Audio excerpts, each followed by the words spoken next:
In 1999, a mysterious disappearance occurred in the United States that still haunts people's minds today. An 11-year-old girl was left alone for 90 seconds and literally vanished. Years later, police would find a bill with "I am alive" written on it in the girl's name. In this video, we've compiled all the information we have on what happened to Michaela Biggs. On January 2, 1999, in the American city of Mesa, Arizona, two sisters, 11-year-old Michaela and Kimber, were walking close to home. It was a chilly evening and just beginning to get dark outside. Despite the height of winter, Arizona is a warm southern state, so Michaela brought her bike and rode alongside her sister. At one point, the girls thought they heard the sound of an approaching ice cream truck. They put speakers on them and turned on music to alert children to the approach of a favorite treat. The girls hurried home to ask their mother and change for ice cream, then returned to the street. However, the ice cream truck was nowhere to be found, and the girls had to wait. At some point, Kimber got cold. She told her sister that she would run inside to get a jacket and come back. When she arrived back, Michaela was no longer there. The bike was lying on the road with its wheels still spinning. Beside it lay the 2 coins the girls prepared to buy ice cream. Kimber came home and told her mother that Michaela was missing. Neither she nor her mother had yet allowed even the thought that anything could have happened to the girl. The mother thought that Michaela had gone to a neighbor with whom the family was friendly, but the girl was not there, and the mother realized that something terrible might have happened to her daughter. Immediately thereafter, she went to the police. It is worth noting that the police response was very fast. Already in 30 minutes, a helicopter was in the air. The law enforcers stopped all suspicious cars and bypassed the surrounding houses. That day, volunteers from the girls' school handed out and posted flyers with her picture. Those pictures would later appear in storefronts and on billboards along roads throughout Arizona. Police searched dumpsters and inspected hundreds of homes. Detectives Butch Gates and Jerry Giselle were assigned to the case. The cops questioned every ice cream vendor in the state and could not establish that at least one of them was in that area at the time of the girl's disappearance. Detectives reconstructed the chronology of events and came to an eerie conclusion. The girl disappeared in just 90 seconds. That's how long Kimber had been missing. The spinning wheel on the bicycle confirmed the fact that the abduction had taken place extremely quickly. Search dogs, whose help was used by the investigation, could not get a trace of the girl, and when they did, they took only a few steps in the direction of the road. The fact that the dog takes the mark of the person only when the missing person left on his feet only reinforced the main version of the police. The girl was put in a car, taken away, and it all happened in a matter of seconds. The situation was complicated by the complete lack of witnesses. Despite the fact that the girls were playing in a street filled with houses, none of the neighbors saw them that night. Later, there was information that a man tried to kidnap the 2 girls right out of school. The children were 10 and 11 years old at the time. Police checked the information for a connection to the disappearance of Michaela, who was just 11, but the kidnapping turned out to be a failed prank. There was less and less evidence, so police began working out the standard theories. When a child goes missing, parents and other relatives are always checked. Given that Michaela's mother was at home at the time of the kidnapping, investigators focused on the girl's father, Darian Biggs.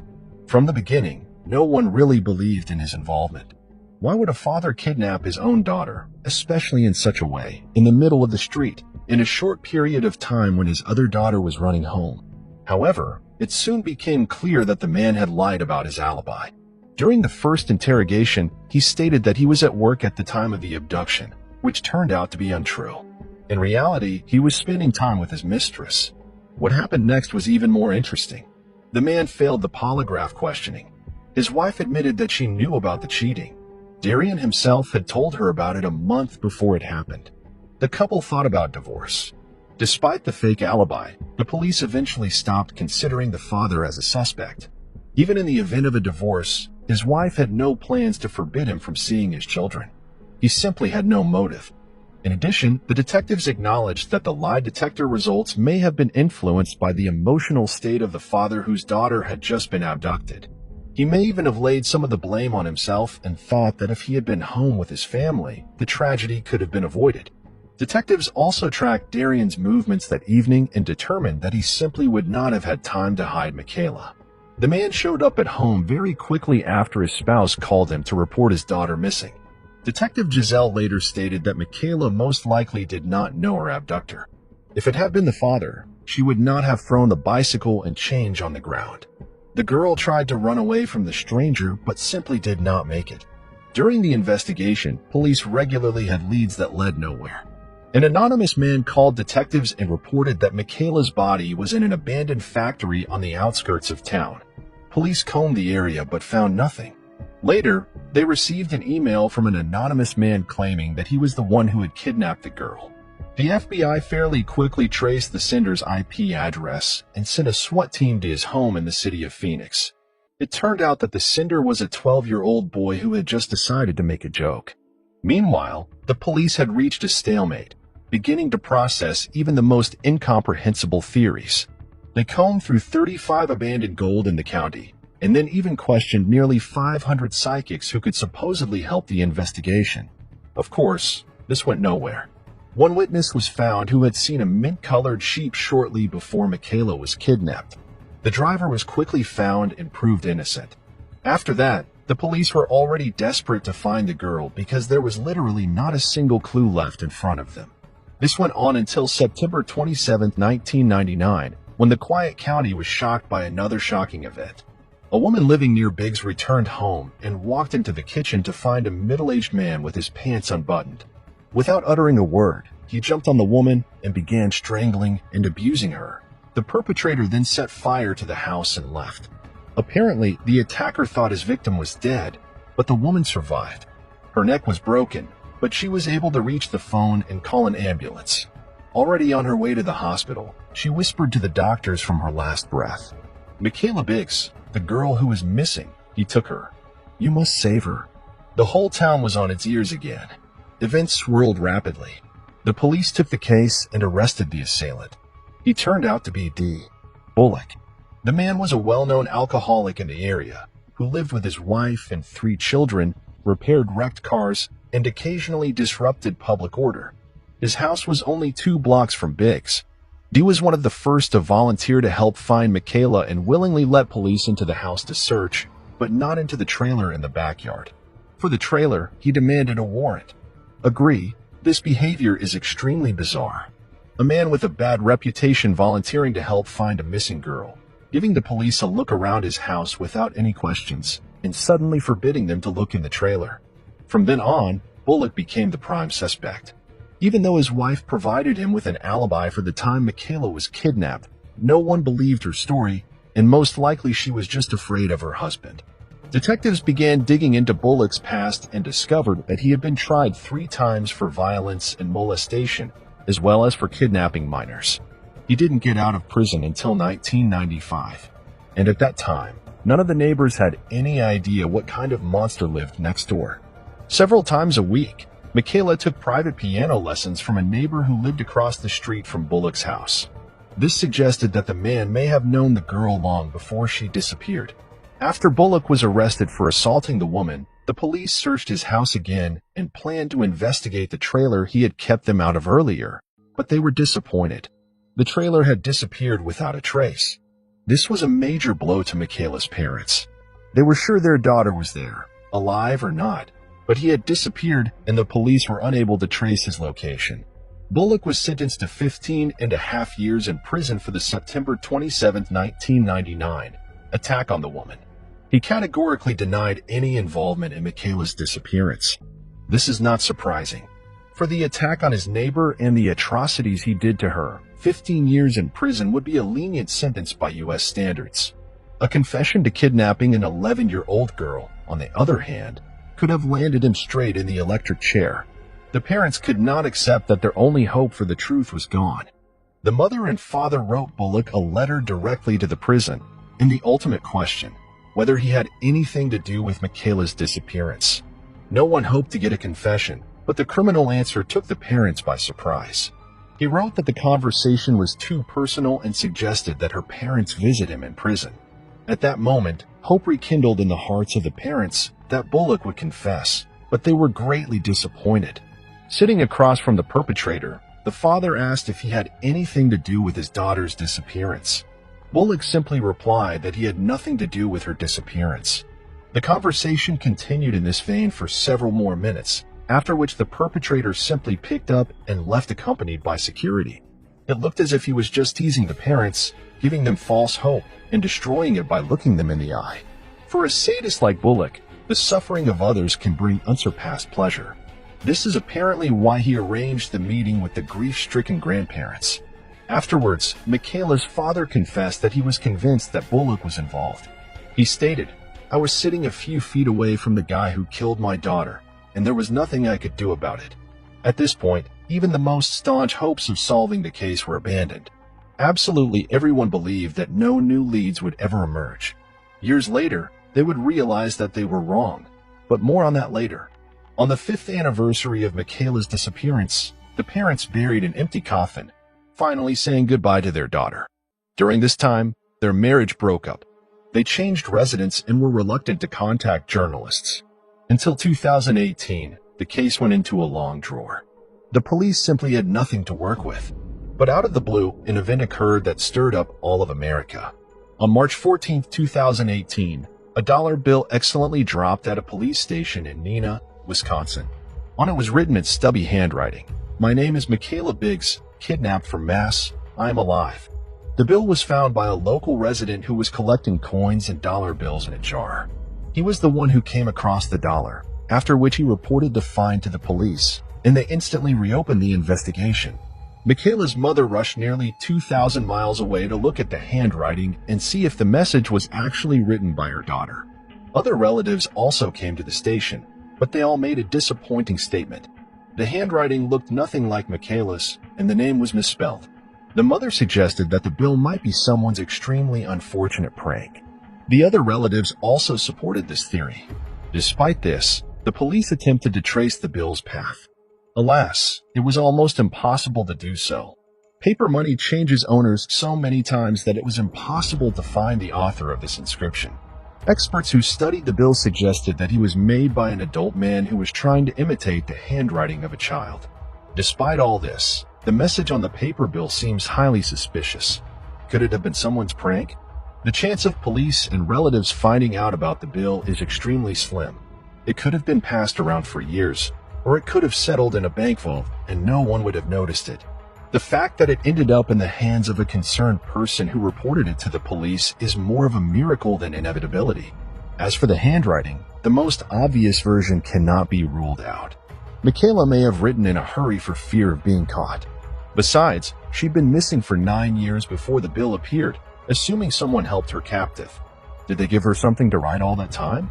In 9 years without practice, handwriting can change beyond recognition. There is another question no one knows the answer to. How long ago was this writing made? The bill could have been in circulation for years, or it could have appeared shortly before it was discovered. It's worth remembering Bullock, who was supposed to be released from prison in 2017. Perhaps the cynical prank is his doing. Suffice it to recall how he tormented unhappy parents by giving them false hope. Perhaps we will never know the answer to all these questions, or this case will once again shake the world with unexpected details. Kimber, who was the last person to see her older sister before she was kidnapped, still can't forget that gruesome January night.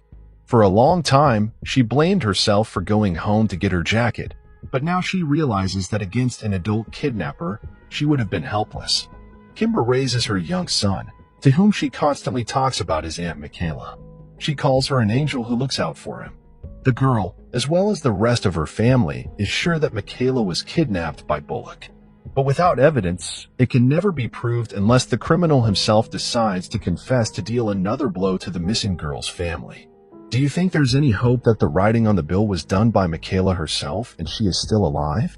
Write your thoughts in the comments below the video. A young girl was found dead in her own apartment in an upscale building under 24-hour security. The police tried to solve this gruesome mystery for 2 weeks, and only dozens of surveillance tapes helped them discover the sad truth. Sasha Samsudian was born on July 4, 1988, in New York City. After high school, she moved to Florida, where she graduated from a local university. After receiving her degree, she took a job as a social media manager for a real estate agency in Orlando. Her career took off quickly, receiving solid bonuses and awards for her good work. Sasha's friends spoke of her as a friendly, sweet, and outgoing girl with a big heart. She was a member of several charitable foundations, taking an active part in their activities. On October 16, 2015, the last day of the soccer season in Orlando, Sasha and her friends went to the stadium to support their favorite team. The match ended in victory, and the company went to the popular Attic nightclub downtown to celebrate. After spending a few hours there, Sasha left the club around 1:30. As it turned out later, she hadn't told her friends where she planned to go. She could have gone home or to another bar. Before she left, she arranged to have breakfast in the morning with a friend, Anthony, who was at the club that night. The next day, he arrived at the cafe at the appointed time, but the girl never showed up. She also did not answer her cell phone or social media messages. Such behavior was not typical for Sasha, who was always in touch and would not ignore Anthony, especially when they had agreed to meet in advance. At first, he thought she was just sleeping it off after the party last night, but several hours passed and there was no answer. Then the young man began to seriously worry about Sasha. Anthony, along with two of Sasha's closest friends, went to her apartment in the secure Uptown Place apartment complex, where she had rented an apartment for the past 6 months. When they drove up to her house, they found a girl's car parked in the parking lot. Inside the car, the friends noticed a box of children's toys. On that day, Sasha was supposed to go to a baby shower at her friend Quentin's house, but the gift was still in the car. When they got to the door of the apartment, they started knocking and calling out for Sasha, but all they got was silence. It all looked extremely disturbing, and the friends decided to call 911. The squad arrived at her house around 8 p.m. The cops asked the guards to open the apartment door with a spare key and went inside. At first glance, there were no signs of a struggle in the apartment, but as soon as the officers entered the bedroom, a gruesome discovery awaited them. Sasha's arm and hair were sticking out from under the blanket of the bed. It was clear almost at once that the police were dealing with a murder. There were clear signs of strangulation on her neck. In addition, her torn t-shirt was lying nearby, the same one the girl wore to the stadium. This could indicate that the attack took place immediately after Sasha came home. The pendant she always wore was also torn from her neck. For Sasha's relatives and friends, this event came as a real shock, as she had always been a kind and cheerful person, and it simply didn't make sense that someone would hurt her in such a cruel way. In talking to the police, her family and friends couldn't name a single person with whom Sasha might have had problems. Detectives began their search for evidence, and the first thing they noticed was the persistent smell of detergent in the apartment. The cabinet with household chemicals was open, indicating that the perpetrator was trying to wash away traces of his presence. However, he only partially succeeded. Detectives also found an empty contraceptive wrapper in the hallway and a shoe print near the girl's bed. In the bathroom, they found that the toilet seat was up despite the fact that the girl lived alone. Experts found a fingerprint on it that didn't belong to Sasha. No other clues were found in the apartment. In addition, there were no keys, no smartphone, and no purse belonging to Sasha. Soon after came the report of medical experts confirming that the girl died of strangulation. One of the doctors said he had never seen such severe injuries to the neck as in this case. This would seem to indicate that the attacker was physically well prepared. In addition, the experts determined that Sasha had been abused. They were also able to find a DNA sample from an unknown male on the girl's body. Unfortunately, there were no matches with him in the databases. In the meantime, the detectives began searching for witnesses and first questioned the security guard who was on duty that night. It was 33-year-old Stephen Daxberry, a former Marine. The management of the apartment complex had hired men with impressive experience in the police, army, and other specialized services, but even that did not help Sasha. Stephen said he saw the girl that night, mentioning that she was very drunk and tried to get into the building, but she couldn't. The girl was missing her ID, badge, and smartphone. According to the rules, the security guard could not open her door without a valid ID or proof of residency. For this reason, Stephen refused to let her in. Sometime later, he went on a routine patrol and saw that Sasha had somehow made it onto the compound after all. He assumed that the girl had entered the building with another resident who opened the door with her pass, but the girl ran into a new problem. To get into the apartment, she needed a key, which she did not have.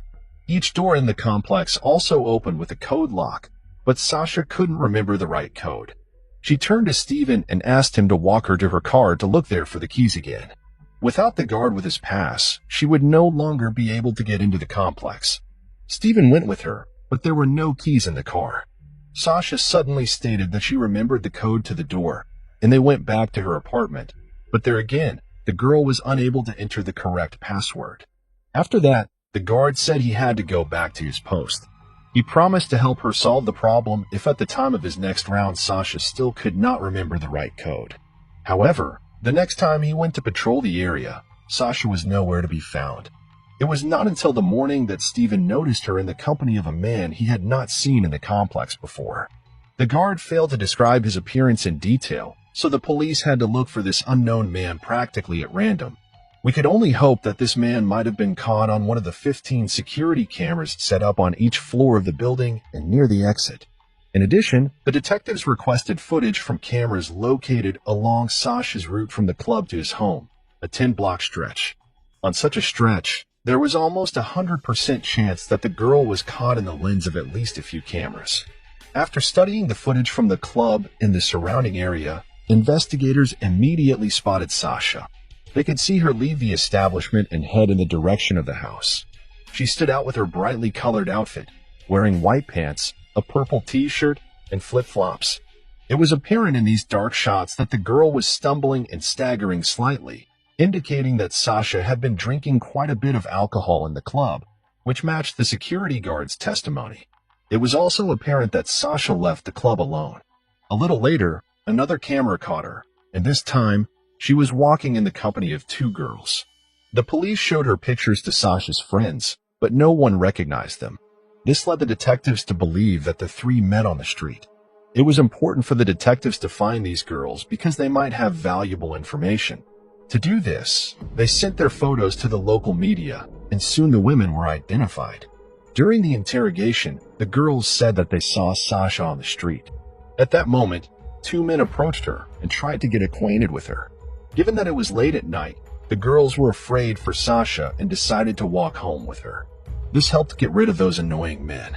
After walking some distance, the girl suggested that Sasha call herself an Uber since she didn't have her phone or any other personal belongings with her. They went with her to her house and waited until she got inside. Given that she didn't have a pass, Sasha had to wait for some other guests to open the door. At 1:46 a.m., the cameras caught a man approaching Sasha and talking to her about something. It turned out that it was a resident of the complex who opened the door for her with his pass. Thus, investigators learned the exact time when the girl was able to get into the building. The man was no longer on camera, so the detectives did not consider him a suspect. The cops continued to study the footage and 20 minutes later noticed something else interesting. All the cameras in the building also recorded sound, and at one point outside the camera's field of view, they heard footsteps. The investigators concluded that Sasha was walking next to this camera in the corridor of the building. The next time she was spotted was at 2:25 a.m., but already in the company of a security guard. They headed in the direction of the parking lot and then returned to the compound. This also coincided with Steven's story. After that, Sasha was not caught on any cameras, and other detectives were at a standstill again.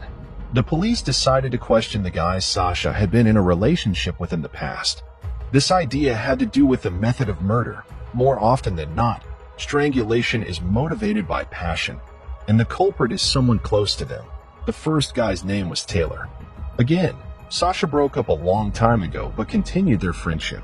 He worked as a bartender and was on duty until 9:30 p.m. on October 16th. He voluntarily provided the detectives with his DNA sample, which did not match the sample found on Sasha's body. A man named Ben was called next for questioning.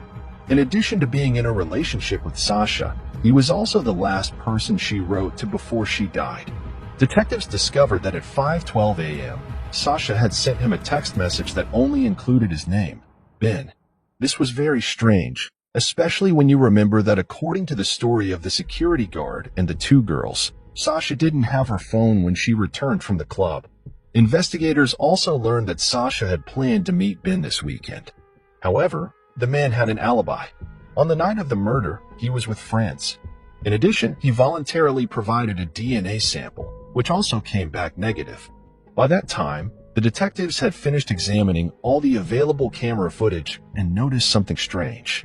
The questioned security guard, Stephen Duxbury, said that his shift ended exactly at 6 in the morning, after which he went home, but one of the cameras captured him leaving the building at 6:36 a.m. And that was not all. He was holding 2 large trash bags with red handles.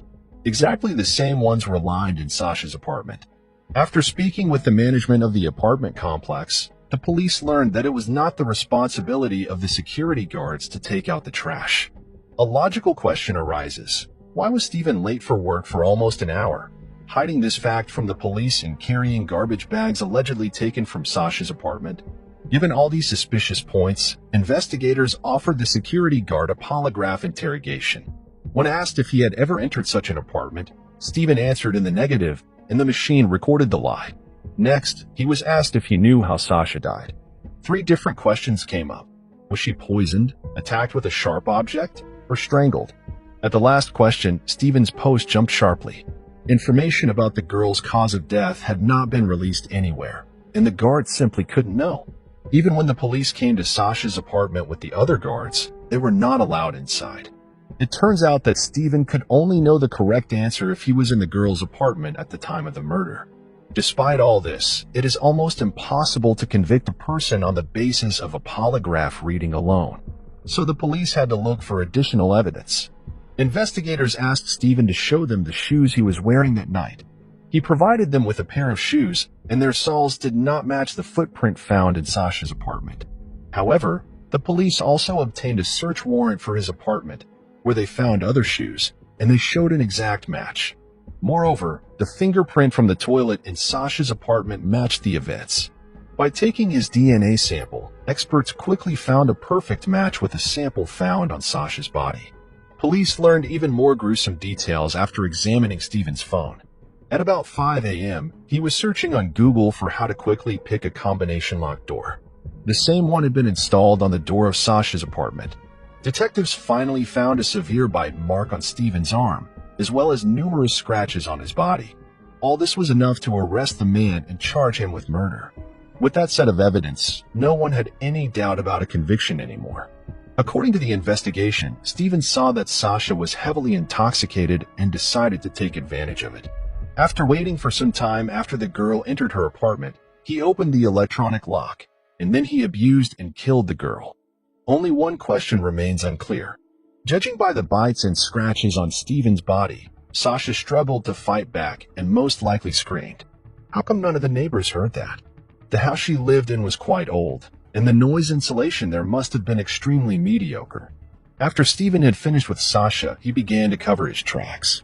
The man took cleaner from her closet, spilled it all over the apartment, and even near Sasha's body. He then collected all the evidence into bags, which he later got on camera with. Apparently, he either didn't think about the fingerprint on the rim of the toilet bowl or he forgot. Stephen's trial began in November 2017. His lawyer immediately demanded that several key pieces of evidence be excluded from consideration because his client had allegedly been misled. This included boots found in his apartment, as well as polygraph evidence. The news media hyped the story as if the judge was ready to honor the request, but that never happened. All the evidence remained in the case file. However, even without it, Stateman's chances of an acquittal were too small. The lawyer also tried to play on the fact that the investigation did not have any camera footage showing his client entering Sasha's apartment, but this attempt was debunked by the fact that his fingerprints and DNA were inside the apartment. Finally, the lawyer stated that there may have been voluntary sexual intercourse between Stephen and Sasha that night, and when the security guard left, someone else broke into the apartment and killed her. Of course, this attempt also went nowhere. The trial lasted only a week, which is very short by U.S. standards. After a 4-hour deliberation, the judge handed down a verdict: life in prison for the murder and an additional 15 years for the breaking and theft. After the verdict was pronounced, Sasha's parents made a speech. They thanked the police for their quick and high-quality investigation and expressed their condolences to Stephen's mother, who was present at the hearing. They noted that Stephen's parents had also lost their child that day. Shortly thereafter, Sasha's family sued the management of the complex, which was responsible for selecting security guards, as well as the manufacturer of the code locks. During the proceedings, it emerged that other residents of the complex had repeatedly complained about Stephen's molestation, but management took no action. As for the lock, lawyers for Sasha's family insisted that the model did not meet security requirements. They cited as evidence an article that described how to open such a lock with a simple screwdriver in seconds. In February 2019, Stephen tried to appeal his conviction, but the court dismissed his claim. In memory of their daughter, Sasha's parents decided to help the families of other victims cope with their grief. With such a tragic experience under their belt, they could find the right words and phrases to ease their suffering. The outcome of this story is very sad. The man who had been tasked with guarding people turned out to be a murderer. Just a few queries on Google helped him open the door of someone else's apartment without too much trouble. The two girls who met Sasha that night deserve special mention. They didn't just call her a cab on their own account, but drove with her to make sure she got home and was safe. Unfortunately, it was within the walls of her own home that the main danger to Sasha lurked. A Native American, Serena Shelley Fay, was born on June 18th of 2003 on the Indian reservation of Bighorn County, Montana, in a town called Harding. People she knew described her as a kind, cheerful, and very active girl. She loved to play basketball, had many friends, but her main hobby was horseback riding. Selena seriously considered opening her own farm when she graduated from high school, as well as participating in races at the professional level. Even with all the tragedy her family had endured, she kept a positive attitude. Originally a family of 5 children, Selena's 11-year-old twin sister committed suicide in 2014, leaving no hint as to what prompted her to complete such a tragic move. In 2017, Selena's brother was killed by a police officer. In that same year, Selena's older sister was killed under the wheels of a car. She was walking along the road when an unknown driver hit her and fled the scene. That left only 2 of the 5 children. It's hard to believe how much pain and suffering one family can endure. Alas, the tragedies in their lives did not end there. Selena spent New Year's Eve 2020 with friends. They went to a party at a country house where they stayed until the next day. On January 1st, Selena and 5 of her friends, which included 4 young men and 1 girl, drove back to Harding by car. Then the story gets weird, to say the least. Nevertheless, this is the official data from the case file, and we will read it first. And so the car malfunctioned on its way into town. The driver parked it at a nearby stop and tried to fix the car. He managed to fix the problem temporarily, but he stated that the car could break down again at any time. For this reason, he asked Selena and her friend Orlando to wait at the stop until his mother drove up there to pick them up, since she was just under 15 minutes away from the stop by car. The story sounds highly questionable. Why did the girls' friends decide to drive on, leaving them at a bus stop in the middle of nowhere? But that is exactly the way things were according to the driver. There was also a version that after fixing the car, the driver had to leave immediately. Otherwise, the car risked to stall again, and Selena and her friend at the time had gone too far, and the guys decided to leave without them, sending the mother of one of them after them. But this version is not reflected in the police documents, but only cited by the local media. What follows is actually confirmed information. The driver's mother had indeed come to the bus stop to pick up the girls, but they were no longer there. Thinking they might have been walking around somewhere nearby, the woman began to look for them. At one point, she did come across Orlando, who was sitting in a ditch looking lost.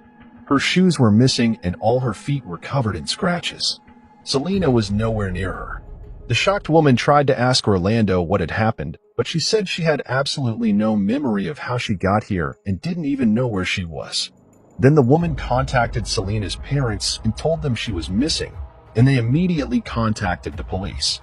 The first thing the police did was talk to Orlando. She still couldn't remember the details of what had happened.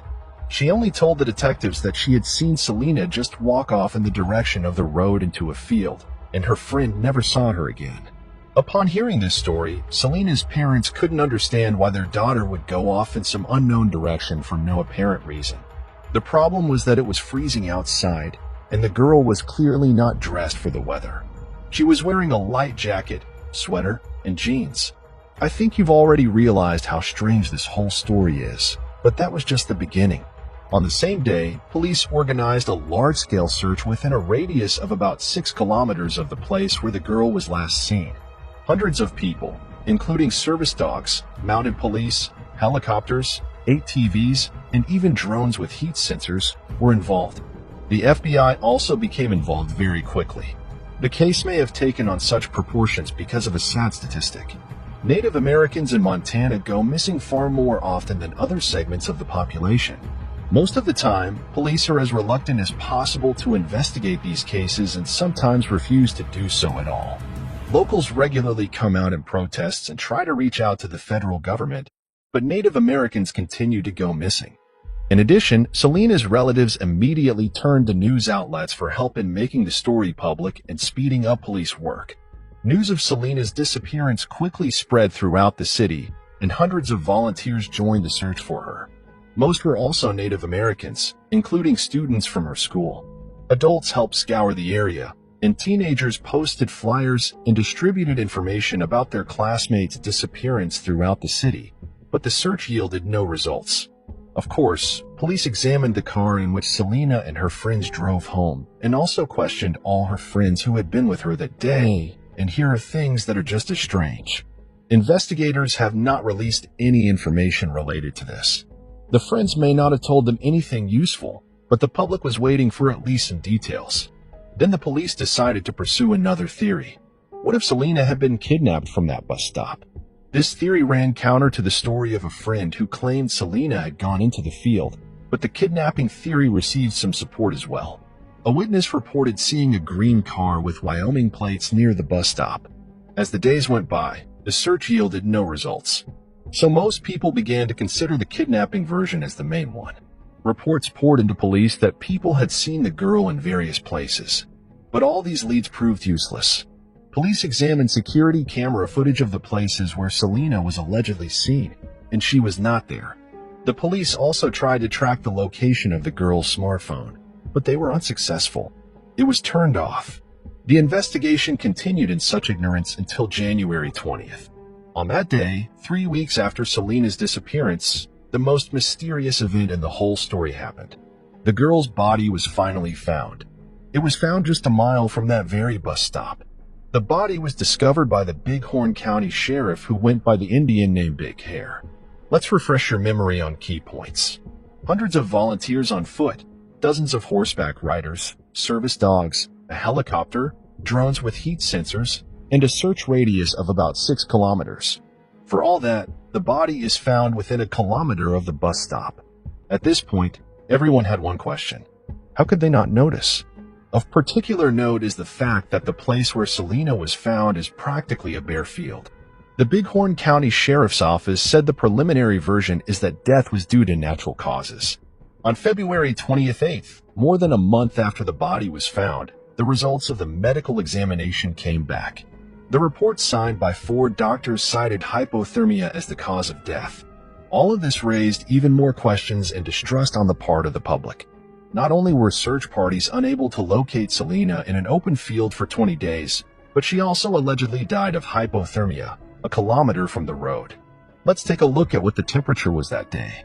According to a local news site that publishes daily weather information, it was about 8 degrees outside in the afternoon, January 1st. Selena was wearing a light jacket and sweater. Although it was not enough for a long and comfortable stay outside, it is possible for a healthy 16-year-old girl to freeze to death. After all, there was a highway just a kilometer away from her where cars passed by regularly and she could call for help. How should events have developed so that the girl deliberately waited to die in one place and managed to freeze to death at 8 degrees Celsius? Of course, all these questions fell on the police. Investigators said that drones and a helicopter were obstructed by poor visibility that day due to heavy fog, and that foot and other units simply did not notice Selena even though they were passing within a few hundred meters of her. As for the dogs, they were service dogs, but not search dogs. In addition, they were kept on a leash because many strangers were involved in the search, and the police were afraid to let the dogs go so that they would not attack those present. To Selena's family, as well as the entire Native American community, these excuses seemed utterly unconvincing. and they demanded a thorough investigation into her murder. To them, it looked as if the girl's body had been placed there after the first wave of the search ended. But there was one big problem here. The Bighorn County Sheriff who led the police in this case and personally discovered Selena's body had a very murky history behind him. In 1995, when he was still a simple officer, a Native American woman accused him of violence, but the man denied the charges and was not convicted. 2 years later, his service weapon was used in a murder, and the would-be sheriff was put on trial again. There, he claimed his weapon had been stolen and had nothing to do with the case. All charges were dropped again, but here's the strange thing. He paid the victim's family a portion of the amount they demanded in the lawsuit. Later, he went to court again for assault and battery, but here too, he received no serious punishment. Not surprisingly, the community was slow to take this man at his word. Despite the FBI's involvement in the case, relatives and acquaintances of Selena began to suspect that the sheriff himself might have something to do with the murder of the girl and the further cover-up of this fact. But here, another question arises. Even if we imagine that the sheriff grabbed Selena that day and took her to an undisclosed location, what next?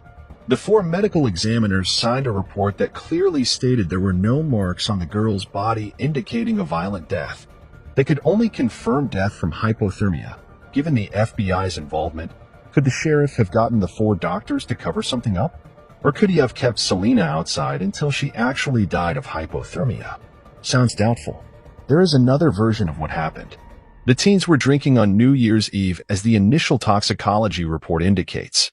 But number 1 knows what they did the next day. They may have continued drinking or taken some kind of illegal substance. As for alcohol, it is unlikely to be relevant. A person would need to drink a lot to just go into a field, lie on the ground, and lie down long enough to die of hypothermia. Even taking into account the fact that Selena was only 16 years old, this theory is somehow not believable, but the version about banned substances could explain a lot.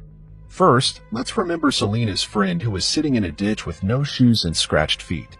Then let's remember the extremely strange story about the broken-down car and the unclear reasons why the boys left the girls at a deserted bus stop. Perhaps the teens did take something, but it was too much for the bodies of the 2 girls. The boys could have gotten scared and just left them at the bus stop. But this theory is greatly undermined by the fact that the driver did call his mother, who came to pick up the girls just 15 minutes later. Would he have done so if the girls were in an inadequate condition? Most likely teenagers would not have involved their parents in such a situation. But there are a few odd things about their company. First, Selena's friend posted several short videos on Snapchat from that trip. One of the moments shows someone standing in front of the open hood of the car trying to fix something. At the same time, near the back passenger seat, 2 guys are arguing aggressively about something. What was going on there is still unknown. All the people who were with Selena that day are silent. What's more, 2 of them have moved to other states, and Orlando has deleted her Facebook page. It's all very strange. It's been over a year, and none of them have responded to the questions that are still troubling the local Native American community and other concerned people. Nor have the police made any comment about the other teenagers. There is a persistent impression that something is being carefully hidden in this story. As a result, we have a closed case where the official version seems too dubious because, according to it, Selena just went into the field, walked for a few hours, and then just lay on the ground. After all, the police were already on the scene a few hours later. And if she had continued to walk around, she would definitely have been spotted. Further, she could not be found by hundreds of people with modern technology, and 20 days later her body appeared a kilometer down the road. It looked as if she had been placed there after the active phase of the search was over. Although the police assure us that there were no tire tracks or other evidence that the body might have been moved near this spot, one can't trust the police in this case. Given the history of the sheriff, one seriously doubts that the police investigation can be considered objective. However, the FBI was involved in the case, and they certainly wouldn't cover up some provincial sheriff. As we can see, each version faces its own contradictions. Now, 1.5 years later, the girl's family is still trying to find answers. How do 5 children? They have only 1 son left. They are asking to spread the story about their daughter so they can have a chance at a new, honest investigation. What do you think happened to Selena after all? Share your opinion in the comments. Tara Grinstead was born in 1974 in Hawking, USA.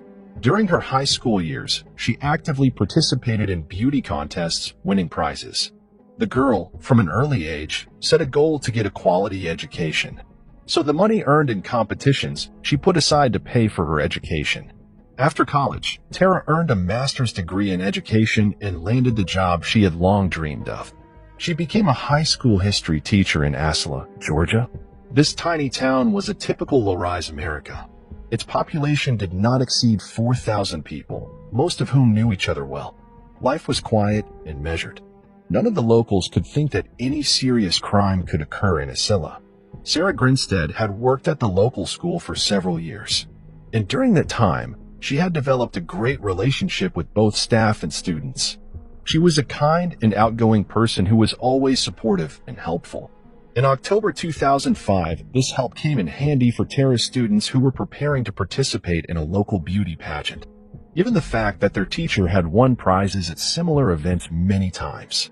The girls were thrilled to have her support. On Saturday, October 22nd, Tara helped the students with the final touches before the pageant. Afterward, she went to a picnic with her high school friends and didn't return home until 11 p.m., having parked her car outside under a carport. Since then, Tara had stopped making contact. Her mother, who lived in another city, was the most worried. Her daughter always picked up the phone or called back, but this time, there was no answer. On Monday, October 24th, her anxiety reached its peak, and Tara did not show up for work.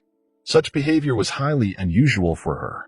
The girl took her job seriously and would certainly have warned her bosses that she needed time off. Concerned acquaintances of Tara called the police chief Billy Hancock and asked him to see if she was all right.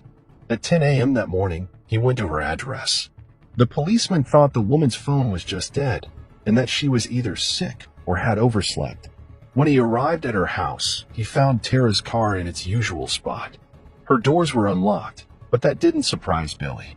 In a town this small, the residents had no worries about their cars being stolen. Then he noticed an envelope on the dashboard containing $100 in cash. It was already strange. How could someone as responsible as Tara leave money in a prominent place? Billy knocked on the door, but no one opened it for him. After that, he decided to look around the house. At first glance, everything seemed perfectly ordinary. No signs of a struggle or a break-in. But in Tara's bedroom, the detective found a real mess, quite uncharacteristic for a woman.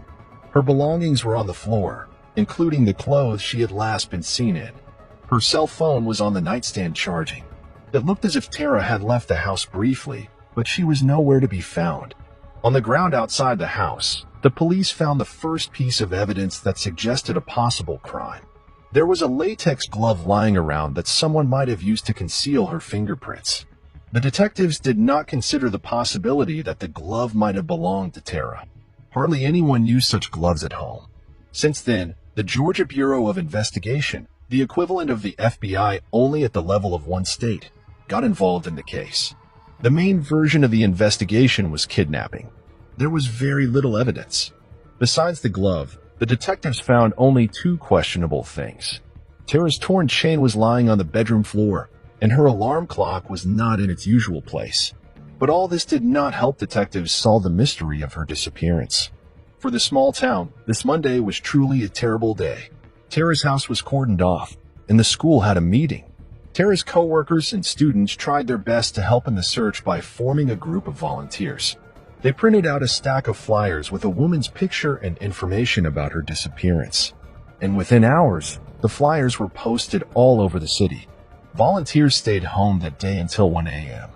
Agents from the Bureau of Investigation interviewed Tara's neighbors and investigated a neighborhood in which she lived. The search involved sniffer dogs, which had been brought in the hope of picking up the missing person's trail. Investigators still had hope that Tara had simply left on foot, and the dogs would find her easily. In the meantime, the latex glove was given to experts whose goal was to collect as much data as possible. They managed to get a DNA sample, but no matches could be found in the FBI database. All that was known was that the sample belonged to a man. Alas, all yielded no results. Tara, as if she had evaporated from her own home. Then investigators began to dig into Tara's personal life and past. It often happens that when a woman disappears, someone from her inner circle is to blame. After studying the man with whom Tara was in a relationship, detectives were unable to identify any suspects. She dated Marcus Harper, a former policeman and military officer, for the longest time. The couple broke up at Tara's initiative about a year before she disappeared. The reason was that the woman wanted to build a family, and Marcus was not ready for that. After the breakup, they maintained an amicable relationship, calling and texting each other. Detectives later uncovered one interesting detail. Marcus had come to Wasilla 3 weeks before Tara disappeared, but he had not told her. Upon learning of Marcus's arrival from mutual acquaintances, the woman became very upset. She repeatedly called him trying to find out why he had not informed her of his arrival. Soon, her conditions turned into real hysteria. Her relatives were very worried and even wondered if Tara was going to do something reckless. However, the girl soon came to her senses, and the police did not consider Marcus a suspect. The couple had been together for a long time, but their relationship ended, and a detective could not find a motive for the crime. An interesting twist soon awaited them. Please learn that Tara had been threatened by her former student on March 30th, 2005, 7 months before the girl disappeared. He came to her house and behaved extremely aggressively. When Tara refused to let him in, the guy started banging on the door, and the neighbors had to call the police. It turned out that the young man had been in love with the teacher since high school. According to her acquaintances, the former student was emotionally unstable and behaved strangely and even frighteningly. Tara tried to help him deal with his problems for a while, but his mental state only worsened. After that incident, when the young man tried to break into her house, the woman filed a report against him. She seriously feared he might hurt her. After Tara went missing, the police tracked the young man down. He worked in a neighboring town about 150 kilometers from Wasilla. The boy provided detectives with an alibi for the night of his former teacher's disappearance. It was impossible to establish his involvement in the case. A business card of a certain police officer was also found in the woman's house. It turned out that Tara had been dating him for some time. At the time of her disappearance, he was already living in another city. The policeman also provided an alibi for the night of Tara's disappearance. This effectively ended the list of possible suspects. With no leads in hand, the police decided to organize a search for the girl 2 weeks after her disappearance. Such a belated decision seemed strange. After all, it was clear from the first minutes Tara had not left home of her own free will. Hundreds of volunteers were called in to search the area around Wasilla. Volunteers went through forests, ditches, and rivers, but they couldn't find a single trace of Tara. During the search, it was reported that a house and car had burned down near Tara's home. Locals unanimously agreed that the incident had something to do with the woman's disappearance. Perhaps the perpetrator was trying to cover his tracks, or the people were so shocked and frightened that they found each event suspicious. Whatever the case, the search yielded no results, and the police were faced with a grim reality. They simply had no leads left. The next few years brought the police no closer to solving the mystery. It wasn't until 2009 that an event occurred that brought the missing Tara Grinstead back into the spotlight. A user created a YouTube channel and posted an extremely creepy video. A man was sitting in the frame, his face plastered over, and his voice altered.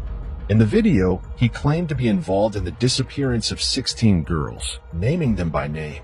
Among them was Tara Grinstead. The unidentified man added that he had hidden the body securely and would give clues about the burial site in new videos. Police immediately checked the video and found that all 16 names did indeed belong to the missing women. The FBI was able to track down the author of the video fairly quickly. It turned out to be 27-year-old Andrew Haley. After his arrest, he said that he was just joking.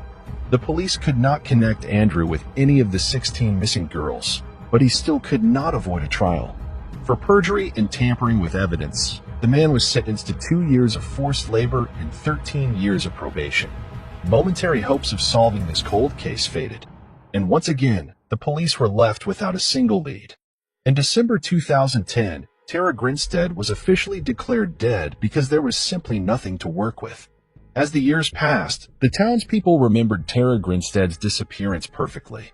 Remembered, but less and less discussed. Talk of Tara remained only behind closed doors. The topic hardly ever came up in everyday life.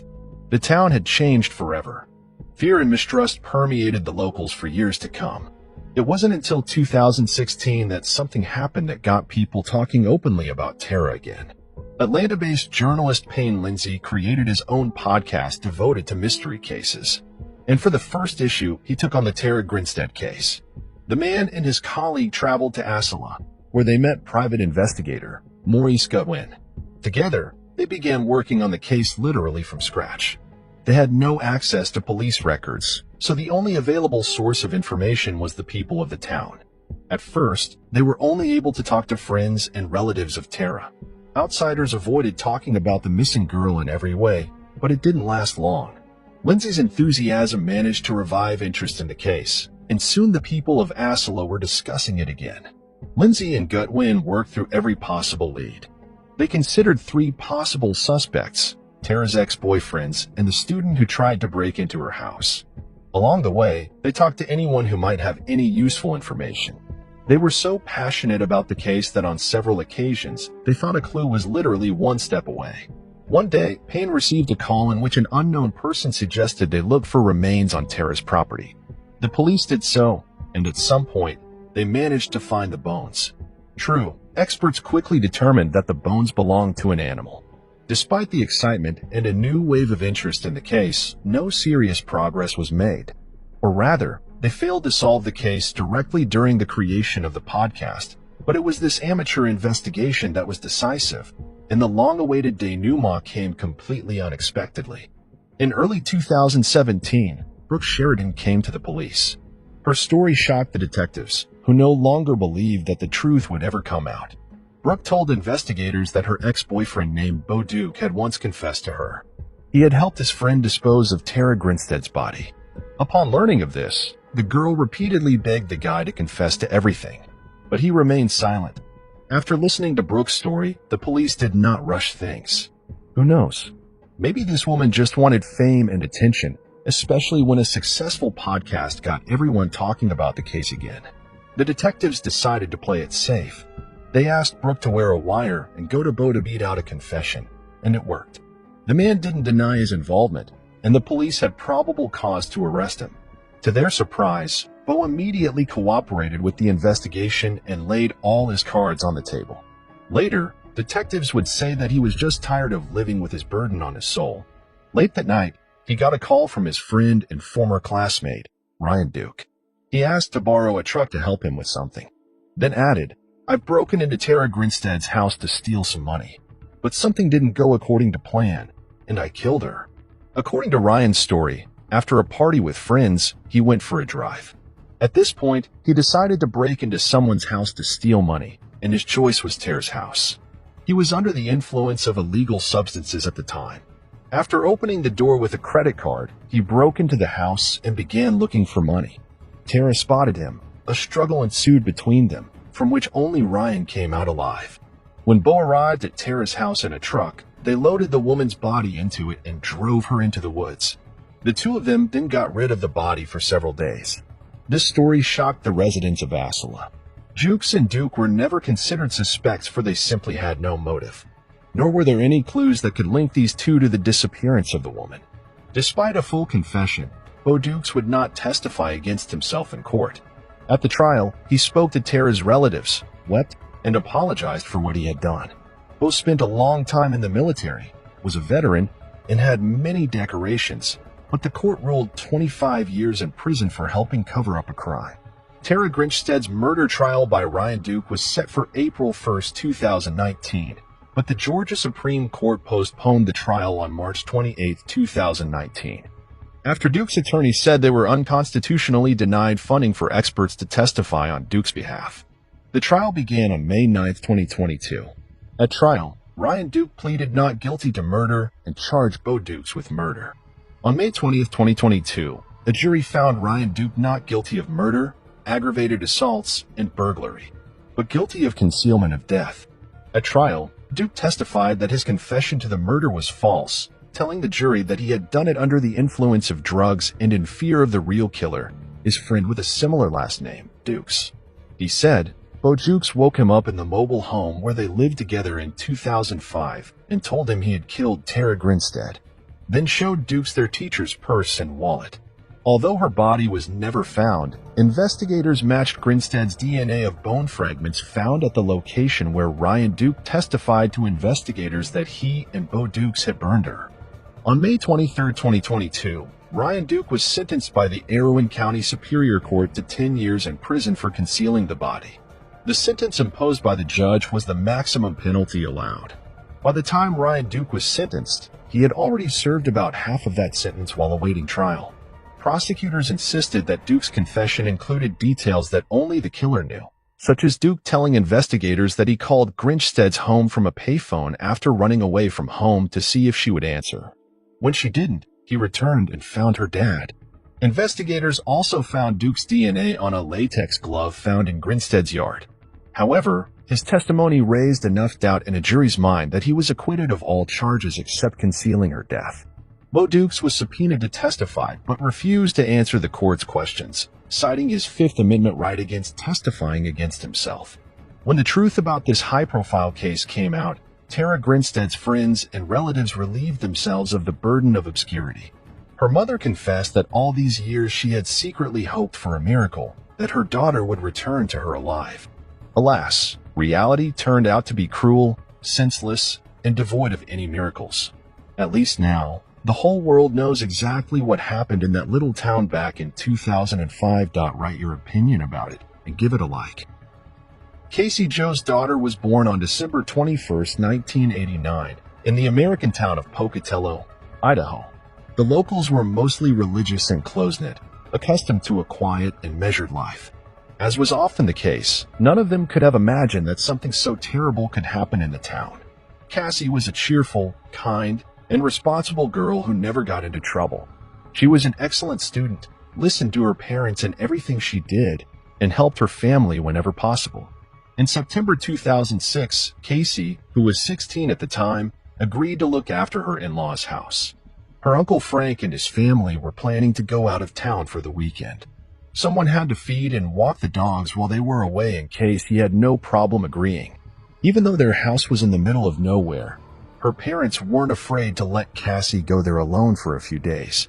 She had watched the house many times before in her uncle's absence, and with two Dobermans, it wasn't so scary to be in an empty house. Cassie had gone there on Friday, September 22nd, and was supposed to stay there until Sunday. In the evening, she called her mother and asked permission to call her boyfriend to watch a movie with him, but her mother said no. Then the girl said she would watch the movie alone and go to bed. The next day, Cassie did not contact her parents, but they did not care. The girl was responsible and independent, and what could have happened to her in their quiet little town? But the next day, Sunday, Cassie didn't come home at the appointed time, and that already alarmed her mother. After waiting a while, she got into her car and headed for Frank's house around noon. When she arrived, she saw that her brother and his family had already returned home. Only there was a heartbreaking sight waiting for them. Frank's 13-year-old daughter, who entered the house first, saw Cassie's lifeless body on the floor. Her parents immediately called an ambulance, but the girl had been dead for days. The police arrived at the scene and immediately realized that they were dealing with a murder. Everything pointed to the fact that Cassie had been stabbed repeatedly with a sharp object. Upon examining the crime scene, they noticed several potential leads. One of the basement windows had been broken, and the electrical panel door was ajar. Frank assured investigators that he always kept the fuse box closed, and Cassie was unlikely to go in there since she wasn't an electrician at all. In addition, the back door was unlocked. It was through this door that the perpetrator could have entered the house. The version of a robbery was quickly dismissed as there was nothing of value missing from the house. The perpetrator took neither money nor any belongings. Almost immediately, detectives encountered one suspicious moment. Both Dobermans were locked in a room on the second floor. A reasonable question arose. Who had locked them in there and why? According to Frank, his dogs would not obey a stranger and might have attacked him. This indicated that it was unlikely that the perpetrator would have taken the two adult Dobermans to the room and locked them in there. Much more logical was the theory that Cassie had locked the dogs herself, except why would you do that? The only possible explanation was that a friend had come over to her house on a Friday night, and she had to lock the Dobermans in her room to keep them from attacking her guests. The situation became more and more complicated. Based on the above, the killer could be someone Cassie knew well and had let into the house. The police, however, did not have to puzzle over this mystery, for the next significant clue emerged almost immediately. News of the murder quickly spread throughout the city, whose residents had never seen such a crime. Within hours of the discovery of the body, virtually everyone knew about it. While the detectives were working on the crime scene, a woman drove up to the house and said she had valuable information. It turned out to be Cassie's boyfriend, Matt Beckham's mom. According to the woman, her son did go to Cassie's house at night to see a movie. The girl hid this fact from her mother because she had forbidden her to have guests. The police questioned Matt and his mother. According to them, his mother called him at about 10 p.m. and demanded that he go home, but Matt refused. He said that something strange was going on in the house. The lights had gone out several times, and a window had broken in an unexplained way. Cassie was frightened by what was happening, so the boy decided to stay with her, but his mother didn't believe the story. At this point, she thought Matt was simply making it all up to stay with Cassie. Then she decided to pick him up herself and drove to the house. Once there, the woman listened to Cassie's account of the oddities in the house, and what was happening no longer seemed fictitious to her. Then she suggested that the girl go away with them, but Cassie refused. For one thing, the electrical trouble and other strange things had already stopped. Second, she felt safe in the company of two Dobermans, deciding that there was really no cause for serious excitement. Matt and his mother left for home at about 11:30. The boy had no idea who might have killed the girl after they left. The detectives were in no hurry to take the young man and his mother at their word. At this point, the odds were not in Matt's favor at all. He was the last person to see the victim alive, and his mother's testimony might have been fabricated to protect her son. On the other hand, there was no evidence against him either. While Matt was under interrogation, medical examiners examined Cassie's body and drew some disturbing conclusions. The girl had been stabbed about 30 times with a sharp object. With a high probability that two different weapons had been used, this suggested that there might have been two assailants. In addition, Cassie had not been assaulted, which made the motive of the killers entirely unclear. All of this led the detectives to believe that Matt might have been the killer. They conceded that there might have been an argument between the couple during which the guy had taken up knives. That would have ruled out two versions at once: robbery and assault with intent to commit violence. Then investigators decided to press the guy and offered him a polygraph interview, and it paid off. Matt suddenly stated that he had actually withheld one detail from the police. According to him, that night, he called two mutual friends from the school where he went with Cassie. The guys' names were Brian Draper and Tori Adamsick. They were friends with Matt and Cassie, and that night, they agreed to come over to their house to watch a movie, except they didn't stay long because they found the movie boring. Shortly after they arrived, they said they would rather go to the local movie theater and left the house.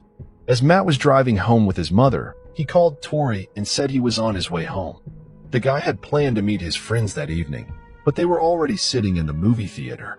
Matt explained to the detectives that he hadn't let his friends in for that very reason. They hadn't been in the house long and couldn't have had any useful information. Nevertheless, this confession closed the dog issue for the police. Cassie had locked them upstairs precisely because of Brian and Tori's arrival. Apparently, the Dobermans were familiar with Matt and were not aggressive towards him, but they reacted negatively to strangers. The police interviewed the guys, and they corroborated Matt's story completely. When they left Cassie's house, they went to the movie theater for a late-night showing, so they had an alibi. Detectives looked into their backgrounds and concluded that the guys most likely had nothing to do with what happened. Both did not have any problems with the law and were in good standing. However, the police still decided to check their alibis and went to the movie theater. To their surprise, the cashier stated that Brian and Tori had not been there that night. The girl who worked at the cashier's desk had gone to school with them and knew them both personally, so she was sure that the boys had not been to the movie theater. This was suspicious, but the detectives were in no hurry to accuse the two friends of murder. They didn't rule out that Brian and Tori had lied to cover up some minor infraction. Perhaps instead of going to the movie theater, they had gone out for a drink or two to spend time in other not-so-legal ways. But the cops couldn't ignore the false alibi either. They began to think of ways to get the guys to tell the truth. At one point, they even planned to start tapping their phones, only to find that it quickly became unnecessary. Detectives and city residents were in for a very unexpected twist. The very next day after Cassie's body was discovered, Tori Adamczak came to the police station with his parents, who forced him to tell the detectives a shocking story. Tori claimed that Brian had killed the girl and that he had unwittingly witnessed the crime. According to his story, that night, the boys simply decided to scare Cassie and make a practical joke of their own. Before leaving her uncle's house that night, they discreetly opened the back door. Next, Tori and Brian lied that they were headed to the movie theater, but instead parked their car across the street, put on plastic masks and dark clothing, and walked back. After entering the house through the back door, they proceeded with their prank. The guys broke a window and started turning the electricity on and off, thereby scaring Cassie and Matt. They hoped that the couple would go down to the basement to check the electrical panel, but that never happened. At about the same time, May Mother arrived at the house and Tori and Brian fell silent. They heard the woman talk Cassie into going with them, then pick up her son and leave. As soon as the girl was left alone in the house, the boys started turning the electricity back on and off. They wanted Cassie to go down to the basement, but she was apparently afraid. Then Tori and Brian went upstairs from the basement and ran into the girl. At this point, according to Tori's story, his friend suddenly pulled out a knife and began stabbing Cassie, turning a harmless prank into a brutal murder. What happened shocked Tori, and he was afraid that Brian might kill him too. They left the crime scene and went to Tori's house, where they spent the night. All night long, the boy could not sleep and was afraid that Brian might attack his family. During this story, Tori cried, but the detectives thought what was happening was just a routine play. They knew from the medical examiner's report that 2 people had struck. So Adamczak's story made no sense. On the contrary, the detectives were well aware that if Brian had attacked Cassie, Tori had been in on it too, but they were in no hurry to accuse the guy of cheating. In the place of what they decided to play along with him, they needed physical evidence, so they reassured Adamczak that he had nothing to fear. It was further explained to the boy that they could only put Brian in jail if Tori showed them where they had hidden the clothes and masks after the murder. This worked. Tori told them that immediately after what they had done, they drove out of town and buried all the stuff near Black Rock Canyon. The detectives drove him to the spot, and he gave them the exact location of the hiding place. Near where the evidence was buried, the police also noticed ashes from a campfire. Tori explained that he and Brian first wanted to burn the stuff, but it didn't work out. The thing is, they had tried to start the fire with hydrogen peroxide and found to their surprise that it didn't ignite. The police dug into the cache and got an unexpected surprise. They hoped they would only get their hands on clothes with traces of blood on them, but under the ground, they found much more useful evidence. The masks, gloves, and other articles of clothing were covered with blood. There were also 2 knives, which the detectives immediately mistook for murder weapons. There was also a partially charred piece of paper on which Adamczak's handwriting detailed how he and Brian had killed Cassie. All of this might have been enough to arrest both suspects, but above her hold lay perhaps the most gruesome piece of evidence. Investigators discovered a videotape, the contents of which shocked them. Tori and Brian had recorded what they called an appeal to would-be serial killers. In it, the boys revealed that they were planning to kill 2 of their friends, Cassie and Matt. They outlined their plan and wished good luck to all the other killers. The tape also contained footage from the day of the murder. Tori and Brian did some sort of interview with Cassie and Matt in the school hallway, then once again announced on camera that they were going to kill them. But the creepiest part came next. The next footage was taken after the murders, when the guys were driving in the car to get rid of the evidence. They were laughing, shouting, and cheering. Tori and Brian couldn't hide their excitement and were amazed at how easy it was for them to take someone's life. Of course, with such a set of evidence, Adamczak could no longer pretend to be an innocent victim. It was obvious to the cops that he was directly involved in the murder, and the guy in tears admitted that he had actually stabbed Cassie several times. In the end, both perpetrators were arrested, but the cops had another important discovery waiting for them. They noticed that on the tape, Brian was constantly writing something down in a notebook. The detective searched his room and found it carefully hidden from view. The notebook contained a list of things to buy before the murder, but what followed was something really creepy, a list of 20 names. It turned out that the perpetrators were going to kill 20 people over the next 2 years, pausing for a month at a time. Among them were friends and teachers, and even relatives of Tori and Brian. The police talked to all the people on the list, and it came as a real shock to them. They all thought they were on good terms with the people who were actually going to kill them. Once under arrest, the guys began to shift the blame onto each other in the hope of avoiding punishment. Despite the fact that both perpetrators were 16 years old, they were tried as adults. The trials began in 2007 and were conducted separately. Then it was revealed that Tori and Brian had been inspired to kill by the cult movie Scream, and even tried to imitate the masked maniac. This explained their choice of weapons and attempts to frighten the victim with a blackout. In addition, they idolized serial and mass murderers such as Ted Bundy or the Columbine rifleman. In other words, their only motive was to kill, and they wanted to turn it all into a show. The boys expected that after all the murders they had committed, they would become legends and make history. In spite of all that, medical experts declared them sane, so they should not have been indulged by the court. On April 17, 2007, Brian Draper was found guilty of murder and conspiracy to commit murder. On June 8th, Tori Adams Act was found guilty of the same charges. Both were sentenced to life without parole and 30 years on top of each for conspiracy. Adams Act's family resented such a harsh sentence.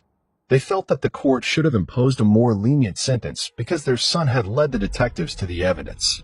However, the judge was well aware that no credit was due to Tori himself.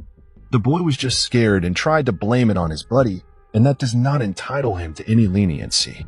In the years that followed, Tori and Brian appealed repeatedly trying to get their sentences reduced, but each time they were turned down. Most likely, the two will never get out of prison again unless the U.S. authorities decide to cut them some slack. What we have in the end, undoubtedly, Tori and Brian are the most real psychopaths, but they were fully aware of what they were doing. They started preparing for the murders long before the attack on Cassie, trying to think through every move. It was partly fortunate for the police that the two maniacs were not brilliantly intelligent. They didn't even think about the fact that their fake alibis could be checked in a few minutes, and that would make them prime suspects right away. Now they continue to serve their sentences in the same prison, only now they hate each other for their mutual attempts to blame each other. Cassie's family has never been able to return to a normal life after all this horror. Frank's 13-year-old daughter, who first discovered Cassie's body, later tried to end her life. Frank and his family were also forced to move out of the house because no one else could be there. Even though the police department sent an expert to clean up the crime scene, the residents of the house never went in there again, except to get their belongings. Frank had been trying to sell it for years, but couldn't find any buyers. Everyone knew the history of the house and didn't want to live there. For Cass's mother, the only consolation was the fact that the killers had been caught and sent to jail, even though it wouldn't bring her daughter back. Share your opinion on the story in the comments. On June 10, 2006, 24-year-old Lori Slilsinski disappeared without a trace from Auburn, Alabama. This came after confirming that she would be attending a pre-planned girls' night out at her best friend and co-worker's house. At her trailer home, her dog was left unattended, the air conditioner on, and the telephone cord missing. What could explain her mysterious disappearance? Did Lori leave town in a hurry? Or was it something more sinister? Today, we're looking at a bizarre disappearance solved after 16 years, located in Lee County. Auburn is the largest city in eastern Alabama. It's also Alabama's fastest-growing metropolitan area and the 19th fastest-growing metro area in the United States since 1990. Unofficially nicknamed the loveliest village on the plains, Auburn is a melting pot for cultures with its southern hospitality. This historic college town is the home to Auburn University, one of the most recognized public universities in the nation. Today's story involves a former student of this university, Lori Slilsinski.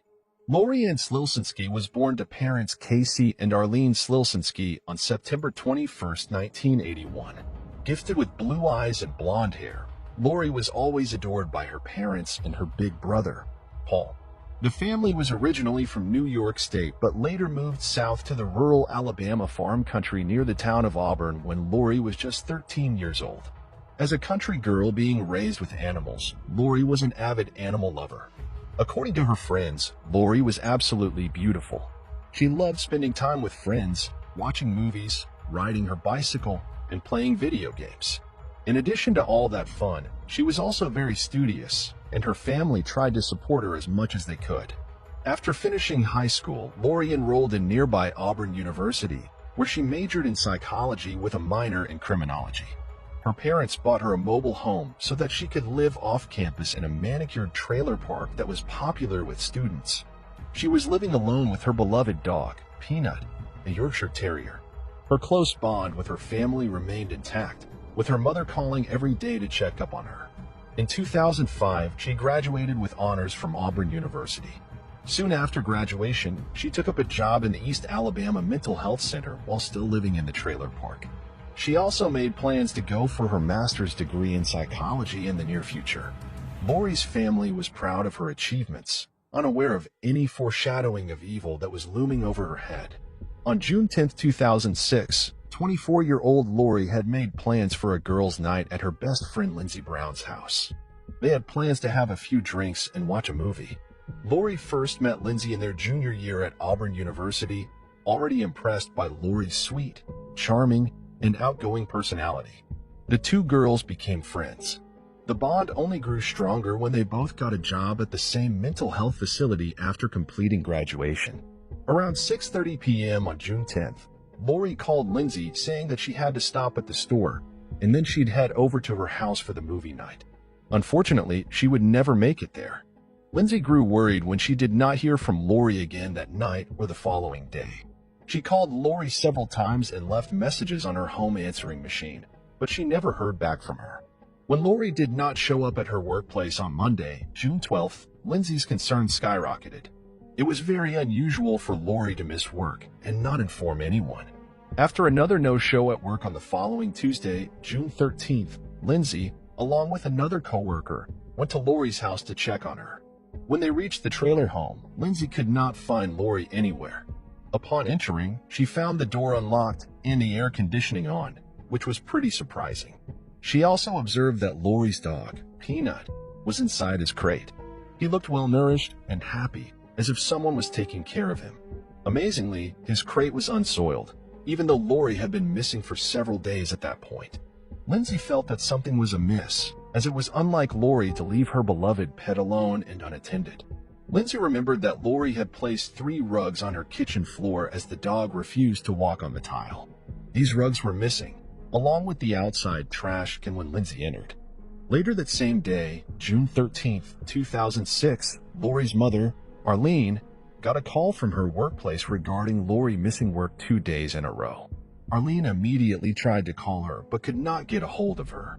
Afraid for her daughter's well-being, Arlene immediately left for Auburn after her husband Casey informed her of their daughter's disappearance.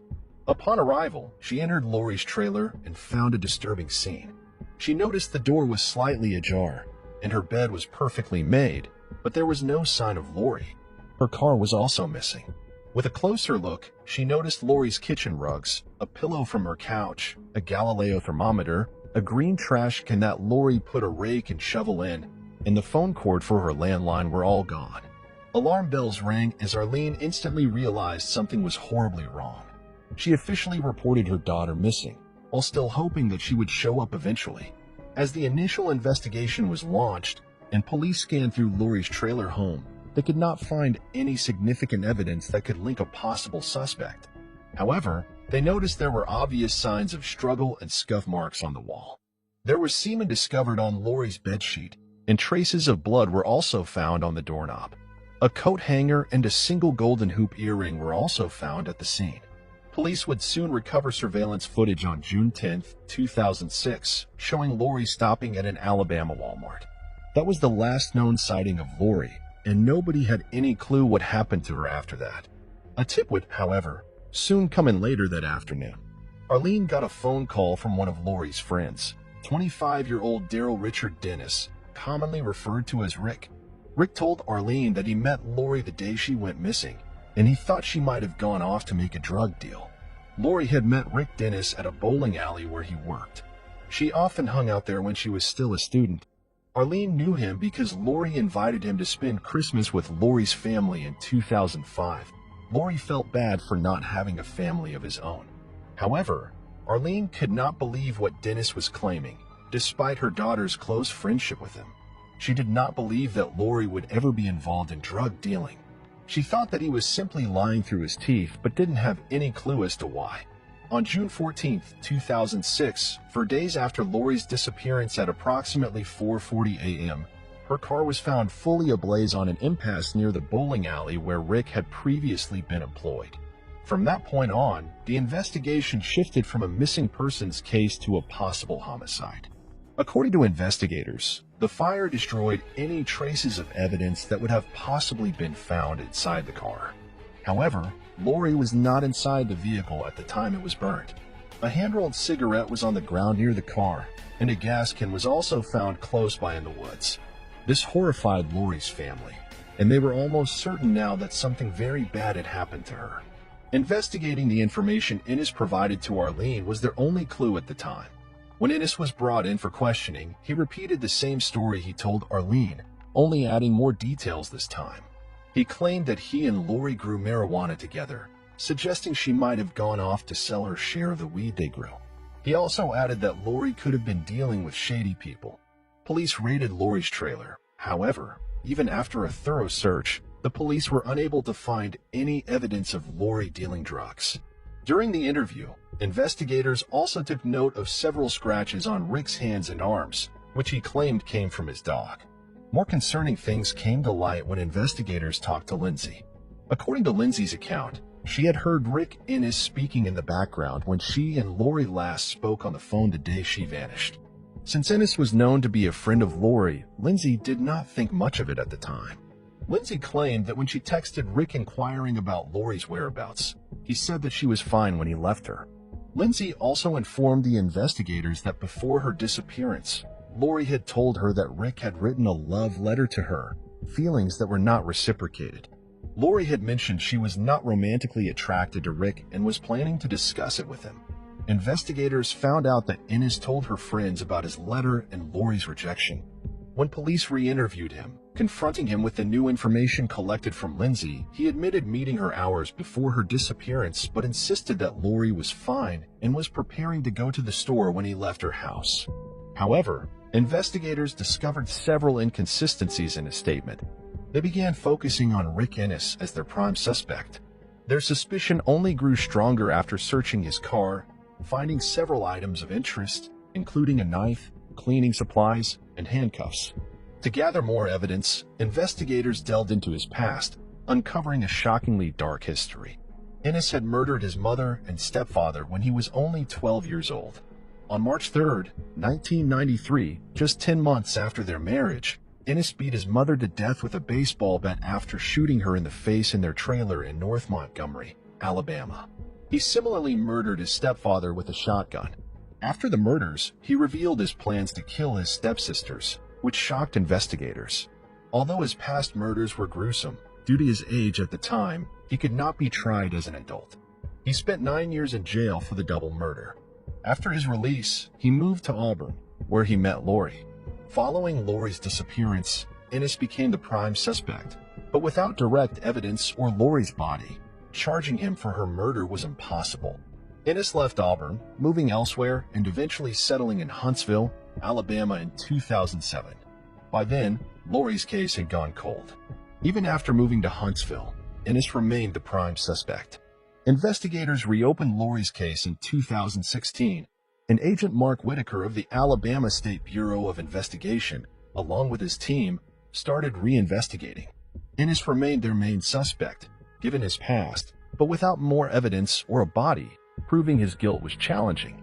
In a surprising turn, Agent J.W. Barnes discovered a crucial piece of evidence while reviewing the case files. He discovered a report in an envelope that had not been opened for 10 years. After Lori's disappearance in 2006, police collected evidence from the trailer, but no one followed up with it until the results came in. The results showed that semen found on Lori's bed sheet and blood on the interior side of the front door contained Rick Innes' DNA. After organizing all the evidence, investigators built a strong case against Rick Innes and were eventually able to get an indictment order in 2018. By this time, Innes was happily engaged to a school librarian named Elena Atkinson and was living in Pilot, Virginia. There, he was working for a company that designed and built portable living structures called EARS. On August 6, 2018, on his 38th birthday, 12 years after Lori Slasinski went missing from Auburn, Rick Ennis was arrested by a task force of U.S. Marshals. While it came as a relief to Lori's family, Ennis's fiancée and co-workers were shocked by this turn of events. After being arrested on 2 counts of capital murder, his trial was postponed due to COVID-19. The trial finally began on April 1, 2022. While the prosecution presented all the evidence that suggested Ennis's involvement in the crime, including the cigarette but in Lori's bedsheet containing his DNA, the defense argued that police could have taken the cigarette from Ennis' home and planted it at the crime scene. They also attacked Lasinski's character by trying to portray her as a drug dealer.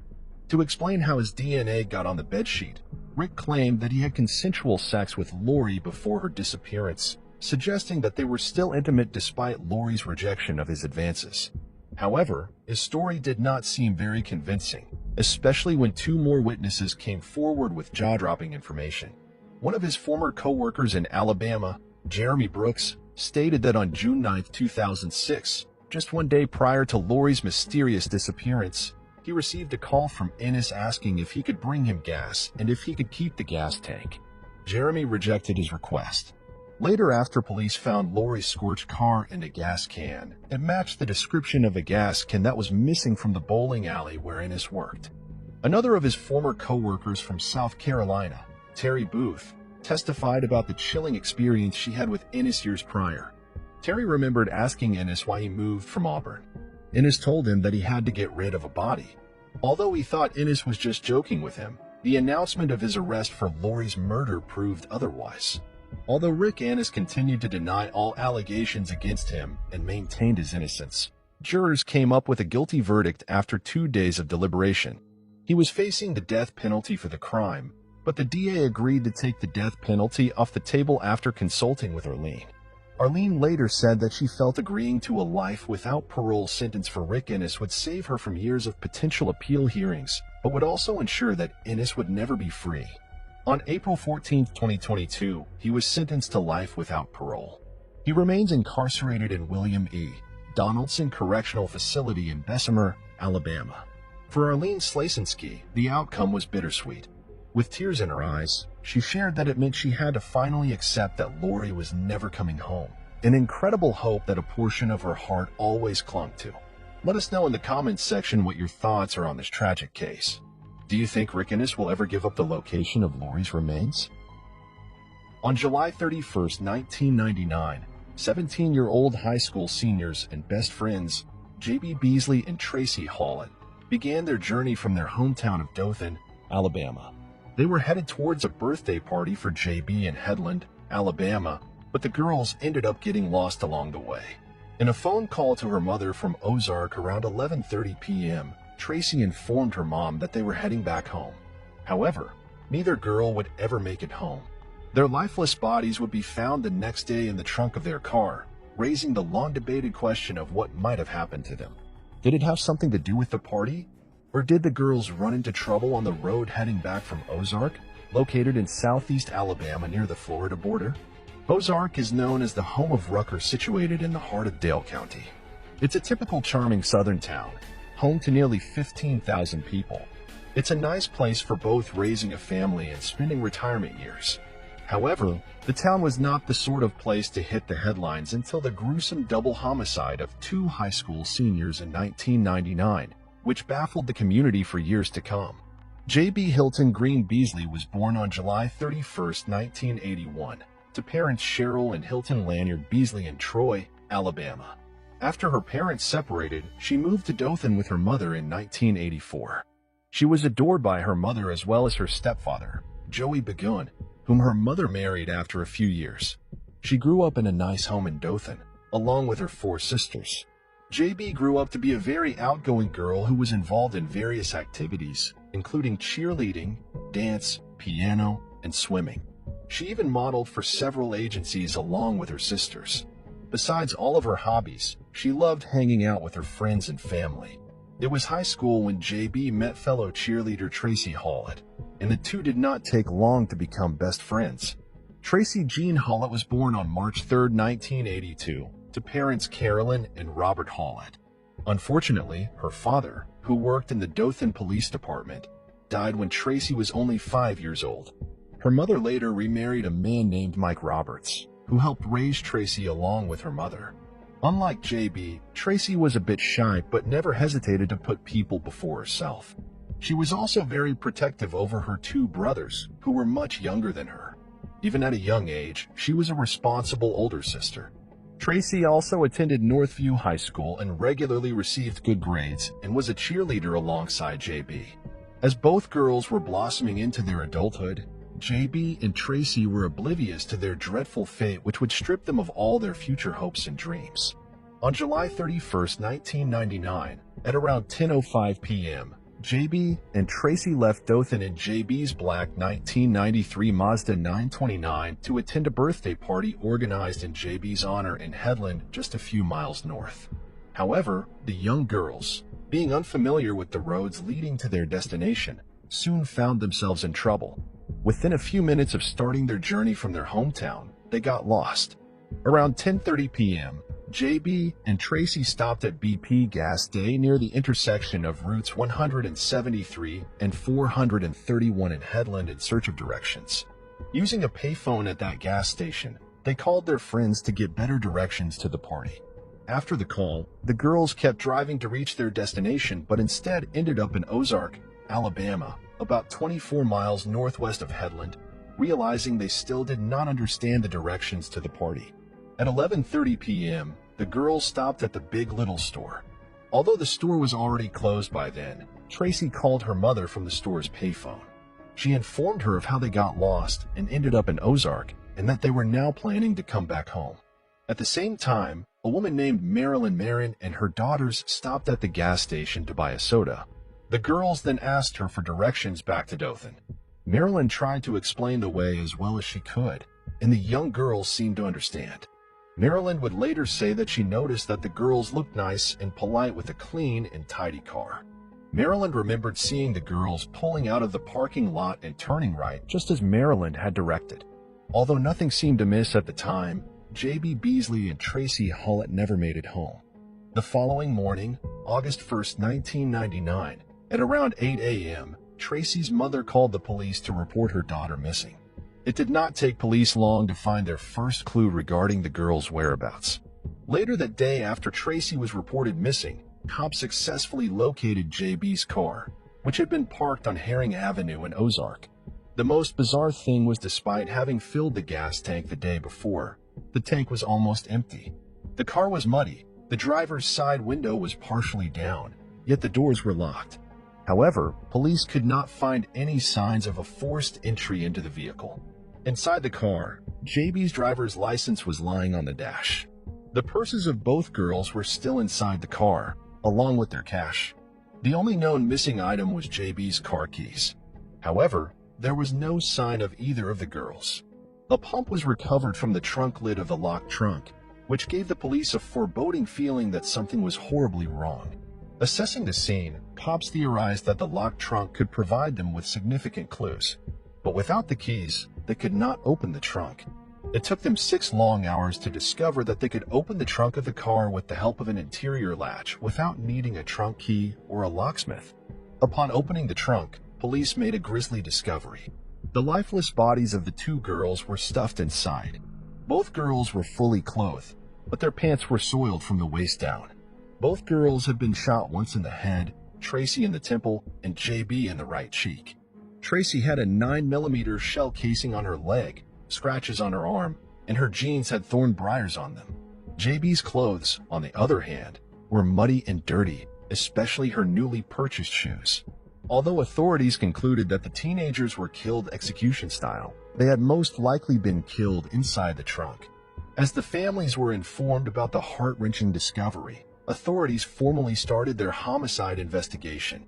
Although investigators were considering robbery as a possible motive during the initial phase of the investigation, it was quickly ruled out after confirming that not only the girls' purses but also their jewelry, money, and credit cards remained inside the car.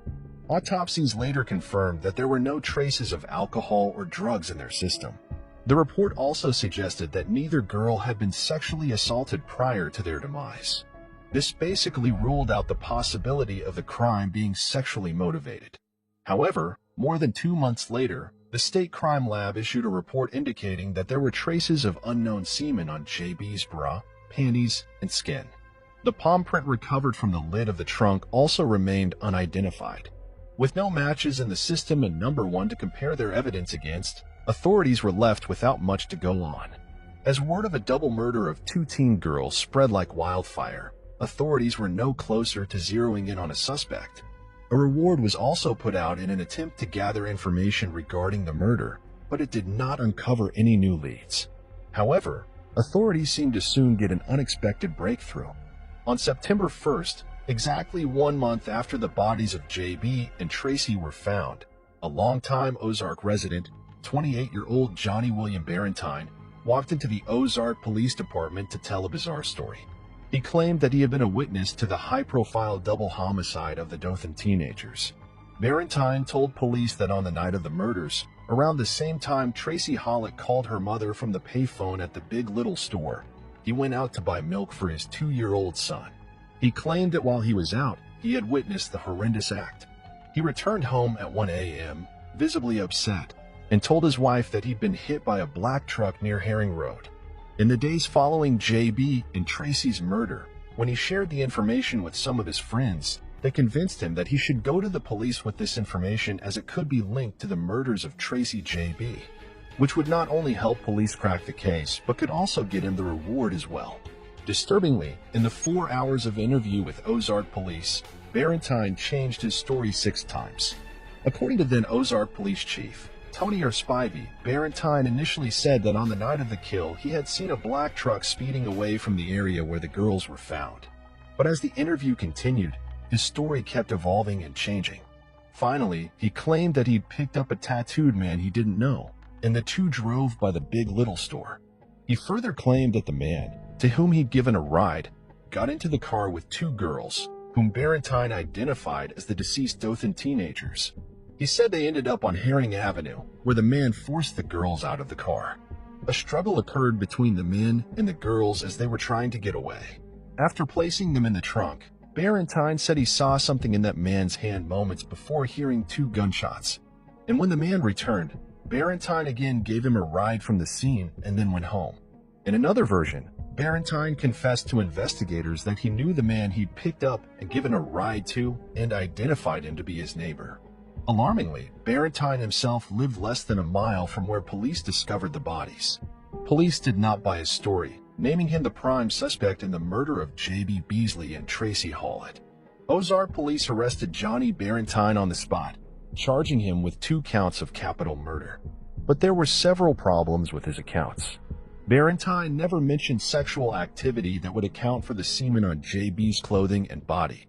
Besides, the neighbor he implicated had an alibi for the evening. Several people noted that he looked startled and like he had just awoken from a deep sleep in his mugshot. Just after arrest, Barentine immediately admitted that he had fabricated the whole story in order to collect the reward money. However, police at the time believed they arrested the right person. In the preliminary hearing on September 20th, Alabama Bureau of Investigation agent Charles Huggins testified that Barentine was able to describe the girls' clothing and other items consistent with the crime, suggesting he was there at the scene. From the time of his arrest, Barentine was held without bond in the Dale County Jail in Ozark. In an October 18th bond hearing, Barentine denied he was involved in the killings, confessing to the judge that he never picked up a tattooed man and didn't see anything the night of the murders. He said that he simply went to the BP at about 11 p.m. to get milk for his little boy and later fabricated the whole story to claim the reward money. However, he was denied the bond and sent back to jail.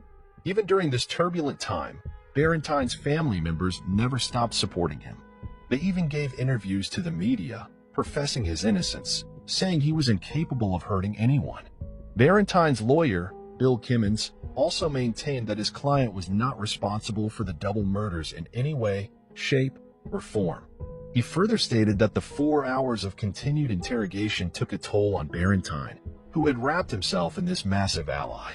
During police questioning, he was never told that he could go to the bathroom or was free to leave whenever he wanted. Barentine's defense also pointed out the fact that Barentine only finished the 7th grade and a portion of the 8th grade. He said his client was in special education classes, indicating his inability to plan this heinous crime. Barentine was finally released from jail on December 17, 1999, after it was revealed that Barentine's DNA did not match that from the semen found on JB's body and clothing. In January 2000, a Dale County grand jury declined to indict Barentine and cleared him as a suspect in this double murder. After Johnny Barentine was cleared of suspicion, the investigation endured a setback. The methods employed by investigators were also criticized. There began to be mutterings that the Ozark police were incapable of handling the case. However, police still had some potential suspects on the radar. One of the most viable suspects was a man from Michigan who was at a party the night of the murders near where JB's car was later found. Investigators discovered that the man, who was not publicly named, left town within days of the murders. Investigators had even traveled to Michigan 3 times to interview him. He could not account for 3 or 4 hours of time on the night of the murders and later made some suspicious statements to people. However, the police declined to elaborate on these alleged statements. As it turned out, he was also later ruled out by DNA. Another significant lead police were chasing during the initial phase of the investigation was the driver of a small white pickup truck. A video surveillance camera inside the Big Little store caught a grainy pork image of what appeared to be a small white pickup truck at the gas pumps at the same time JB and Tracy were at the payphone calling Tracy's mother. No digital trail could be traced, though, as there was no record of a gas purchase at the pump at that time. The video neither showed anyone getting out of the truck nor did it show the driver clearly. After releasing a photo of the truck to the media a month into the investigation, police urged the public to come forward with information. Unfortunately, both the driver and the truck vanished into thin air as the lead faded away. The last lead for the investigators was a man from Mississippi. Police said the man, who was extradited from Jones County, had been arrested there on an outstanding warrant for possession of drug paraphernalia issued in Ozark. The man had been staying with relatives in Ozark, but left 2 days after the murders. According to Spivey, investigators wanted to question a Min connection with the case. However, no significant information came out in light of this lead. Without any evidence, investigators were forced to let him go. In March of 2000, a woman called police and said she heard screams and 2 gunshots near Highway 123 South just inside the city limits on the night of July 31, 1999. When asked why she did not come forward earlier, she claimed she was scared to get involved. Based on her description, police thoroughly searched the area and discovered a 9mm bullet, the same type used to kill the girls, but the brand name of the bullet did not match the brand of bullet shell casing found on Tracy's body. Furthermore, the unspent bullet had no markings that would help with forensic comparison to other evidence in the case. Again, another dead end for investigators. Although several leads over the years proved to lead nowhere, investigators never lost hope in the search for a DNA match. As the heartbroken families of JB and Tracy tried to get on with their lives, the case turned cold. Then years later, another twist in the case added another layer to the thrilling mystery. After remaining cold for years, 2015 would mark a bombshell allegation in the murder case of J.B. Beasley and Tracy Hallett. Rena Crum, a sworn Ozark Auxiliary police officer, came forward and openly accused an Ozark police officer of murdering J.B. Beasley and Tracy Hallett and others of covering it up. Rena alleged that on the night of July 31, 1999, a police officer for Ozark Police pulled over Beasley, demanding to know the whereabouts of some cassette tapes that contained recorded conversations. According to Rena, these tapes could have incriminated Ozark police officers regarding the illegal business of cocaine distribution and profits. The incident escalated into the murders of 2 innocent teens, she further alleged. Rena claimed that she'd been threatened by multiple law enforcement officials who had knowledge of the murderer's identity and covered it up by getting rid of evidence. Rena named 3 cops, Gary Butch Whittington, Rex Tipton, and Eddie Henderson, accusing them of harassing and threatening her. She went as far as to say that then Police Chief Tony Spivey, who handled the original investigation, had also helped cover it up. However, she shied away from revealing the name of the police officer who she claimed had actually committed the murders. Renowned American journalist and newspaper editor John B. Carroll wrote an article saying that he believed the officer in question presumed the two girls intended to use tapes in a court case that was scheduled for August 2nd, 1999, less than 48 hours after they were murdered. The tapes were to be entered as evidence into that case. In this article, Carroll also stated that Rena was severely beaten with a fall bat after coming forward, which stopped her from naming the actual killer. Law enforcement officials Rena accused had all denied having any involvement in the murders of J.B. Beasley and Tracy Hallett. Without any physical evidence, none of them were ever formally named as suspects in the case. Regardless of that, the allegations blew up on numerous true crime websites and social media, leading to a defamation lawsuit. On January 29, 2016, Keith Kaufman, Rex Tipton, Tony Spivey, Eddie Henderson, and Gary Butch Whittington, all Ozark, Alabama police officials, filed a lawsuit against Rena Crum, John B. Carroll, and Dean Matthews for libel, slander, and defamation of character. That case was dismissed in 2018. In May 2016, Rena Crum received a suspended sentence and a $250 fine after being convicted for harassing J.B. Beasley's sister. Over the years, authorities investigated many theories. They interviewed hundreds of people and took DNA samples from several suspects, but to no avail. It would take 20 years and the innovation of new DNA technologies before police could apprehend a suspect. In March 2019, investigators sent the DNA found on JB's body and clothes to the Virginia-based Parabon Nanolab, which specializes in DNA phenotyping and genetics using public genealogy databases. After analyzing the DNA, the lab finally made a connection to a suspect, Colleen McCraney. 45-year-old Coley Lewis McCraney was never on the radar of investigators in the brutal 1999 murders of J.B. Beasley and Tracy Hallett until DNA implicated them in the crime. McCraney, who's an Alabama native, graduated from Carroll High School in Ozark in 1992, where he was an athlete as well as the president of the Library Club. After that, he joined the U.S. Air Force and served there from 1993 to 1997. He was married in 1992 but separated from his first wife in 1994 and later divorced. According to the reports of Dothan Eagle at the time, McCraney's ex-wife filed a complaint with the Air Force in 1994, stating that McCraney had assaulted her. McCraney remarried in 2001 and had children with a second wife.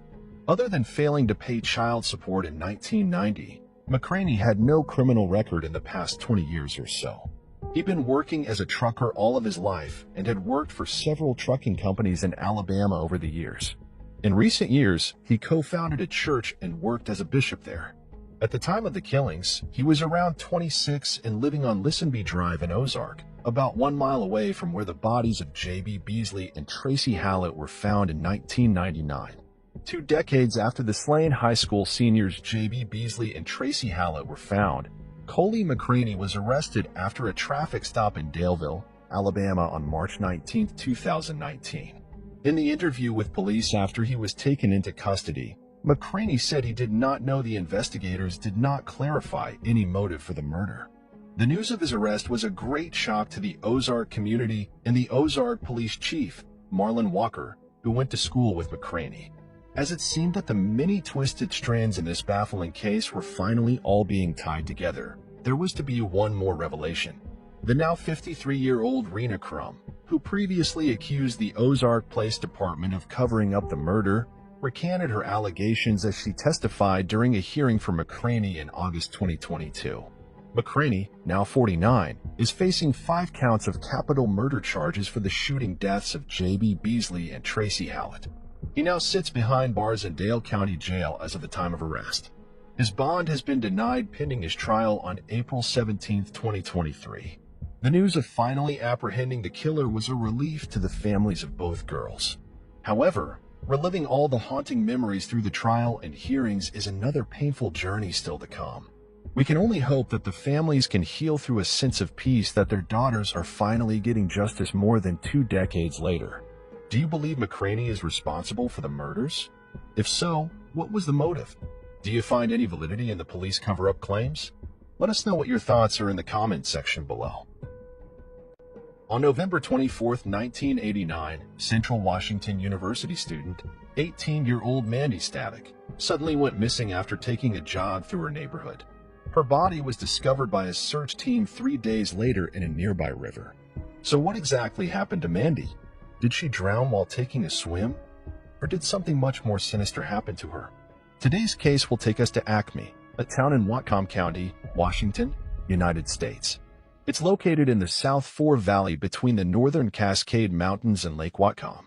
The town is locally known as a scenic area and contains several camping opportunities along Lake Whatcom. Many people who live in the place choose it because of its good reputation, as well as its close-knit proximity to several parks and recreational areas. Mandy was born on the 16th of April 1971 to Glenn and Mary Stavik. She was not an only child, but had 3 siblings by the names of Brent, Lee, and Molly. In 1974, Glenn and Mary's marriage came crashing down, and they went their separate ways. Brent, who was Mandy's older brother, died the following year at the age of 17 during a hunting trip in Alaska.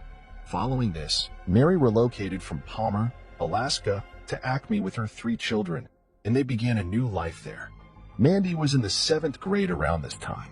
She soon got used to her new environment and also became a popular face around the neighborhood.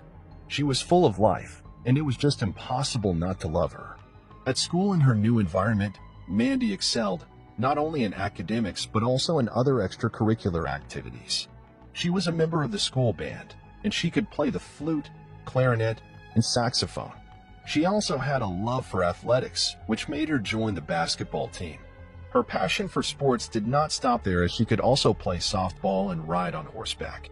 She wanted to do everything, wanted to be very good at everything she did, and she was. She was a high achiever, said Mandy's mother. She wanted to do well in everything she did. She had it all going for her. She had a bright future ahead of her. The house where Mandy lived with her mother and siblings was located on Strand Road and was about a mile from the highway. About 5 miles from the house was a river, popularly referred to as Nooksack River by the locals. Mandy was in the habit of jogging around her neighborhood. She'd often start from her house and run westbound toward the west side of the Strand Road and down to the Nooksack River. It was her favorite route, and her mother, Mary, and the family German shepherd named Kyra joined her occasionally on a run. However, Mary usually rode a bike instead of jogging alongside her daughter. By the time Mandy graduated from Mount Baker High School, she was conversant in sign language. To top it off, she graduated as an honors student, and her mother's joy knew no bounds. Mandy had big dreams and hoped one day to become a commercial pilot. With this burning desire, she went to Central Washington University at the age of 18, believing that in a few years, she would have obtained her commercial pilot's license. However, after only a few months of experiencing university life, she realized that being a commercial airline pilot was not something she was passionate about. She just couldn't see herself sitting for long hours in front of the flight instrument panel of an aircraft. Due to this, she decided to choose a different career path. At her new school, she met Yoko, a Japanese girl who was also pursuing a degree at the university. The two were roommates and quickly became great friends. From Yoko, Mandy learned the rudiments of the Japanese language, and in no time, she was speaking it fairly fluently. Mandy was also in a relationship with a guy named Rick Sender. It was an affair that her family and friends were well aware of. In November 1989, Central Washington University observed Thanksgiving, and students were allowed to go home to spend time with their families and loved ones.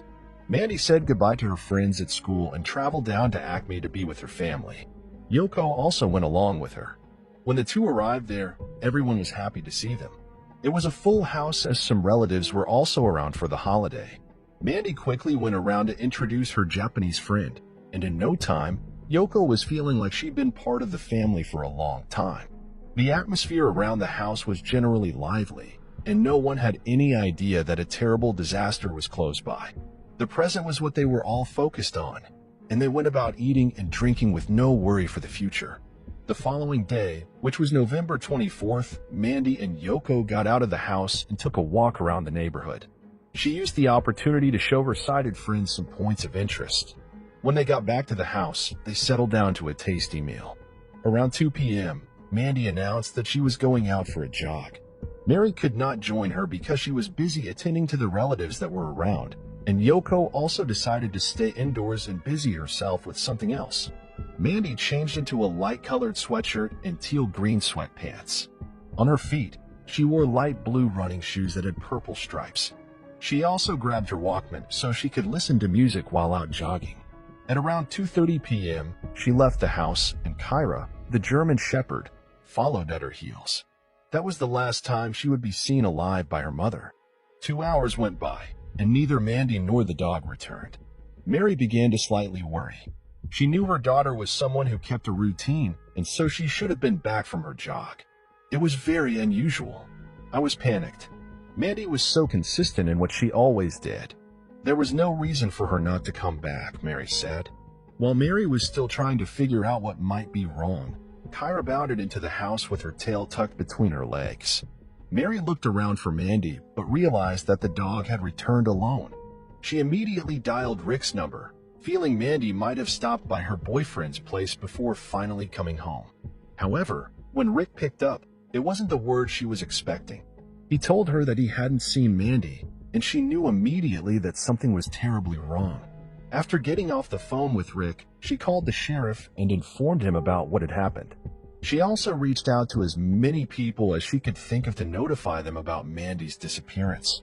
In no time, a majority of the community, as well as police officers, were out searching for her. People came forward, giving accounts of seeing her jogging around in the afternoon of that day. Lee, my son, he was at the Andersons' house, which is about halfway between my house and Highway 9 down Strand Road, Mary said. He was there visiting his friend, Jeremy. He remembered seeing her jog by coming home, she added. The search for Mandy that day proved futile, and she did not return home.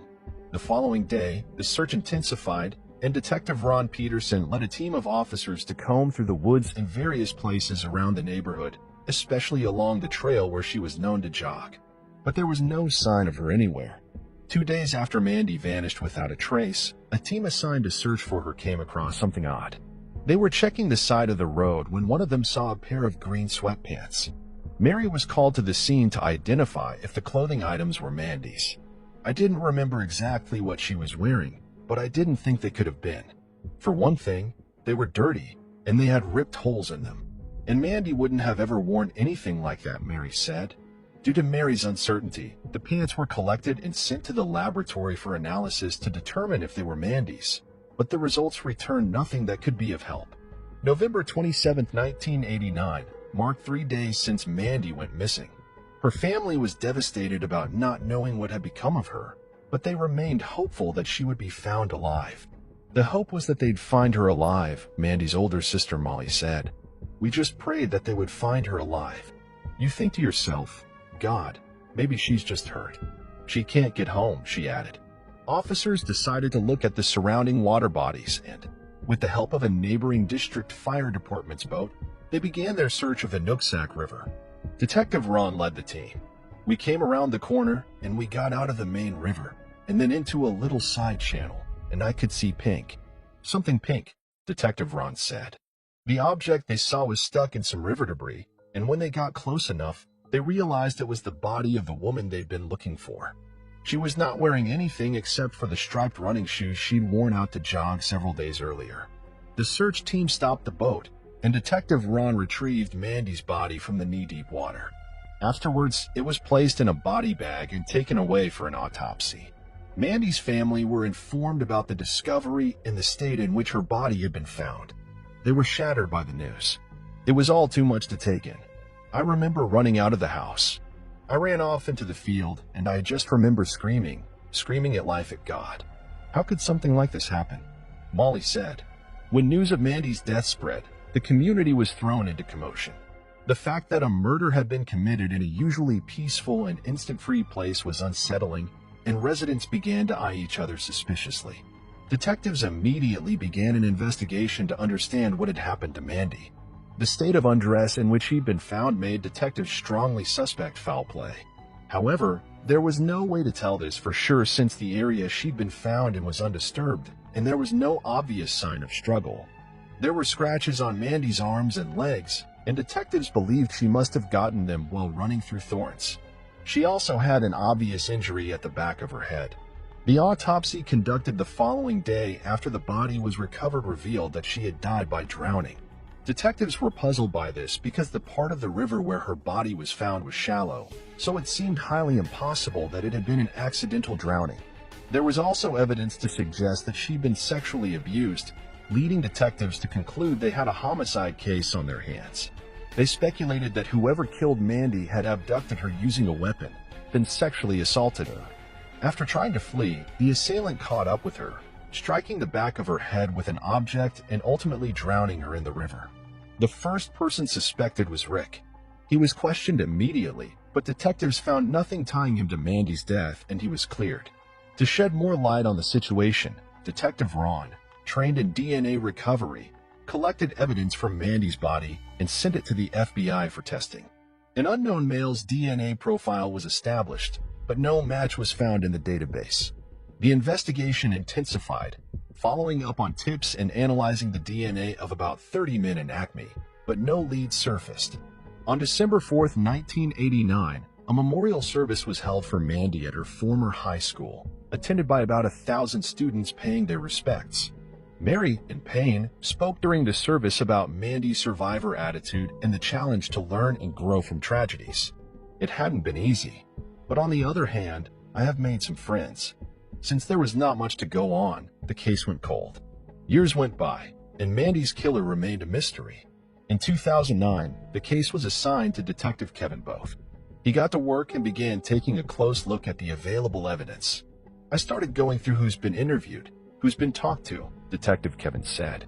He found out about a drug dealer named John Wozniewski, who had been questioned in the past about the murder. At the time, John claimed to know who killed Mandy, but upon questioning, police were unable to extract any meaningful information from him. John's DNA did not match the DNA recovered from Mandy's body, so he was ruled out as a potential suspect. Detective Kevin decided to once again interrogate him and see what he could get out of him. He traveled to Cambodia, where John had moved, but ultimately, nothing came out of it. The case would remain stagnant until the unexpected happened 3 years later. One day in June 2013, two unrelated women, Mary Lee Anderson and Heather Backstrom, who lived near Bellingham, a city about 35 minutes drive from Acme, decided to take their kids to the local park. While their children played a short distance away, the two women sat with a group of other mothers and began chatting about their families and life in general. The conversation centered on the unsolved murder of Mandy that had taken place several years earlier. Suddenly, Heather said she knew who the killer was. With surprise written all over her face, Mary Lee also said she knew who it was. At that point, the two women barely knew each other, although they had both attended Mount Baker High School as teenagers. As it turned out, the two women had suspicions about the same man, Timothy Bass. Intrigued by the fact that they were both talking about the same individual, the two exchanged stories of their past encounters with Timothy. According to the story Mary Lee shared, Timothy was a friend of her husband, and one night while she was home alone with her child, he had stopped by from a hunting trip to use the house phone. After attempting to dial a number, which did not go through, he walked over to the bedroom where she was. There, he told her that he wanted to make love to her. Mary Lee was shocked by the audacity and threatened to call the police on him. He persisted with his talks, but in the end, she managed to get him out of the house. Heather's experience with Timothy, on the other hand, happened when she was 15. It was after a softball game in the summer of 1989, a few months before Mandy's murder, Heather said. We decided a bunch of us to go to Dairy Queen, she added. She had been sitting in the front seat of a truck driven by a guy named Dan. Sitting beside her was Timothy, and during the journey, he began to aggressively flirt with her. He would talk about her eyes, saying they were beautiful. Then he took a pin out from a cup holder and started rubbing it along her knees because she was wearing cut-off sweatpants. Timothy did not go too far with this act, probably due to the presence of Dan. However, since that day, the memory stuck with Heather, and she tried as much as possible to avoid him in the neighborhood. After sharing their disturbing experiences, they grew more certain that he knew something about Mandy's murder. Mary Lee reached out to Detective Ken Gates, who had been her high school classmate and was working at the Whatcom Sheriff's Office. She told of her suspicion about Timothy and also gave the reasons why she had them. I really wasn't ready because we're in a small town, and to accuse someone of something we don't know for sure is a little scary, Mary Lee said. Detective Gates and the other detectives assigned to Mandy's case began unraveling as much as they could about Timothy. What they found out was that he had no criminal record, but something else about him caught their attention. Back in 1989, at the time of the murder, Timothy and his family had been living in a house that was right along Mandy's favorite running route. Where he lived was not too far from Mandy's house. His family was well liked in the community, and he had also attended the same high school as Mandy. In January 1990, he had gotten married to a woman named Gina Malone and moved to Everson, a city in Washington that's about 19 miles north of ACME. The union between Timothy and Gina produced 3 children, and he was leading a normal and quiet life working as a delivery driver for a bakery known as the France Bakery Outlet. Detectives also discovered that none of the male members of Timothy's family, including him, had been asked to provide their DNA for testing. Due to this, detectives decided to pay him a visit at his home. When they got there, they talked to him about Mandy, but his response suggested that he could barely remember who she was. That was definitely a red flag for me, which indicated to me that he was obviously lying, Detective Kevin said. Everybody knew what the Mandy Stavik case was, and she ran past his house every day. How could you not know it? Timothy was then asked for saliva samples so that they could obtain his DNA, but he refused. The reason he gave was that he did not trust them. He told them that he had watched crime shows and seen how people went to prison after giving their DNA. This only made detectives more suspicious of him, but since they could not force him to give his DNA, they took their leave. However, from that day, they began to watch him more closely. Detectives also went to his workplace and met with a woman named Kim Wagner, the manager of the bakery. They told her that they were investigating Timothy and needed help in obtaining his DNA, but they didn't reveal to her what exactly they were investigating him for. They came in. They said that there's an employee here under investigation for a case, and they'd like to get root information and maybe collect a cigarette but in there. At that point, I just shut them down. I was like, yeah, no. This is way above my pay grade, Kim said. She immediately directed them to the Human Resources Department, and there, detectives met with a brick wall. The owner of the bakery refused to be of help after finding out what the detectives were there for. They wanted a subpoena or a search warrant, and we didn't have sufficient probable cause to get a warrant, said Whatcom County Sheriff Bill Elfa. It was a disappointing period for detectives, and they had to accept a temporary defeat. Around 2017, the bakery manager Kim, her husband, and some friends were having a random discussion in the comfort of their home. The topic soon shifted to the 1989 murder and how Timothy used to live on the same street as Mandy. At that moment, it occurred to Kim that detectives had been to her workplace years back because they were investigating Timothy in connection to the murder.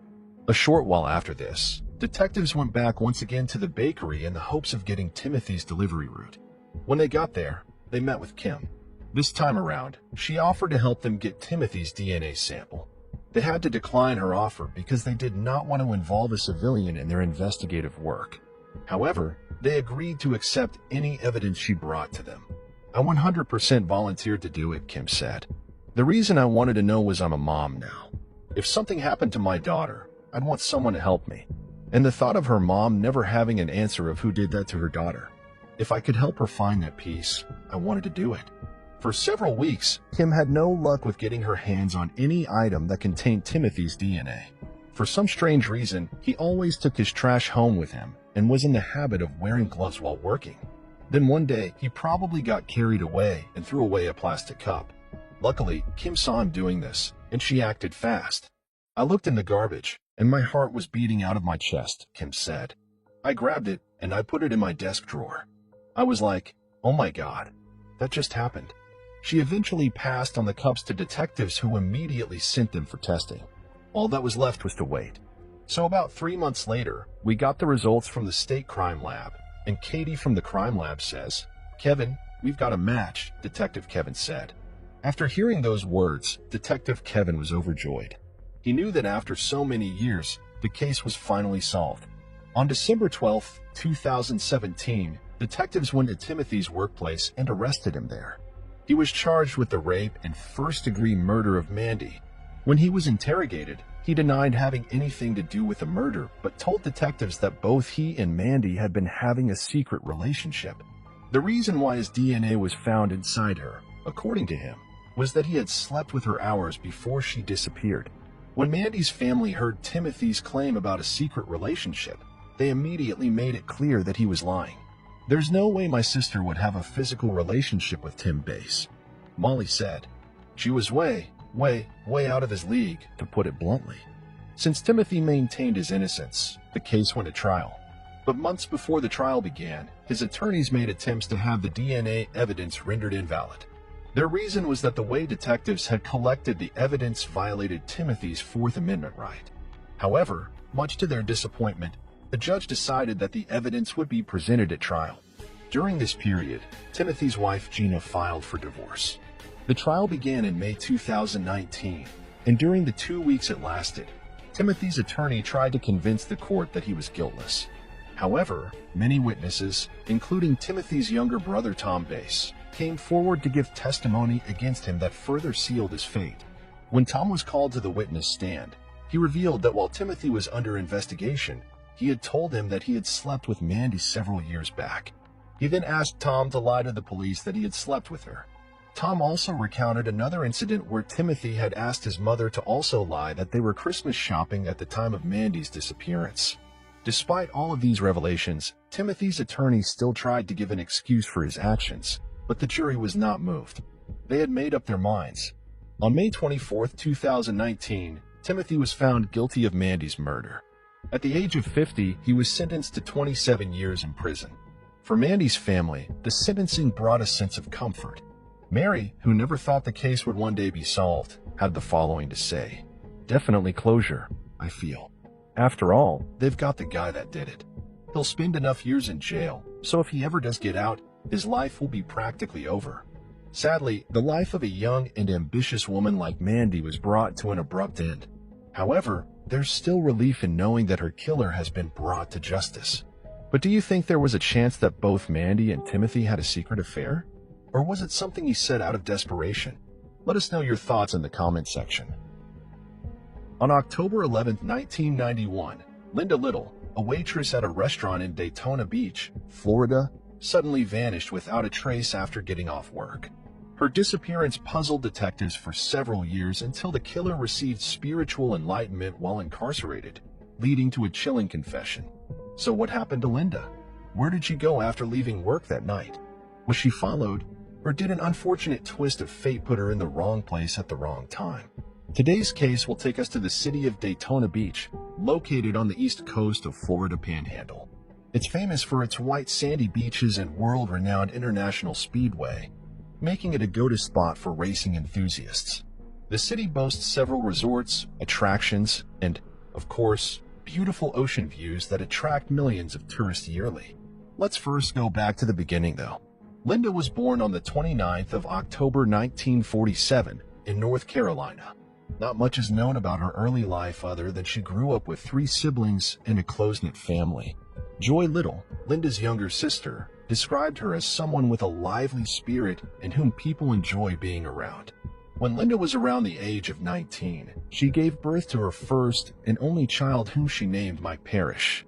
It's not clear who the father of Mike was or at what point Linda became a single mother, but she eventually raised her son with the help of her family.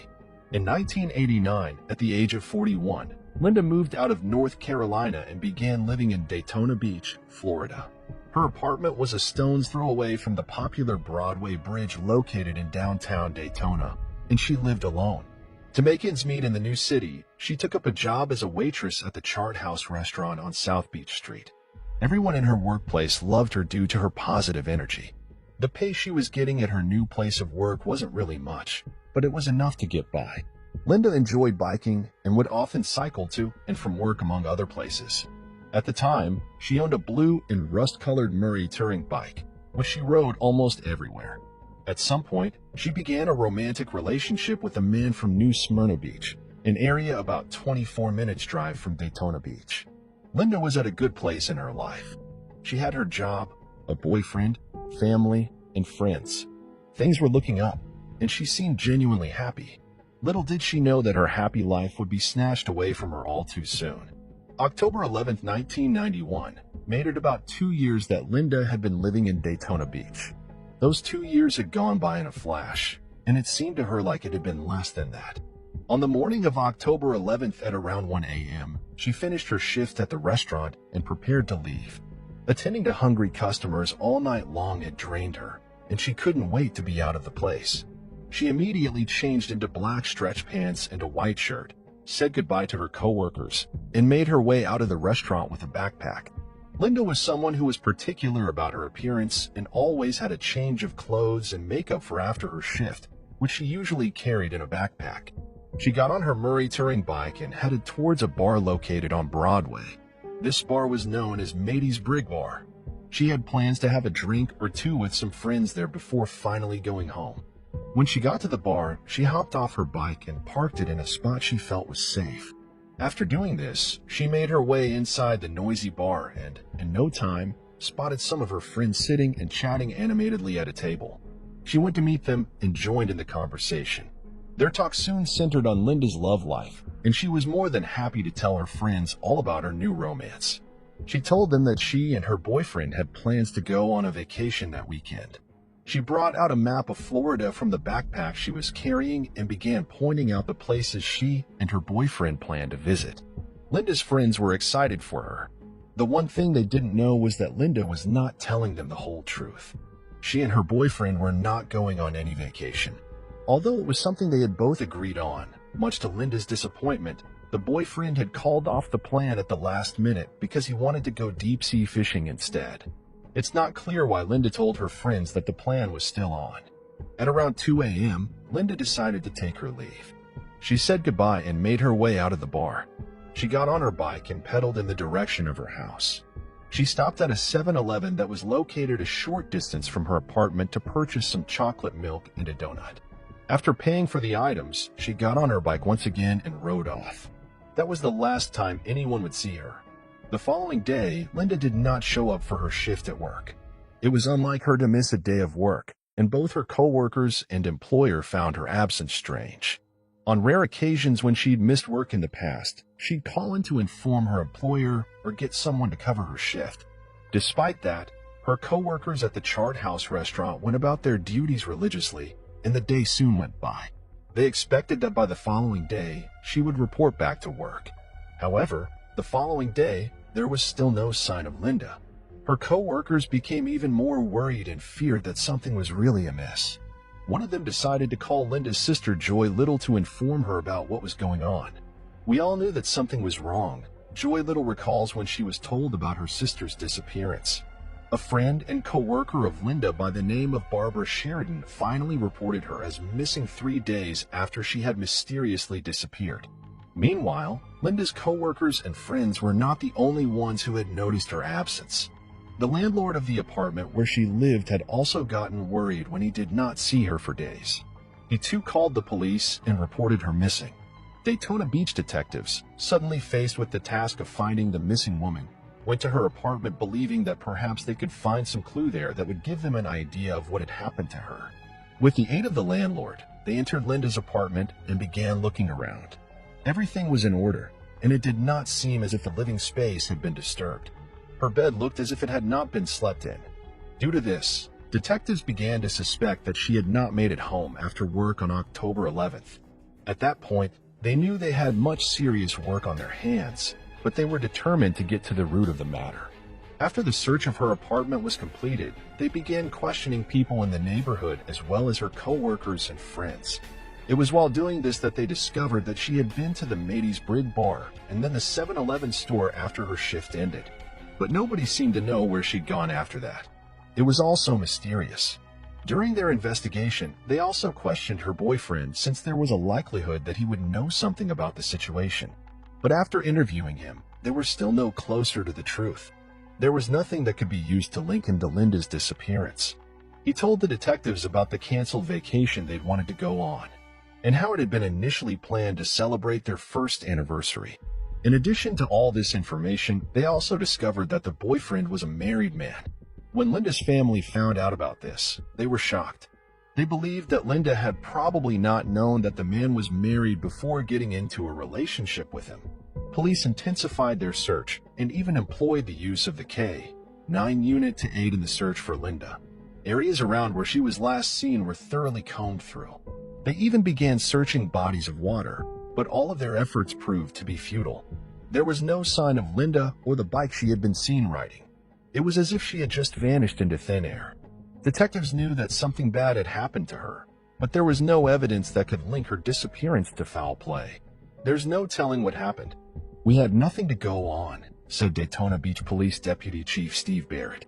Linda's family also asked for the public's help in locating her. A $5,000 reward was offered for information about her whereabouts. In addition to this, they printed and distributed 3,500 missing person flyers. She was described as having brownish red hair, blue eyes, and a height of 5 feet 11 inches. Her weight was listed as 150 to 180 pounds, and a description of the clothes she was last seen wearing was also given. Some of these flyers were given to truck drivers to distribute throughout the country.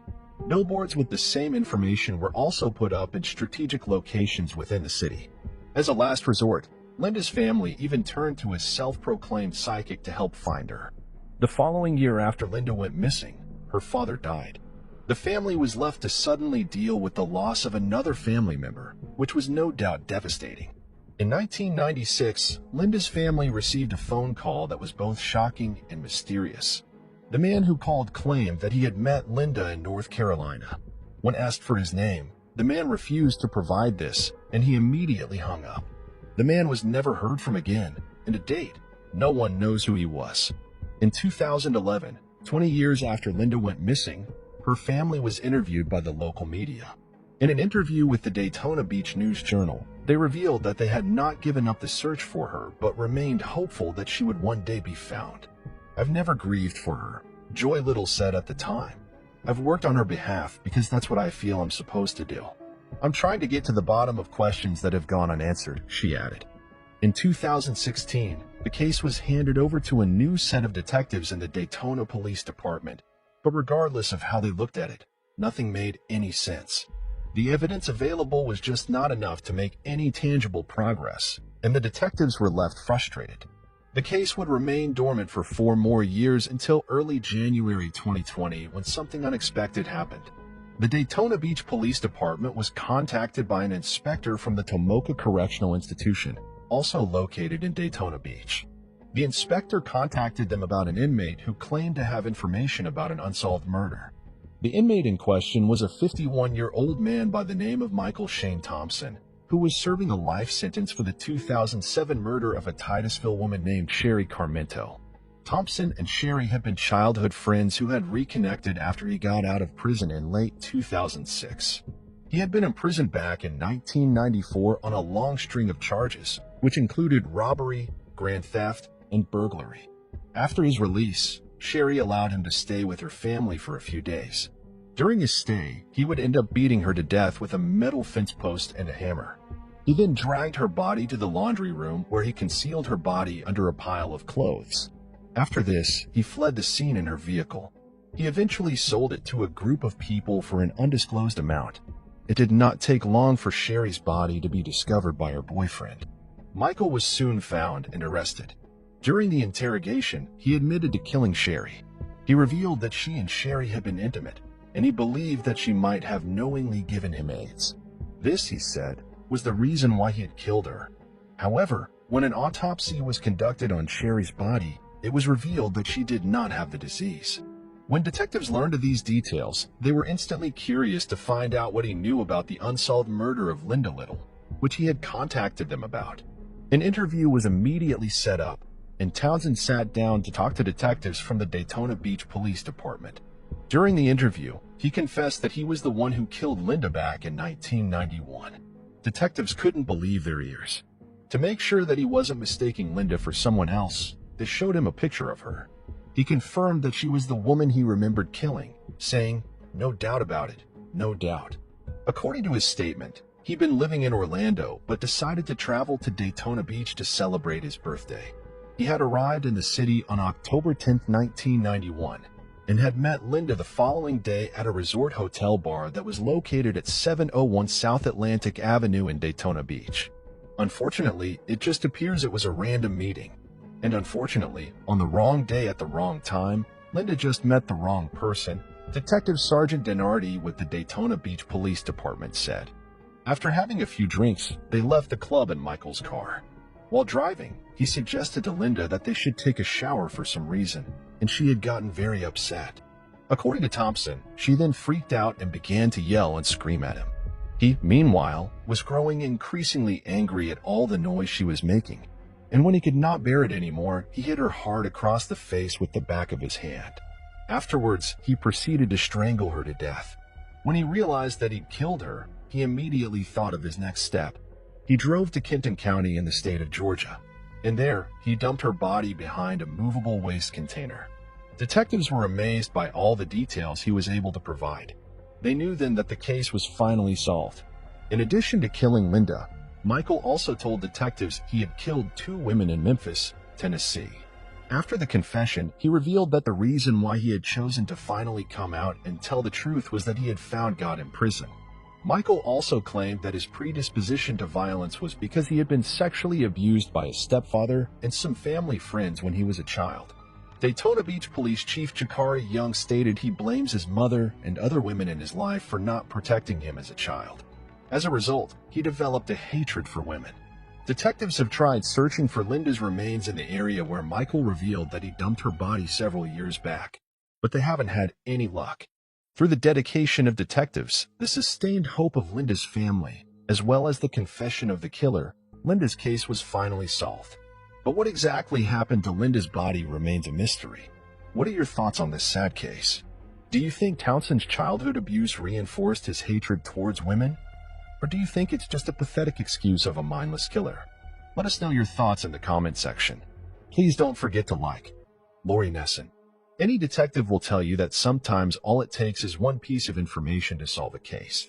Reynoldsburg police got that tip on a cold case after 4 to 6 long years. On September 28, 1974, Lori Nesson appeared. She had attended a high school football game and subsequently a house party, according to the police. Nesson was last seen walking home just after midnight. Nesson's naked body was discovered in a ditch on Rose Hill Road, but her garments were strewn across several miles. Due to the limited technology available at the time, the case became cold. At the request of Nesson's family, the Reynoldsburg Division of Police reopened the investigation in August 2019. Officer Craig Bradford took on the case because his daughter was 15 at the time, the same age as Nesson. Officer Bradford claims that the more he looked at the files, the more he discovered contradictions. Pictures that, at the autopsy, showed some cuts on her lip, things that would indicate foul play.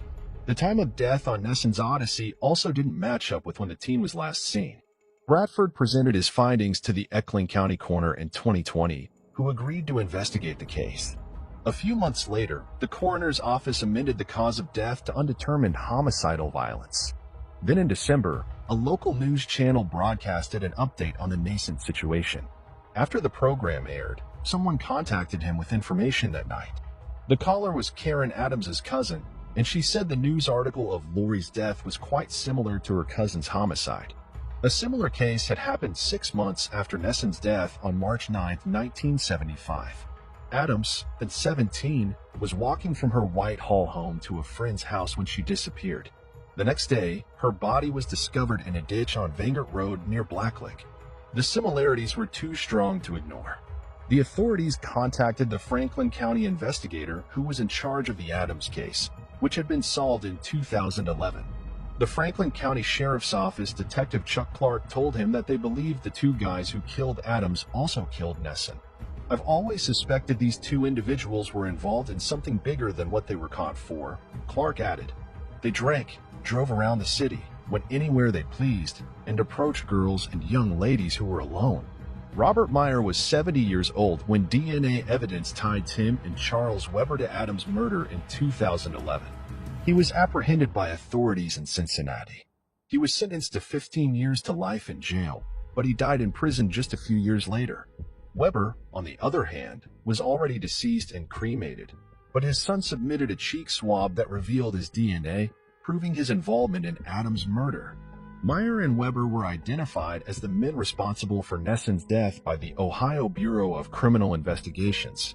Nesson's family is understandably troubled by the fact that her sister's final moments were probably spent in terror at the hands of two men they will never meet.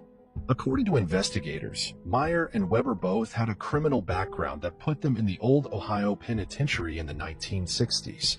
Meyer was sentenced to 10 years in prison in 1963 for murdering a man with a hammer. Weber was jailed for robbery. Following their release, the two moved in together and lived in Whitehall in 1974. Both men were convicted 3 years later of rape and kidnapping at least two women in the Toledo region. According to the investigator, one thing is certain: they were serial murderers and rapists. They would lure victims inside the car, joyride with them, and then sexually assault and kill them. Of course, knowing what they did to Lori and Karen, and knowing that there were about 6 months between that and then their activity in Toledo a year later, they would have had plenty of opportunities to victimize other young girls. The police are actively seeking information regarding similar cases in that period. Nesson's family expressed hope that her cold case will provide hope to other families. "I sincerely hope that this opens a door for other families who are waiting for answers," said her sister. "No one should have to wait 4 to 6 years for anything." Number 2. The case of Junko Furuta is different. This is one of the few cases that will shake you to your bones and make you boil with rage from start to end. It's not fascinating. It's just horrible. The only mystery here is how human beings can be so unimaginably cruel and how a judicial system can fail an innocent girl so badly after everything she went through. Before we dive right into the case, please note that the content of this video may trigger people on the topics of rape, torture, and murder. Let's get right into it then. Junko Furuta was a 17-year-old high school student living in Saitama Prefecture in Japan in 1988. She was smart, ambitious, and generally well-liked by everybody around her. Her grades were great. She stayed away from alcohol and drugs, and she was working at a plastic molding factory in her free time to save up for a trip she planned on taking after graduation. She had also accepted the job that she planned to take on after she graduated. Needless to say, she had a bright future ahead. Unfortunately for her, she went to school with some juvenile delinquents who were also ranking Yakuza members: Hiroshi Miyano, Jihoguro, Shinji Minuto, and Yasushi Watanabe. Miyano had a history of committing crimes and apparently had been getting into trouble since elementary school. Reportedly, Miyano had a crush on her and had even confessed his feelings to her before. But she rejected him because she wanted to focus on her studies. Miyano's horrible reputation and his connections to the Yakuza scared most people quite a lot, but Furuta had the courage to outrightly tell him no. On November 25, 1988, Miyano and Minuto were wandering around to find a victim to kidnap and rape. It just so happened that Furuta was riding back home around 8:30 p.m. after her shift at her job. Under Miyano's orders, Minuto kicked Furuta off her bike and ran away from the scene. Miyano then approached her and pretended to help her out to try and get her to trust him. Unfortunately, she did. Miyano led Furuta to an old warehouse and immediately began threatening to kill her if she did not listen to him. She tried to fight back, but he managed to overpower her, after which he raped her and then led her to a hotel close by where he raped her again. When he called up his friends to brag about exploiting her, the group reportedly asked him to keep her there to allow multiple people to take advantage of her. Miyano eventually took her to a park where his friends were waiting, after which they went through her bag and found her address written in her notebooks. To force her to cooperate, they threatened to kill her family if she tried to escape. They finally took her to Minuto's house, which would be her prison for the next 44 days. On November 27th, Furuta's parents contacted the police to report her disappearance. This made her captors force her to call her parents and tell them that she had run away and was otherwise fine. They believed her and dropped the case. The boys also forced her to act like Minuto's girlfriend when his parents were around, but quickly dropped the pretense when they realized that his parents would not report him to the police. The boys brutally tortured her over the next month. The brutality of the tortures escalated over time and initially began with humiliating her sexually before inflicting physical pain. While they also gave her limited food and water initially, they eventually stopped that and gave her a diet of cockroaches and milk instead. Their later statements revealed that their tortures included, but were not limited to, making her stand outside naked during the winter, force-feeding her large amounts of alcohol, making her smoke multiple cigarettes at once, urinating on her, beating her, penetrating her with various objects, and burning her with lighter fluid.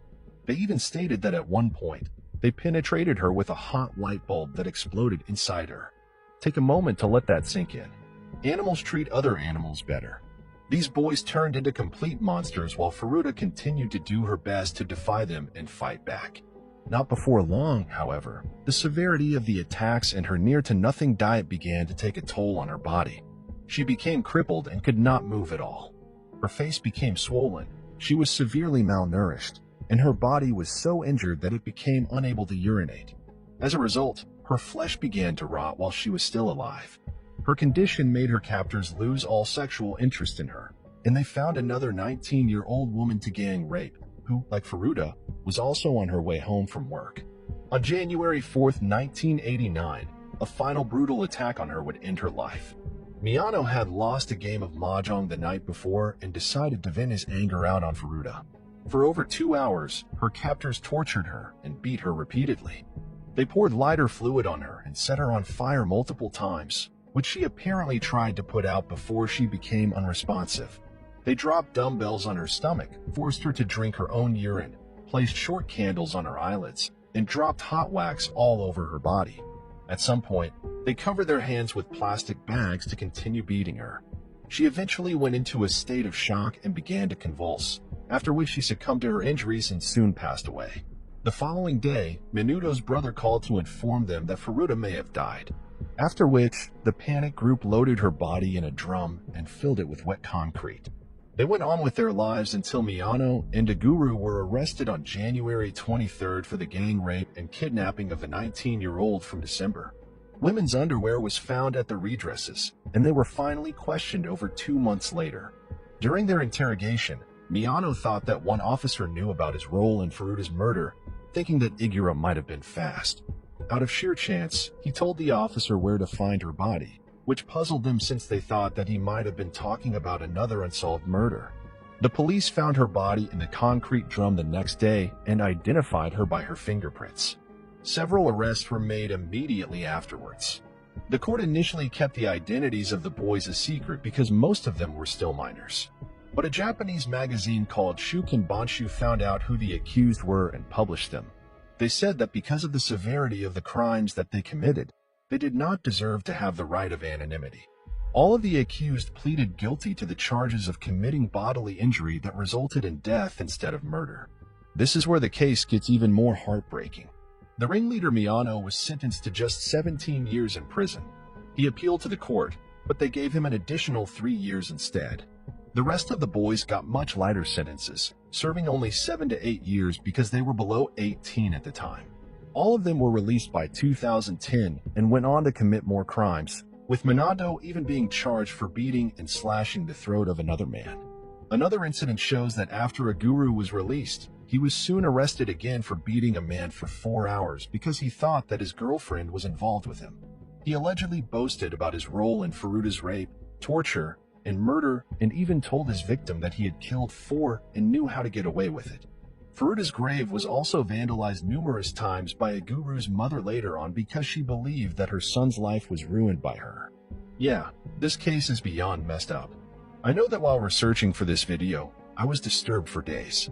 It really makes you think about how messed up we have to be as a society to let the convicts of such a ghastly crime off so easily.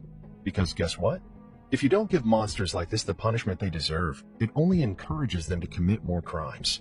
They learn that their actions have little consequence. Yep, this case really had the worst kind of resolution ever.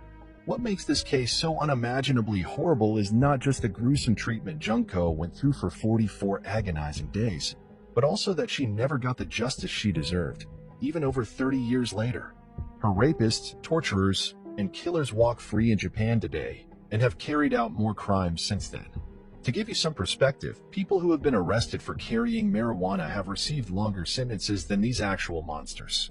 While Faruda never got the justice that she deserved, we can only hope that by remembering the names and the faces of her captors and by remembering her bravery, we can play a part in contributing to what she never received at court. Minor Minnie Soriano murder case. It was a chilly winter day in 1999 when a 13-year-old girl, Minerlys Soriano, aka Minnie, never returned home from school. She used to study in 7th grade, was very smart, and was considered a bit mature for her age. Minnie loved poetry and had a deep fascination with rainbows. After several days of going missing, this flower-like girl was found dead in a dumpster in the Bronx, New York. She was found stuffed in a bag in that garbage dumping bin. Even though the medical examiner dismissed the idea of the occurrence of any sexual assault on Minnie, traces of semen were found on her sweatshirt. It was revealed that the cause of Minnie's death was strangulation. The task force formed by the NYPD in 1999 looked into the case with Detective Michael Legiovane is one of the chief investigating officers of this team. What followed was an intense round of interrogation of near and far acquaintances of many family members. DNA testing was carried out at great lengths by sending samples from Minnie's clothing, hair, and nails. But guess what? The results did not show any matches. The New York City Chief Medical Examiner, Dr. Barbara Sampson, had said the hardest cases that we deal with as medical examiners are those involving children. What was done with her is something that has been haunting me for nearly 20 years. Since, when it's a homicide like this, and when there were no really good leads as to who did, it's the most troubling kind of case for us. When nothing conclusive came out, despite conducting an intensive investigation for a year, the team lost the leads, and the case literally turned cold. However, nearly 2 decades later, the NYPD got the enthusiasm to reopen this case. Under Raymond, one of the first great detectives of New York, they went through a great deal of inquiries, interrogation, and investigation until they came up with the possible theory that Minerlys was murdered by someone who was not a stranger, but known to hurt. By resorting to the latest technology, familial DNA, a major breakthrough was attained. Once the result of this DNA test was obtained, the detectives narrowed down the search result to 5 relatives of Martinez's people who could have connections to Minnie's murder. There is one fact about Minnie that we didn't really share with you all before. Did you know that this bubbly little girl had a great interest in astronomy? One of her classmates revealed that Minnie wished to become astronauts when she grew up, but that sadly did not happen. The detectives got a hold of her journals and found out a list of the astronomy websites that she used to follow. And undoubtedly, this showed how great an interest she had in this field. Later, when the DNA test reports were made, the investigating team narrowed down to 3 people, one of them being Martinez, aka Jupiter Joe. The team held him to be a prime suspect. Wondering why? Well, this is because Martinez was found to be on the 19 to 99 list of tenants who dwelled in the building where Minnie used to reside with her family. Thanks to the upgraded technology of DNA testing, the investigating team came up with a vital result. They found out the DNA sample from Martinez matched the semen sample that was found on a Minnie sweatshirt. Martinez, popularly known as Jupiter Joe, was called so because he used to offer improvised astronomical lessons for several children worldwide. Oh, yes. He also had a YouTube channel where he used to upload his astronomy-based videos. This apparently good-natured soul was the one behind the murder of little Minnie. He had brutally killed her by first compressing her neck, and then attempting to sexually assault her. But in the course of trying to do that, Minnie died, and the cold-blooded Jupiter Joe, or Martinez, was cold-blooded enough to dump her body in the dumpster in the Bronx. Martinez had thought that he had succeeded in escaping from the clutches of the NYPD. After all, the detectives did not get to catch him for over 22 years. Jupiter Joe, who was now 49 years old, was ultimately arrested by the investigating team. Raymond said that the arrest was indeed a tremendous relief. I hope she's smiling at us. I hope that she sees all the people who cared and that she knows she wasn't forgotten. Minnie will now be happy to see how her murder will rot in prison. Number 4. Emma Jane Walker, a tragic tale. Emma Jane Walker was a 14-year-old high school student, a delightful young lady with a close-knit family and friends who adored her to death. Emma got admission to Knoxville Central High School, Tennessee, just 2 years before her death. Her friends described her as having a bubbly and fun personality. She was the only one in her junior year to get selected for the Central High cheerleading team. She had a bright future and wanted to become a nurse. Amidst her charismatic personality, Emma craved love. Therefore, while cheerleading, she caught the attention of William Riley Gall. William was 2 years older than Emma and was a star football player on his team. At that time, Riley was already dating a girl, but he broke up with her to be with Emma. It was a perfect love story, a popular football player and a cheerleader. They both seemed to be head over heels in love with one another. Emma's friends described Riley as a bit shy but extremely possessive about her. Their love story made Central High's headlines as Emma kept posting on social media about how happy she was with her boyfriend. Emma's parents also described Riley as a very sweet and generous guy who always made their daughter laugh. Despite their approval of Riley, they kept a close check on their daughter's phone to ensure the couple wouldn't cross any limits. Fast forward a few months later, Riley's behavior started changing immensely as he started controlling whatever Emma did. Her parents saw the toxicity in their daughter's relationship and decided to step in and take her phone away. This did not stop Emma from contacting Riley, as he gave her an iPod Touch with which she would text her boyfriend secretly. 2 years had passed, and Emma was 16 years old now. Her relationship with Riley kept getting worse day by day. Riley would text her things like, "You are dead to me," and "I won't ever see your face again," to things like, "I am really sorry. You know that I love you." It was getting harder for the Walkers to see their daughter suffering because of her boyfriend. Riley's mom, Jill Walker, asked Riley to stay away from her daughter to protect her. Finally, in the fall of 2016, Emma broke up with her player boyfriend. Around that time, Riley had graduated from high school and had been a junior at Maryville College, which was only 30 minutes away from Emma's house. This was a deal breaker for Riley as he tried to take his own life by swallowing Vicodin pills in his dorm room. His friends witnessed his behavior and how much he was obsessed with Emma. Meanwhile, Emma's life started getting better. She began spending quality time with her family and friends and realized that she deserved better. Things started getting back to normal for the Walker family, as the breakup proved to be healthy for their daughter. It was a normal Saturday, and Emma was at a house celebrating their victory in the annual football game. Around midnight, Emma started receiving mysterious texts. The text asked her to come outside alone, or they would kill someone she loved deeply. She told her friend Zach about these anonymous messages, and he suspected that it would probably be Riley trying to get back together with Emma. Terrified by the text, Emma and Zach went out and found a man lying face down near a ditch. To their surprise, it was Riley. He told Emma and Zach that he had been kidnapped and did not remember anything as he was unconscious. Nobody believed him and said that he was doing this just to get sympathy from Emma. A day or two had passed when Emma had been home alone and saw a man in a black hoodie standing outside her window. She was terrified and texted Riley out of fear, saying, "I hate you, but I need you right now." He got a text from Riley that he was speeding over to her house to save her. Jill Walker came back to check up on her daughter and found Riley sitting in her front yard. She got furious and asked Riley to leave her property immediately.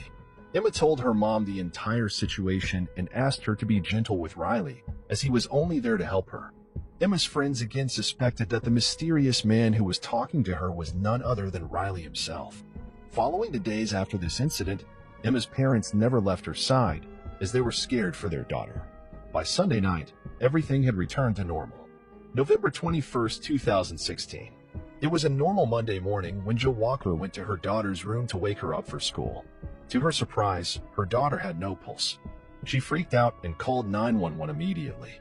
The ambulance came and rushed Emma to the nearest hospital, but it was too late. Emma was already dead. The hospital observed that she had been killed due to gunshots. The demise of a 16-year-old girl with a notably bright future made headlines throughout Tennessee.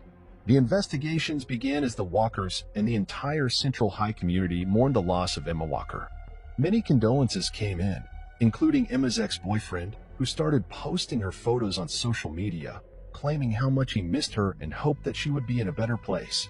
During the investigation, the police found 2 bullet holes outside Emma's room. The doctors told the police that Emma had been shot twice, with one bullet hitting her ear and killing her instantly, and the second one hitting her pillowcase. The police started interviewing all the suspects, and one name kept coming up: William Riley Gall. Emma's parents and friends testified that Riley had been trying to scare Emma into getting back together with him. Riley's college roommate made a statement that the night before Emma's death, Riley had asked him how to remove fingerprints from a gun. This intrigued the police, and they started investigating the 18-year-old college student further. Riley had shared a secret with his friends that after he got kidnapped, he had taken a gun from his grandfather to protect himself. This heightened suspicions even more. When the police checked the records, it came to light that Riley's grandfather had reported his gun as stolen. There was no room for confusion anymore. Noah and Alex, Riley's best friends, were also helping the police solve Emma's murder. The police asked them to secretly record Riley and try to get him to confess to the murder. They both agreed and asked Riley questions about the homicide. Riley asked his best friends if they would help him get rid of the gun in the Tennessee River, as he could go to jail because of that. At this point, it was all clear that Riley was the one who murdered his ex-girlfriend. The police took him into custody and asked him questions regarding the murder. He kept denying it, but his phone location showed otherwise. It was seen that Riley was outside Emma's house the night she was killed. It was 3 a.m. when Riley was seen going back to Maryville College. The police also found black clothing and shoes in Riley's car, making it clear that he was stalking Emma. The evidence was crystal clear, and 48 hours after Emma was murdered, Riley was in handcuffs. The trial of William Riley Gaul began, and it was argued that he was Emma's hero, and it was just a clumsy act to scare Emma into coming back together with him. His intentions were never to kill her. However, this defense did not hold, and the jury eventually reached its final decision. William Riley Gaul was charged with first-degree murder, stalking, theft, and possession of a firearm. He received a lifetime prison sentence with a maximum of 52 years before he could even be considered for parole. This has been a tragic case, a depressingly common type of homicide. Such cases are always hard to decipher, whether they are a reality or not. In this video, we will tell you what happened to Alice Gross. Alice Gross was born on Valentine's Day, February 14, 2000 in London. She grew up in a full loving family. She also had an older sister. From an early age, the girl showed an affinity for creativity. She loved to draw and play the piano on violin. Later, Alice began to write her own gorgeous songs and perform them to her own music. In addition, the girl was fond of Caleb's design and at age 11 even made herself a dress, which she planned to wear at a school graduation. When the girl was 13 years old, doctors diagnosed her with anorexia and depression. Despite all of this, Alice continued to pursue creativity and every chance of achieving tremendous success in the future.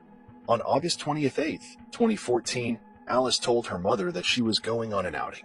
She had school vacations and plenty of free time, so the girl looked to walk along a small water canal and river near her home. The family lived in a suburb of London called Hanwell, and her usual route was 4.5 kilometers. The girl went out at about 3 p.m., promising her parents she would return around 6 p.m. She later texted her father she would be home soon, but Alice did not return at the appointed time. And when it was already 7 p.m. on the clock, her parents began to worry. They tried calling her, but her phone was off. The fact that Alice suffered anorexia and depression only added to her anxiety. Her parents feared something might have happened to her because of her physical condition. She was constantly weak and could faint. Her parents called some of her friends in the hope that Alice might be with them, but no. One had seen the girl that day, and her mother and father decided to call the police.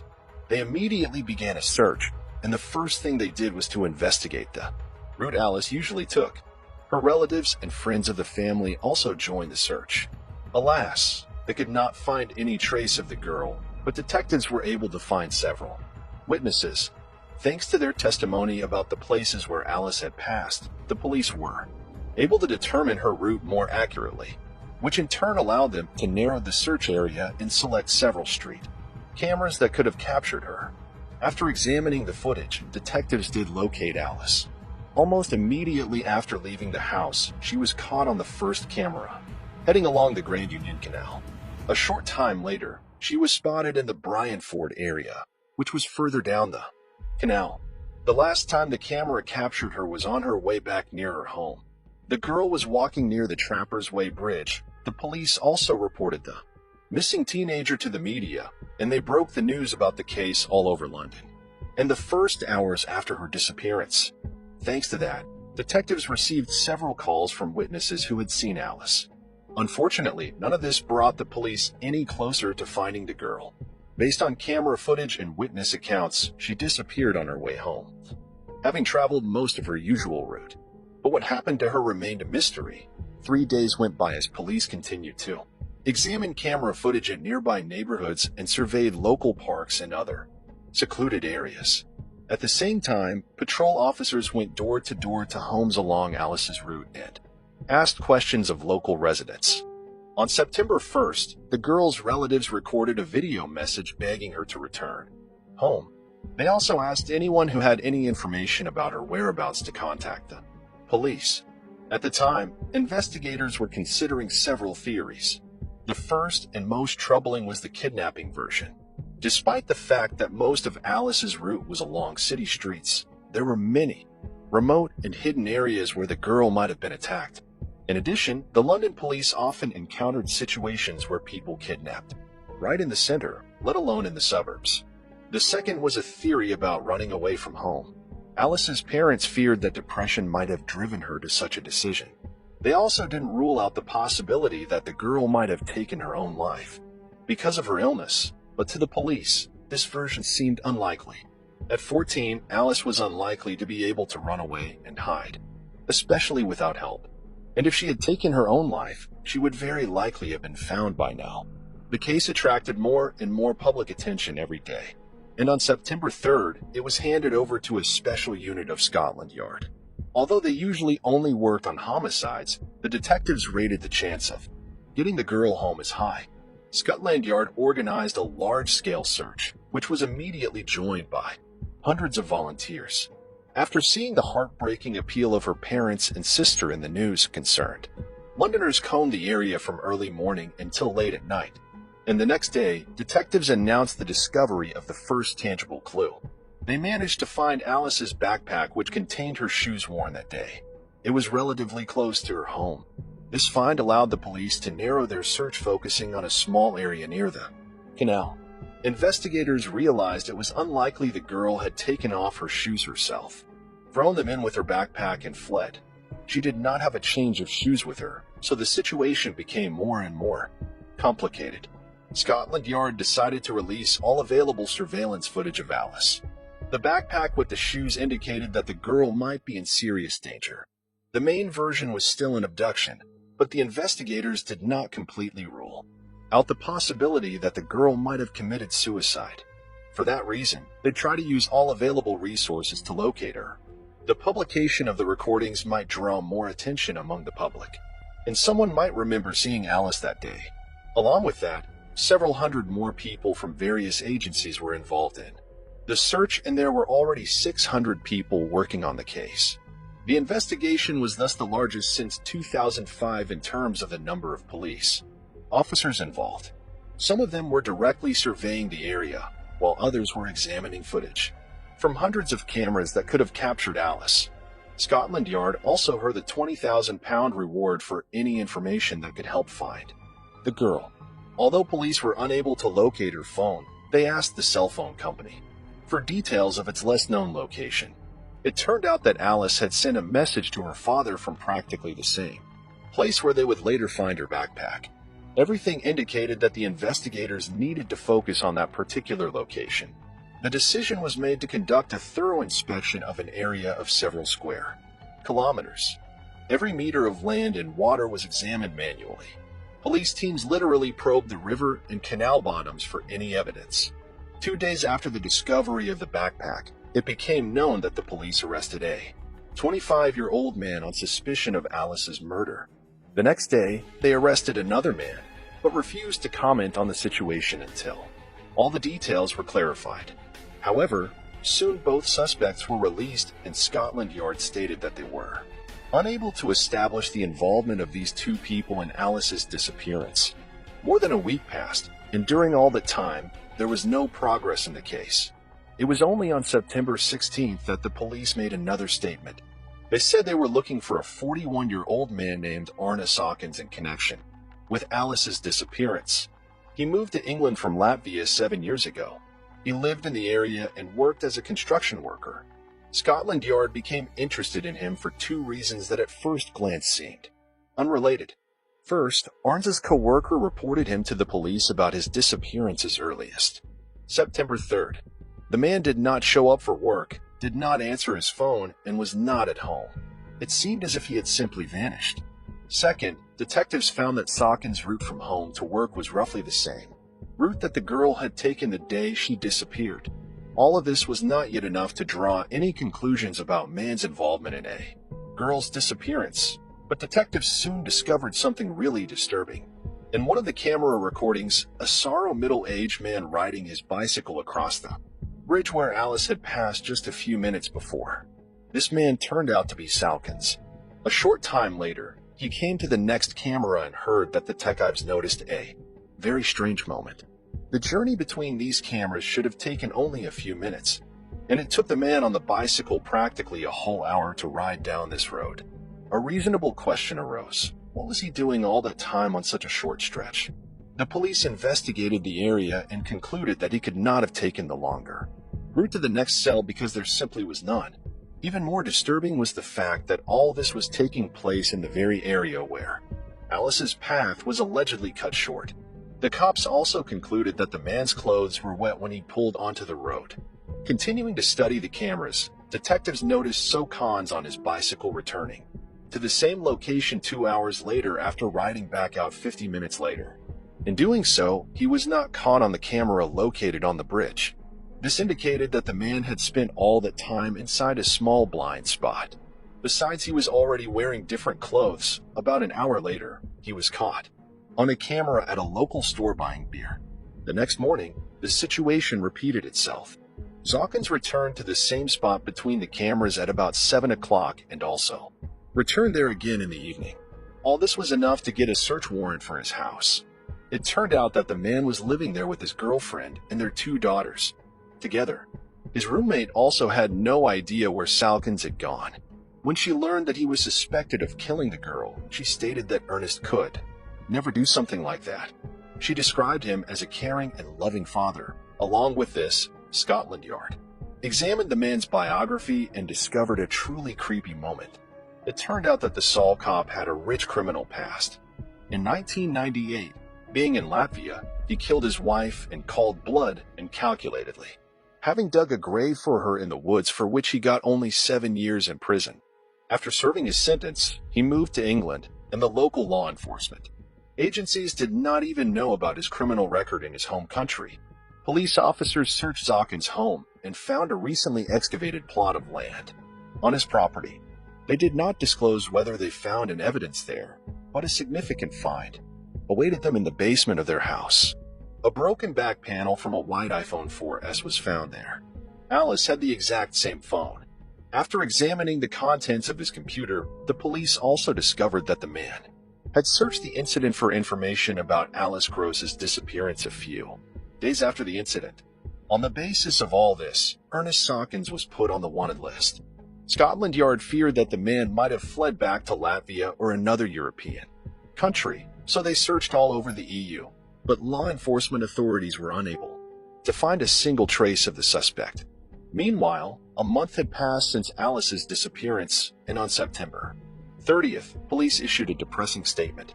A human body was found in a river near the Gills' disappearance.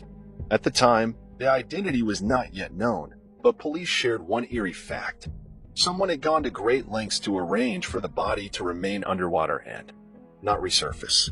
Only the next day, law enforcement authorities confirmed that the deceased was Alice Gross, though number one doubted it anymore. The scene was in the exact spot where she had disappeared. The cause of death was asphyxiation. It turned out that Alice's body had been wrapped in construction bags and tied to a large tree stump. In addition, the perpetrator made a whole structure out of a bicycle wheel and bricks, which also prevented the body from surfacing. She also had no clothes on except for one sock. Detectives paid a visit to the setup where Sawkins worked and discovered that the same bags used to hide Alice's body were the same ones used at his construction site. After the discovery of the body, police continued to search for Sawkins, working closely with Interpol on local European intelligence agencies, but they were still unable to find any trace of him. This went on until October 4th when investigators made an unexpected discovery. They discovered the man's suspended body in a park just 1 kilometer from where Alice was murdered. 2 days later, experts confirmed that the deceased was Ernest Sawkins. No one expected such a turn of events. The main version of Scotland Yard was the escape of the suspect to Europe. Well, in fact, it turned out that all this time he was under their noses. Medical experts concluded that the man had committed suicide on the day of his disappearance, September 3rd, and that he could not be found for a month. Nothing surprising here, however. Sawkins had chosen a very remote and hard-to-reach location where he was extremely difficult to spot. With Sawkins' DNA in hand, investigators had even more evidence. Near where Alice's body was found, police found a cigarette butt, which was sent to a lab. Experts extracted DNA from the filter, which matched the Sawkins sample. In addition, the lab said that it was highly likely that the perpetrator's DNA was found on the victim's body. They could not assert this with 100% certainty due to how long the body had been underwater. His DNA was also found on the girl's backpack and shoes. By that time, police had discovered another gruesome fact. It turned out that 2 years after moving to England, Sawkins had molested a 14-year-old girl just a kilometer away from where Alice's body was found. The man attempted some indecent act, but the victim survived and the man was arrested. This is where the fun part begins. The girl did not press formal charges and the perpetrator was simply released. It is not entirely clear how this could have happened, but the fact remains an adult man molested a girl, fell into the hands of the police and escaped punishment. Moreover, information about this case surfaced after the perpetrator's body was found in the park. Despite all this, the police continued to investigate, and it took them some time to put together a picture of what had happened.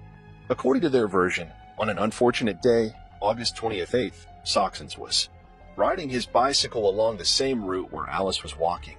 Having noticed her in a secluded area, hidden from prying eyes, he attacked her and ordered to commit depraved acts.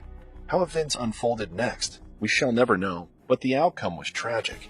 Sawkins killed Alice and then hid her body in several approaches, constantly returning to the place.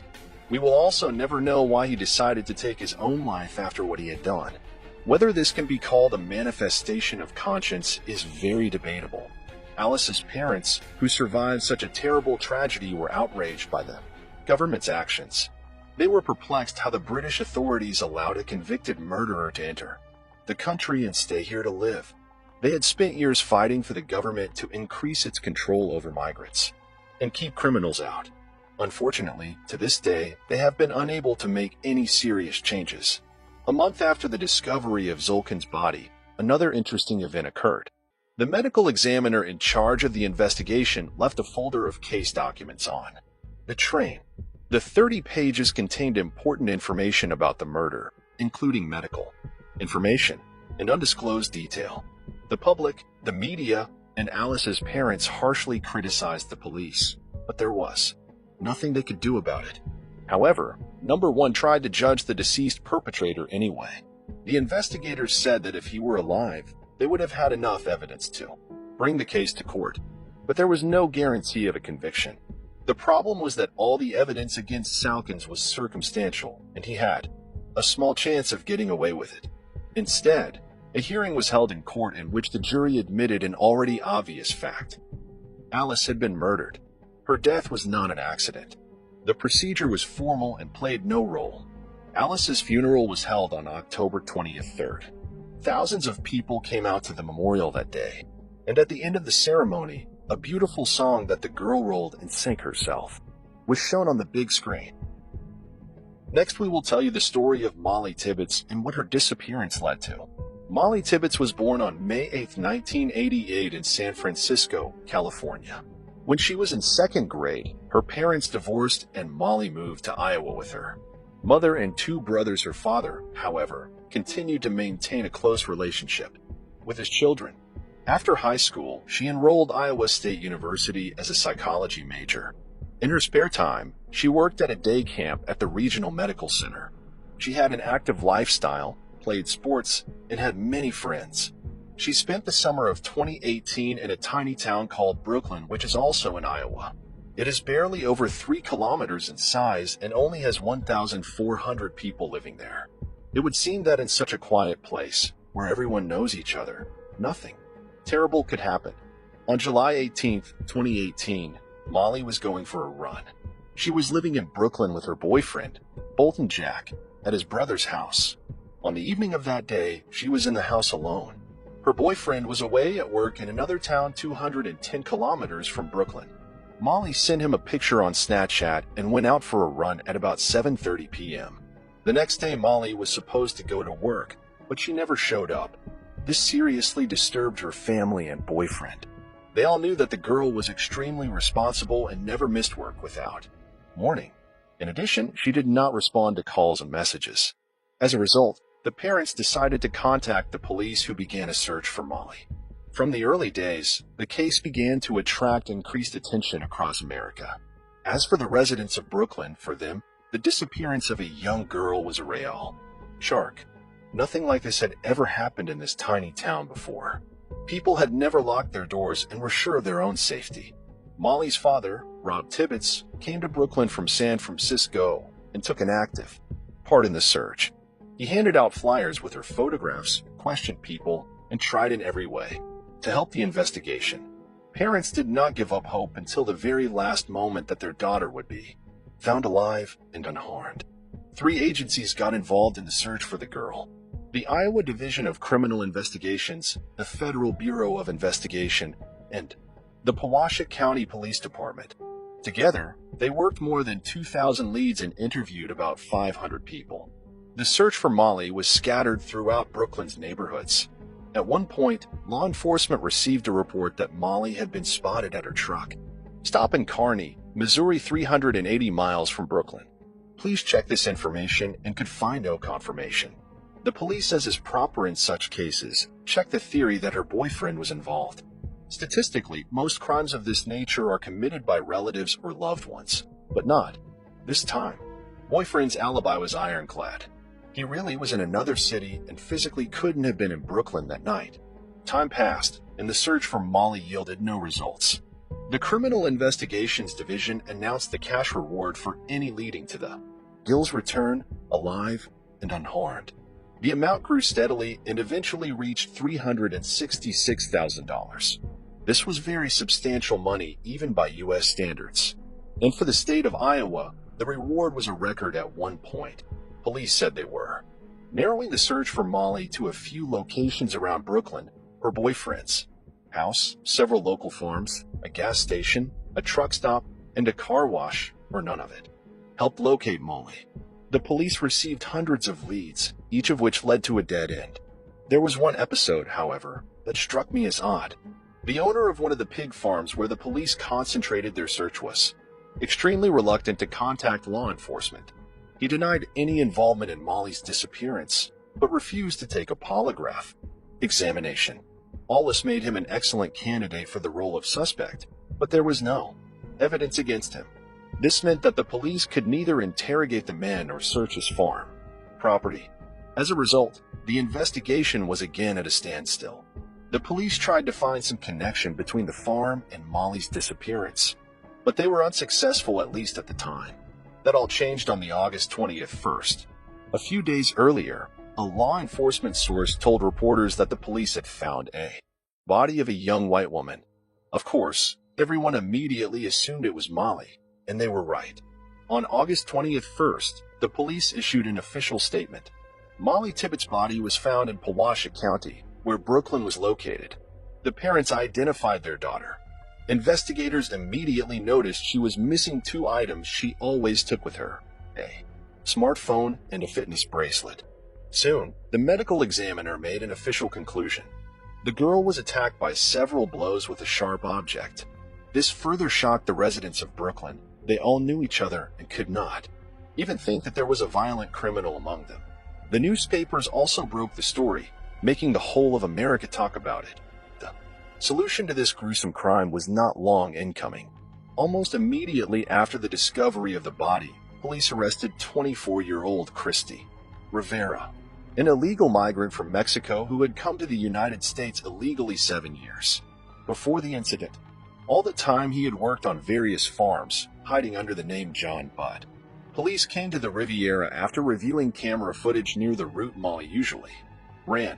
In the footage, they spotted a Chevy Malibu car driving back and forth on the road with no apparent purpose. It's possible to say with certainty how the police got the confession. According to the official version, Riviera immediately confessed to what he had done as soon as they came in with questions. According to his story, he was driving by the road along which Molly was running. He took a fancy to the girl and drove by her several more times. Apparently, it was these movements that the police noticed on the surveillance cameras. At one point, he stopped the car, got out, and ran alongside Molly. At the same time, he began harassing her verbally, trying to gain the girl's affection. Molly did not like it and threw and to call the police. When the girl reached for her phone, Riviera attacked her. He then dumped her body in a cornfield and fled. Already under arrest, Riviera suddenly changed this strategy and claimed that he remembered nothing of that night. It is possible that his lawyer persuaded him to withdraw his confession. The charges against Riviera were filed on August 22nd. At the trial, which began on September 19th, he pleaded not guilty. The trial dragged on for 3 years, largely thanks to the lawyers. Riviera's relatives hired 2 lawyers who tried all their might to get an acquittal or the minimum possible punishment. The whole of America watched a trial. The thing is, this crime was committed during Donald Trump's presidential term. As many of you know, Trump has advocated stricter immigration laws, and it was Mexico that he focused on the most. The Trump administration used the crime that Riviera committed to its advantage. The sad fate of Molly Tibbetts was cited as an example of why Trump's reforms are necessary for America. The girl's father spoke out strongly against his daughter to being used in political disputes. But number one listens to her father. One girl's story resounded across the country in the context of the immigration laws. After all, it is difficult not to agree that illegal migrants are a danger when literally under the nose appears just such a case. The speed of the criminal trial was also affected by the pandemic, and it wasn't until May 17, 2021 that the main part of the hearing began. Riviera continued to insist on his innocence, but he didn't stand a chance. On May 28th, the court handed down its verdict, guilty of first-degree murder. Riviera received a maximum sentence for the state of Iowa, life in prison without parole. He will now spend many years in prison at the expense of American taxpayers. Politics aside, Molly Tippett's story once again shows us a sad truth: danger can await anyone when they are not expecting it, and none of us are immune. Number 3. This incredible story, which began in 1977, shocked the world with this denouement. 34 years later, a young mother took her 6-month-old baby and went to a store near her home. She never returned home, and the police could find no trace of her. It took several decades for everyone to learn the truth and to see that such twisted plots do not only happen in the movies. This story began in the sunny American state of Hawaii. In early 1977, a young couple, 26-year-old Mark Barnes and 31-year-old Charlotte Moriarty, had a son named Marks. It seemed that a happy and carefree future awaited the family among palm trees, sunshine, and boundless ocean. Mark worked as a veterinarian, and Charlotte was an artist. The couple wasn't married, which didn't stop them from loving their child and giving him the best of everything. Before meeting Mark, Charlotte had been married and had a daughter who stayed to live with her father in New Mexico. After the divorce, her mother kept in contact with her and tried to visit her whenever possible. Fast forward to June 20th, 1977. On that day, Mark had been working on the property since early in the morning, and the man was planting Charlotte's favorite flowers around it. The girl told him she wanted to walk to the store, so as not to distract Mark from his work. She decided to take her son with her, put him in the stroller, and left. A few hours passed. Mark was so worked up that he didn't immediately realize Charlotte should have been back by now, since the store was only a few blocks away. After waiting a few more hours, he decided to walk to that store in hopes of meeting Charlotte on the way. As he stepped away from the house, he saw his son's empty stroller standing near the bus stop. Neither the child nor Charlotte was anywhere to be found. It would seem that he should have gone to the police immediately after that, but Mark didn't. As he explained later, Charlotte could sometimes go somewhere for a few days, unannounced, and then returned home. The man decided that this time would be no exception. It sounds strange enough that if Charlotte had gone out alone, Mark's logic could still be understood, but she had taken her 6-month-old baby with her, abandoned the stroller in the middle of the street, and seemed to have vanished. 2 days passed, but Charlotte never showed up. Then Mark decided to call the police, and they advised him to wait a few more days. What if the girl and the baby still returned home? So he did. And 2 days later, he called the police again. This time, he was asked for a description of Charlotte and the child, and then they promised to start a search. But after that call, number 1 contacted Mark, and the fate of his girlfriend and son remained a mystery. 3 weeks passed. Mark decided to go to the police station to see how the search was going, and here the strangeness continued. There he was told that no calls had been received from him. The police allegedly couldn't find any evidence that Mark over the phone had told them about the missing girl and child. Of course, no case was open, and number 1 was looking for the missing all this time. Let's dwell on this point in more detail. Mark assured everyone that he had called the police twice. The police said that every call was registered and that there had simply been no calls. It is unclear which of them is right, but both scenarios are plausible. If the police really did refuse to start looking for the 6-month-old, they could have been in serious trouble. Missing small children obliged the police to search immediately, even if only a few hours have passed since the disappearance. So in this case, the police may well have covered up the fact they did not search for the infant. The father's behavior also seemed strange. Why wait several days before calling the police, and were there any such calls? Even if he did call, why did he wait 3 more weeks after those calls and only then decide to go to the station? After all, in all that time, he had even called there to find out anything about the progress of the investigation. In this conversation with the detectives, Mark reported that Charlotte might have some kind of mental health problem. In the 70s, psychiatry was still gaining ground, so no treatment had been given to the girl. Neither she nor Mark even went to the hospital, even though there were very serious reasons to do so. According to Mark, Charlotte walked around the house for the first few weeks after giving birth with only a blindfold on and couldn't properly explain why. Given that there couldn't possibly be a logical explanation here, Mark was worried beyond belief and was already thinking about seeing doctors. But then Charlotte removed the blindfold and began to behave completely normally. The man decided to forget the story and not to pay any attention to it. That Charlotte's disappearance could be related to mental problems was indirectly suggested by another fact. Mark said that her daughter, who was 8 years old at the time, was going to fly to Hawaii in June to visit her mother. Charlotte was looking forward to that meeting, but at the last minute, the girl's father canceled all plans and Charlotte that they will not come this summer. This very much upset the girl, and mental disorders can be provoked by strong negative emotions that Charlotte experienced. Even in the quietest stages of a live person does not show any signs of unstable psyche. But all these theories did not bring the police any closer to finding the girl and her son. They opened a case, posted flyers all over the place, and couldn't find a single clue. Mark later recounted that for 1.5 years after Charlotte and his son disappeared, he became obsessed with searching for them. He drove all over the island, hoping to find them alive and unharmed. But it never happened. 2 years after they went missing, he moved to California, nor did the police have much hope in the case. Given the complete lack of evidence, number 1 believed that a girl and child could be found. Compounding the situation was the fact that crucial time for them had been lost in the first few days.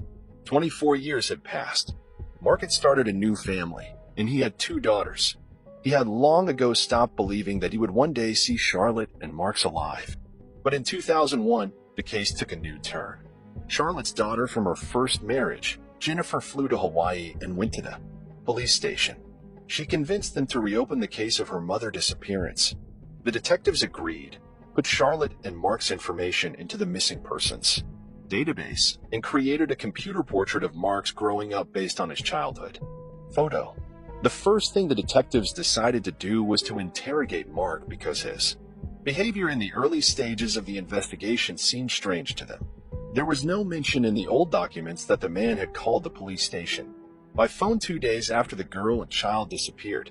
It said he not come to the police station until 3 weeks later. This led detectives to believe that Mark may have been involved in their disappearance. Even though 24 years had passed since then, the police tried to find any witnesses who lived near Mark and Charlotte's home. Of course, most of the residents had already changed, but the detectives were lucky enough to find one senior citizen who had lived there back. Then, he remembered Mark and Charlotte and told the detectives an interesting fact. According to the pensioner, the couple often quarreled, and he heard them shouting. The detectives then decided that the case was getting close to a solution and Mark was indeed guilty. He was called in for questioning and told about the witness who had heard his regular arguments with Charlotte. Mark did not deny that there had indeed been verbal altercations between them. He also asked to see a married couple who would never fight. Detectives tried with all their might to prove his guilt and offered Mark to voluntarily undergo an interrogation with a polygraph. The results were ambiguous. The specialist who read the testimony could not give a clear answer whether the man was guilty or not.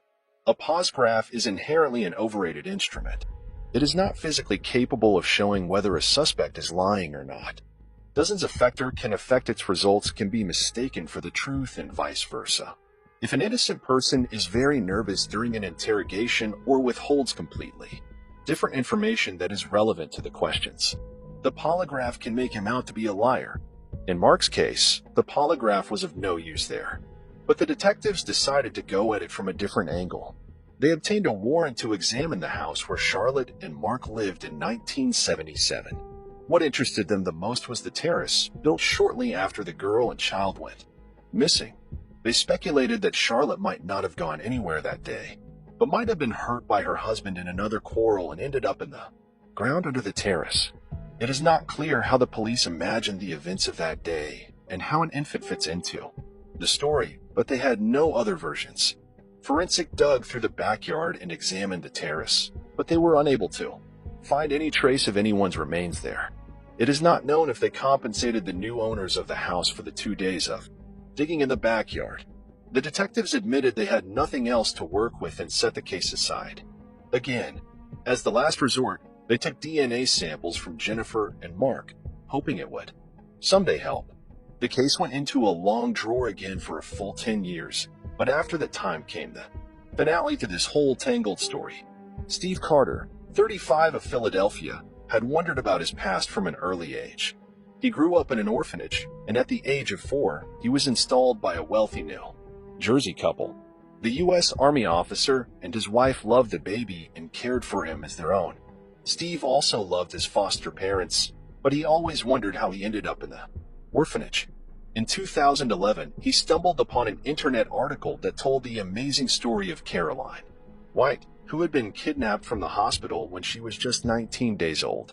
Decades later, Caroline was browsing missing children's websites, found her childhood photo there, and realized with horror that it was her current parents who kidnapped her from the hospital. Steve Carter was inspired by the story and began researching the same sites. He entered his birth information on his certificate, was immediately speechless. The first result showed an adult photo of him taken by artists based on a baby picture.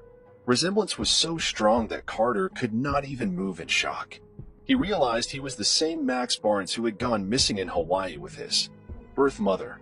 After recovering from his shock, Steve made the decision to take a DNA test, taking the opportunity through a missing child search service.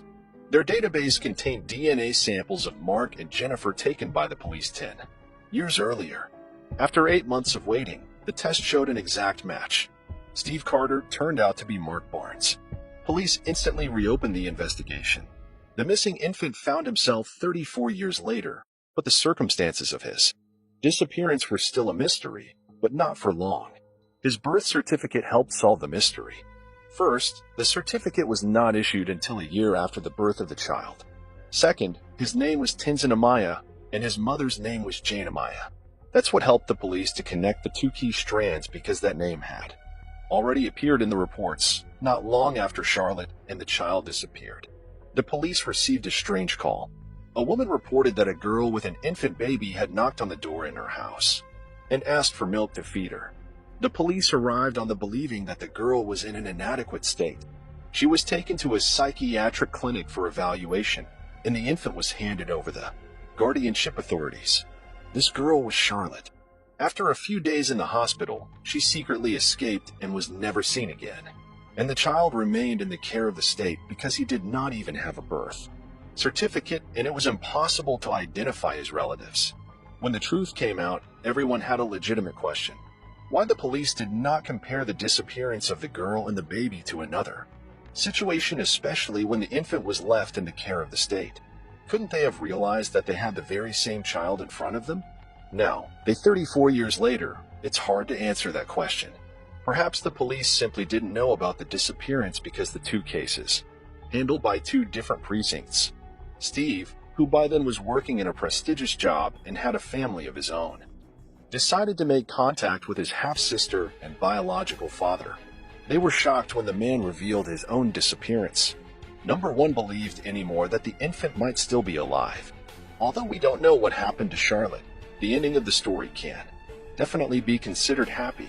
Sad statistics tell us that the chances of finding missing children after so many years are 0, but the case of Marks Barnes was one of the rare exceptions. He grew up in a wonderful family, received a good upbringing, and became a successful man. Most likely, Charlotte was indeed suffering from serious mental disorder. She knocked on the door of a stranger asking for milk to feed her son. Perhaps the call to the police saved infant's life. Who knows how Charlotte's mental state would have changed in the future? It is still unknown what happened to her, and it is unlikely that the mystery will ever be solved. Considering that she never tried to contact her husband or find her son, the woman could have died time after escaping from the asylum. Perhaps timely medical care could have changed the girl's condition for the better, and this whole story would have never happened. Number 4. In a small town, a 13-year-old girl disappeared, and her disappearance was not noticed until 24 hours later. This case could not be solved for more than 10 years, and only in the summer of 2021, it came to its conclusion. In this video, we will tell you what happened to Haley Dawn. This story took place in the American town of Colorado City, Texas. This place is a typical low-rise America, with an area of 14 square kilometers. Only 4,000 people lived in the town. On Christmas Day 2010, the town had a New Year's atmosphere. Residents decorated their homes, participated in festive events, and had fun. 13-year-old Haley Dawn was no exception. For Christmas, she was given a new iPad, which she was very happy about. Haley lived with her mom, Billy, and her boyfriend Sean, an older brother David. Her mother divorced her own father named Clint when the girl was 10 years old, but they never stopped communicating. In fact, her father lived literally across the street from Haley's house, so they saw each other almost every day. The girl was very close to her father and tried as often as possible to spend time with him. Family and friends described the girl as cheerful, funny, and energetic. She was a member of her school's cheerleading team, participated in athletics, and played the saxophone. Haley was also on 3 sports teams. On December 26th, the girl spent most of Christmas at her father's house, unwrapping presents. Afterwards, she came home, played video games, and went to bed. The next day, her stepfather and mother went to work. As usual, Billy left her cell phone at home so the children could contact her. Before she left, she peeked into her daughter's bedroom while she was still asleep. Sean was working in another town, which was about a half-hour drive away. According to him, he had an argument with his boss that day, which resulted in him being fired and leaving work just 10 minutes after he arrived. He then drove to his mother's house, spent some time there, and returned to Colorado City about 3 p.m. In the evening, Sean went to pick up Billy from work. When they arrived home, Billy noticed that her daughter wasn't home. Sean told her that the girl had gone into his room that afternoon and told him she was going to her father's house. After that, she planned to go to a friend's house and spend the night. Haley often stayed overnight at her friends' houses, so her mother took this information calmly. Small towns like this often have the illusion of safety, so parents are less worried that something might happen to their child. The next day, December 28th, Haley never came home. Billy decided to call the parents of a friend at whose house her daughter was supposed to spend the night. To her mother's surprise, they weren't even aware that Haley had planned to spend the night at their house. She hadn't shown up. It was further revealed that the girl hadn't even stopped by her father's house. Then, Billy got worried and decided to ask her neighbors if they had seen her daughter. She went door to door, and number one had seen the girl that day. Around 2 p.m., Billy went to the police, but they decided to take easiest route. The police main theory was that she had run away from home, which initially hurt the investigation. A voluntary escape is not investigated on the same level as a missing minor. They searched Billy and Clint's homes and brought search dogs to the scene the next day. They picked up Haley's trail from the house to a local motel. It was very strange.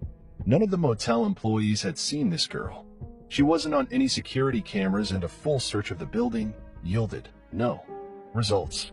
Trained dogs pointed to a motel, but the girl apparently never showed up there. As news of Haley's disappearance spread through the city, dozens of concerned people joined the search. Some looked around the area, others printed and handed out flyers. And here we come to another strange moment.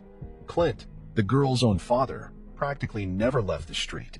He looked in every corner, looked in every possible nook and cranny, even looked in dumpsters.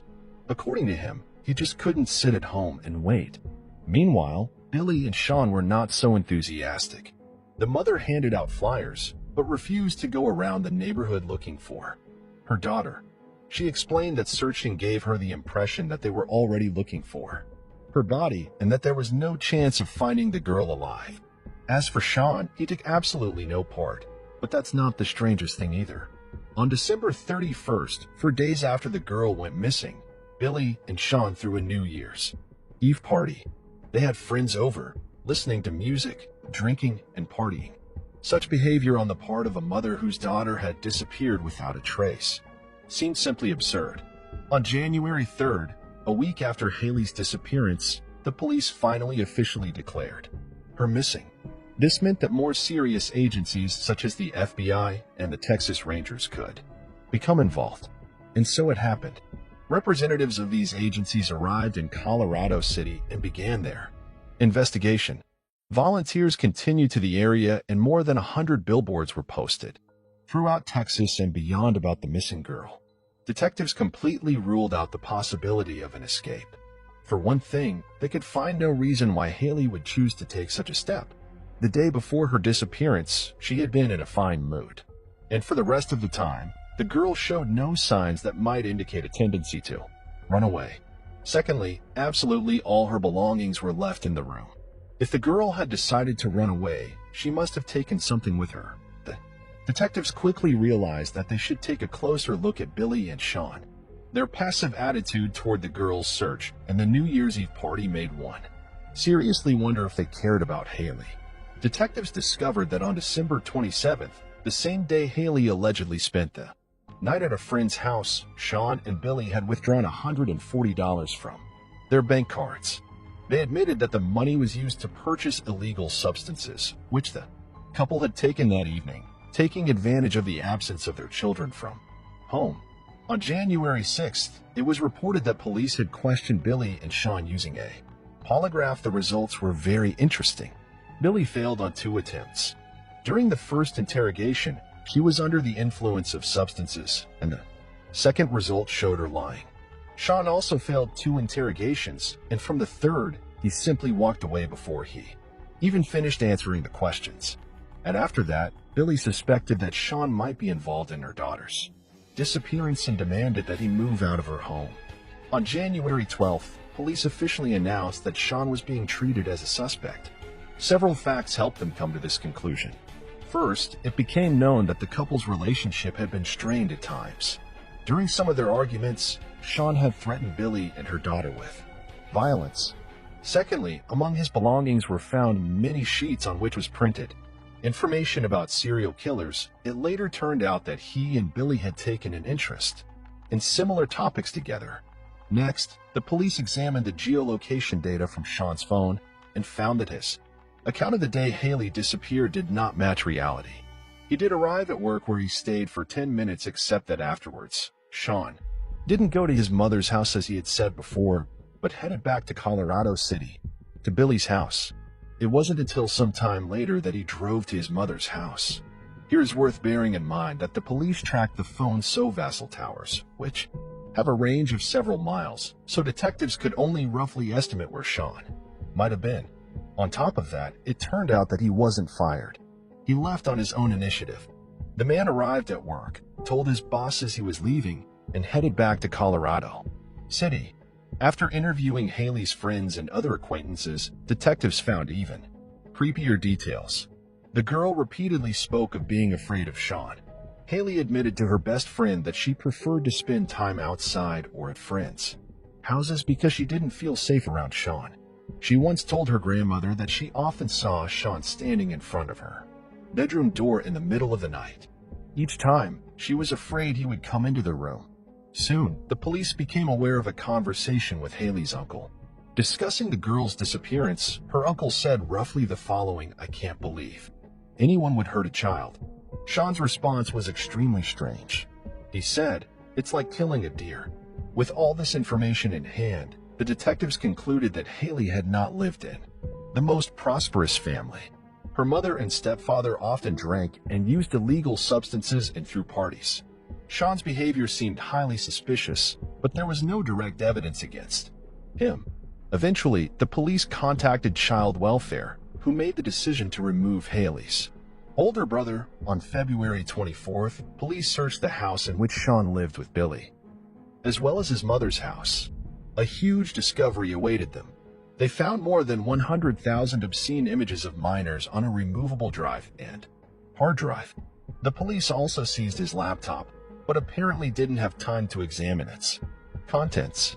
Sean's father came to the station and demanded his son's equipment back. It is not known for what reason, but the police did, but that is not the most interesting part. Sean received no punishment for so much illegal material on his computer. On March 17, police officers went to Billy's house to ask Sean some questions. A woman opened the door and said he wasn't home, but the officers showed her a prearranged warrant and entered the premises, finding Sean hiding there. For concealing a suspect, Billy received 90 days in jail and a year of corrections time. She was sent to a correctional facility in Travis County. Upon her release, she stayed in the area with Sean. In 2012, however, the couple finally broke up. Billy began to seriously think that Sean might be involved in her daughter's disappearance. Since then, the case had effectively stalled. The police had no new evidence. Volunteers could find no trace of the girl. This continued until March 16, 2013, when a hiker discovered human remains near Lake J.B. Thomas in Scary County. And experts conducted the necessary tests and determined that the remains belonged to Haley Dunn. Her body was about 20 miles from her home. Police have not disclosed the cause of death, but sources say it could be blunt force trauma. After the discovery of the body, the investigation boiled over again. Authorities offered a $15,000 reward for any information leading to the capture of the culprit. Their eyes turned back to Sean, but nothing had changed since the girl disappeared. The police simply didn't have direct evidence against him, but they had circumstantial evidence. The girl's body had been found only a few miles from Sean's mother's house that matched the geolocation data on his phone because they are determined by the towers. Given such a short distance, Sean could very well have left the body in said area, and number one would have known about it. Moreover, he grew up in the area and could easily orientate where it was best to hide the body. But the investigators could not find any other clues, and the case was frozen again for many years. Despite this, the girl's family had to wait 4 years to bury her remains. A memorial service was held in January 2017. In 2018, Haley's father, Clint, said he believed Sean and Billy were guilty. In his version, his mother either helped cover up the truth or was directly involved in the murder. In the same year, he began giving numerous interviews and tried to actively publicize the case. The man said that in the early years of the investigation, he tried not to pester the police with constant questions, but his patience had run out. The detectives did little to investigate, and his last hope was to spread the word widely in an effort to bring the perpetrators to justice, and it did pay off. In 2019, an unknown person wrote to Clint and told him that in 2011 he had found several items that might have belonged to Haley. At the time, this person was in high school and hadn't heard about the missing girl, so it didn't even occur to him to report his find to the police. True, information about the items has not yet been disclosed. The police have not disclosed what the items are. Clint only mentioned that they were found in an area that had been repeatedly combed by volunteers and police. Sometime later, new information emerged. Private investigator Erica Moore, who was handling the Haley case and kept in touch with Clint, presented some very creepy information related to Sean. In October 20th, 19, she began receiving messages from various women in Texas. They all said they were being harassed online in an aggressive manner by a man, registered under the name Casey. Not only was he harassing them with lewd messages, but he was also sending them explicit photos and videos of himself. Given that Sean had the same middle name, Erica asked the women to send her photos and videos of the man sending the girls. Her theory was confirmed. It really was Sean. She persuaded one woman to go to the police station and file a report on Sean, but they refused to press charges and even accused the woman of falsifying the facts. Erica's plan was simple.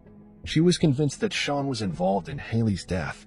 Given that the police couldn't arrest him for it, the story of stalking women on the internet could have put a potentially dangerous criminal behind bars at least for a while. But that plan didn't work. The case went quiet again until something really unexpected happened in May 20th, 21. Erica and Clint were invited to the district attorney's office for an urgent talk. There, they received the long-awaited announcement. Hagley's killer would be arrested in June. Of course, this information was not disclosed after the meeting. It was kept secret until June 14th, 2021, when after 10 years of waiting, the arrest finally happened. Police took Sean into custody and charged him with the murder of Haley. He is currently in bail awaiting trial on $20 million bail. But police are still not disclosing what new evidence allowed them to make this arrest. Apparently, this information is being kept secret until the trial. All we know now is that shortly before the arrest, the police received permission to take a DNA sample from Sean. There may be some connection here to Haley's belongings, which were found back in 2011. Upon learning of her ex-boyfriend's arrest, Billy made a very strange statement. She said she wasn't the least bit surprised that Sean was involved in the murder and added that she wanted to believe in his innocence until the last minute. She also thanked God that the man would now be punished for what he had done, which Billy herself had actively obstructed during the early investigation defending Sean. A date for the trial is to be announced in the near future. At this point, it's hard to say whether a conviction will be obtained. It will depend solely on the significance of the evidence that police are now withholding. In any case, Sean spent more than 10 years at large, even though everything pointed to his involvement in the murder. Haley's complaints to friends and relatives, forbidden materials with children, and constant lies during interrogations. The man looked suspicious on all sides. As for Billy, she initially showed no desire to get justice for her daughter. Clint, unlike her, put forth his best efforts and got his way. Erica Moore in one interview hinted that the case would not have been solved without his active participation. She didn't give any details, but here again, we can remember the story of Haley's found objects. The person who discovered them only found out about the whole story thanks to Clint's social media posts. More details of this case, and most importantly, a court decision are sure to come our way in the near future. Right now, all indications are that Sean could really get a conviction, and in Texas that would mean only one thing: a guaranteed death penalty for what he did to the child. Too bad there's no way this is going to help Haley Dunn live a long and happy life. Number 5. A 16-year-old girl who lived in the same house as her parents and younger sisters had gone to sleep in her room, and in the morning she was found dead.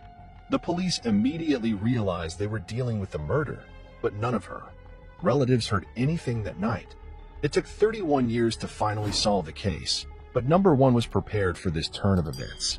Fawn Cox was born March 24th, 1973 in Kansas City, Missouri. Her parents soon had 2 more daughters. The family lived in a small 2-story house located in a rough residential neighborhood. From an early age, she helped her parents take care of the younger children, went to church regularly, and enjoyed swimming. When she turned 16, Fawn got a part-time job at a local amusement park. Her family lived quite poor, and the girl sought to earn at least some money in her spare time from school. She spent most of the summer vacations of 1989 at work. Mostly, the girl stood behind the cash register and sold tickets to amusement rides. On Wednesday, July 26th, she finished her shift at about 10 p.m. Her mother and younger sister picked her up in the car as it would have taken a long time to get from the park to her home on public transportation. Almost immediately after returning home, Fawn went to bed since she had to go to work again the next morning. The girl slept on the second floor. She had her own room. Her sisters usually slept in the next room, but that night, she was alone on the floor. Her sister Amber, who was only a year younger, was babysitting for a familiar family. That night, the other sister, Felicia, decided to sleep on the first floor because it was much cooler. There, it was a very hot night, and the only air conditioner working was downstairs. And there, parents also slept on the first floor. The next morning at about 9 o'clock, the whole family woke up to the sound of the alarm clock in Fawn's room, but the girl wouldn't turn it off for some reason. Then her younger sister and mother went up to her room, where a horrible sight awaited them. Fawn lay on the bed with no sign of life, her neck visibly bruised. The girl also had no pulse, and her parents immediately called an ambulance, but they were no longer able to help her. It was apparent that Fawn had passed away hours before. After examining her body, medical experts determined this triangulation was the cause of death, and the girl had also been abused. From the first hours, the police realized they had a very difficult investigation ahead of them, despite the fact that Fawn was killed right in her room in a small house with very poor soundproofing. Her parents and sister heard absolutely nothing. However, there was an explanation. The air conditioner on the first floor was old and very loud, blocking out any other noise. In the house, the only strange thing that night was noticed by Fawn's sister. Their poodle was behaving anxiously and barking, but they did not pay much attention to it. This behavior was attributed to the fact that the dog was pregnant. After examining the scene, the police made several important discoveries. Their theory was that the attacker or group had entered the house through a second-story window overlooking the backyard. There was an old trailer park near the house that could easily be used to climb up to. The canopy of the outbuilding, which was almost level with the window. The window itself had been left open because there was no air conditioning on the second floor, and one had to fight the heat somehow. In Fawn's room, the experts found the first important clues: a few short hairs, small bloodstains, and traces of semen on the sheet from her bed. All of this was sent to the lab for analysis. In addition, several items were missing from the house, including radios, a Nintendo game console, and a stereo recorder. The several other items were found on the ground in front of the house. It looked as if the burglar had thrown them out the window to take them with him, but left them there for some reason. Detectives also found that various items had been removed from a closet in an adjoining room on the second floor. They believe the perpetrator was hiding in that closet while waiting for everyone in the house to go to sleep. Normally, Fawn's sister slept in that room, but not that night. For this reason, number one noticed the items on display. The police discovered another strange clue. An old army cap was found in Fawn's room. All her relatives said they had never seen the girl wearing it, so detectives assumed the killer might have forgotten the cap at the scene. Despite the impressive array of evidence, police were unable to quickly identify the suspects. The problem is that in 1989, DNA forensics was rather underdeveloped, and there were no common genetic databases at that time. Detective Benjamin Caldwell, who handled the case, put forward the main version of what happened. In his opinion, there could have been several assailants, and they must have known the house well. Not only did they know how to get to the second floor through the backyard in total darkness, but they must also have known the layout of the rooms. The next step for the police was to look for witnesses. They interviewed neighbors, friends, and relatives of Fawn, but all were inconclusive. The detectives had one weighty problem before them. The neighborhood in which the house was located was very poor and criminal. Various criminal gangs separated there, and their participants were quite difficult to bring to justice. A month after Fawn's murder, the case finally got off the ground. The police had a witness who pointed them to three suspects. This witness knew a number of important details that the police never divulged, so his story was taken seriously. The suspects were three teenagers, one of whom was in the same class as Vaughn. They were arrested and questioned, but the boys denied any involvement in the murder. During a search of one of their homes, police found items stolen from the victim's room. This was enough to charge all three of them with murder, but even here, the detectives were disappointed. First, the witness suddenly recanted and stopped cooperating with the police. Second, DNA analysis of blood, hair, and semen found at the crime scene did not show an unambiguous match with the suspect's samples. In those years, experts could not yet establish an exact match of the samples, and all their tests showed questionable results. In other words, the analysis could not confirm either a full match or a guaranteed mismatch. Despite this, the police were able to obtain useful information from one of the detainees.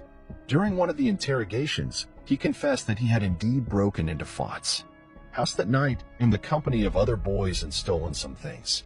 He painted how he made his way to the second floor through the canopy of the canopy, and even revealed unknown details. According to him, when he threw a tape recorder out the window, its handle fell off. The boy hid it under a nearby bush, and the police did find the item in that very spot.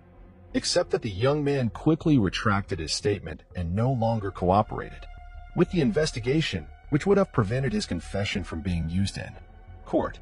Because of this, the police had to let the men go, and the investigation was at a standstill again. Most likely, the witnesses were simply intimidated, but without their testimony in court, the case had almost no chance. All we know is that one of them spent 8 months in jail for stealing items from Fawn's house. The case has since gone into a long drawer. The police didn't reopen the investigation until the early 2000s, and the first thing they did was upload DNA samples from the crime scene to the CODIS database. It had been created several years before and contained DNA samples from people tried for serious crimes. Unfortunately, no matches were found for the Fawn killer. The emergence of this database was the result of major scientific advances in the study of DNA. It also allowed police to recollect DNA samples from the 3 original suspects and conduct more advanced tests.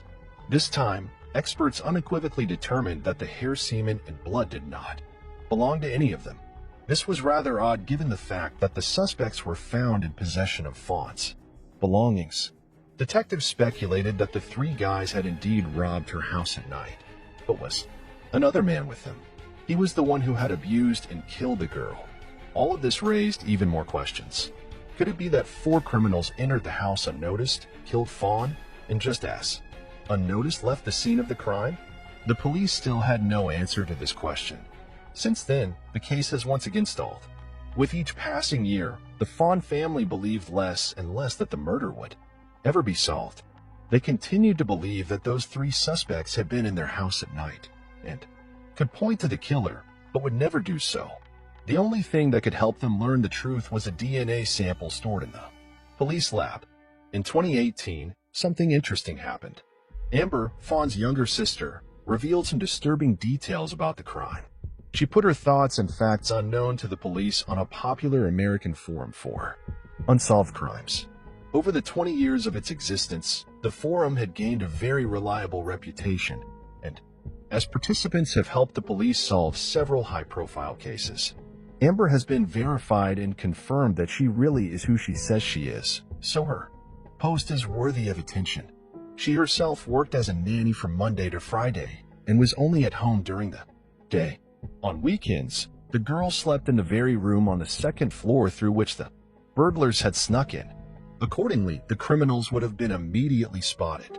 In addition, they would have watched the house and waited until Fawn's mother and her younger sister went to pick up the girl from work. Despite all this, Amber's story didn't bring the case any closer to solving it. But it was already 2018, and the science of DNA research had come a long way. Dozens, if not hundreds of long-forgotten cases were being solved, thanks to new analysis tools. Fawn's relatives saw it all and resented why the police were in no hurry to reopen the murder investigation. They kept talking to detectives about the case, and each time they got the same Answer: extended DNA testing requires money, and the police have dozens of cases. For that reason, the relatives were left to wait for their turn and funding to come in. But they decided to take the initiative and launched a fundraiser in 2019. The family wanted to cover the full cost of the DNA samples and also offered a $10,000 reward for any information that would lead to the perpetrator's capture. Due to the extensive media coverage of the case and numerous interviews given by the family, many people who cared respond to request for help.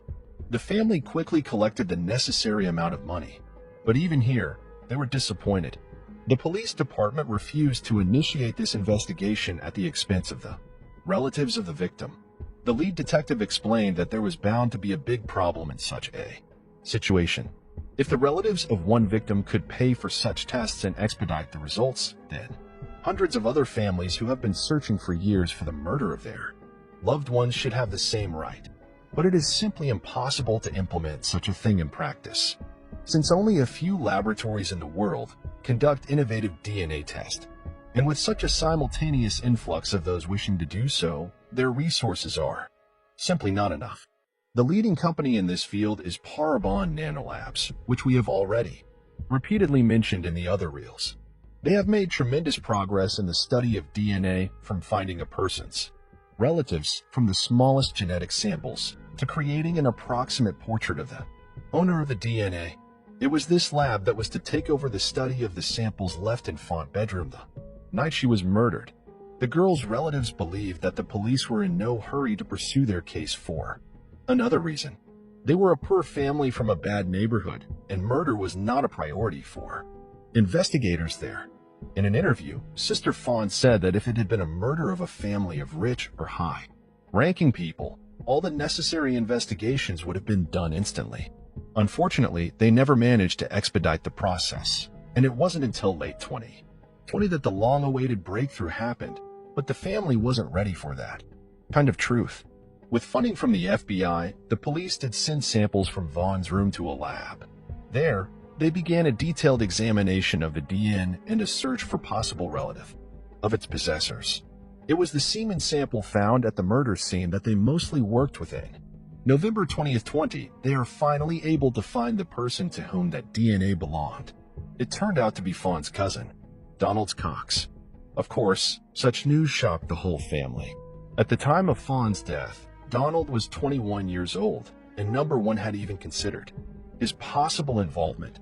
That said, Donald was a pretty troubled man and was constantly behind bars. He was tried for misdemeanors such as theft and possession of illegal substances. Unfortunately, in those years, they did not yet take a DNA sample from such criminals. Otherwise, this case would have been solved much earlier. Donald died of an overdose in 2006, but the police investigated his death because certain circumstances seemed suspicious to them. It was because of that investigation that a sample of his DNA was preserved, but it was not entered into the FBI database because the man in that case was a victim, not a perpetrator. Once the experts informed the police of their discovery, they matched the SAM with the semen found at the murder scene and got a 100% match. Despite the gravity of this discovery, the relatives have received an answer to a question that has plagued them for 31 years, but there remained one very important point in the whole story. A great deal of evidence indicated that the three original suspects had also been in the Font house that night. It was now becoming clear how the perpetrators knew the house and the family's routines so precisely.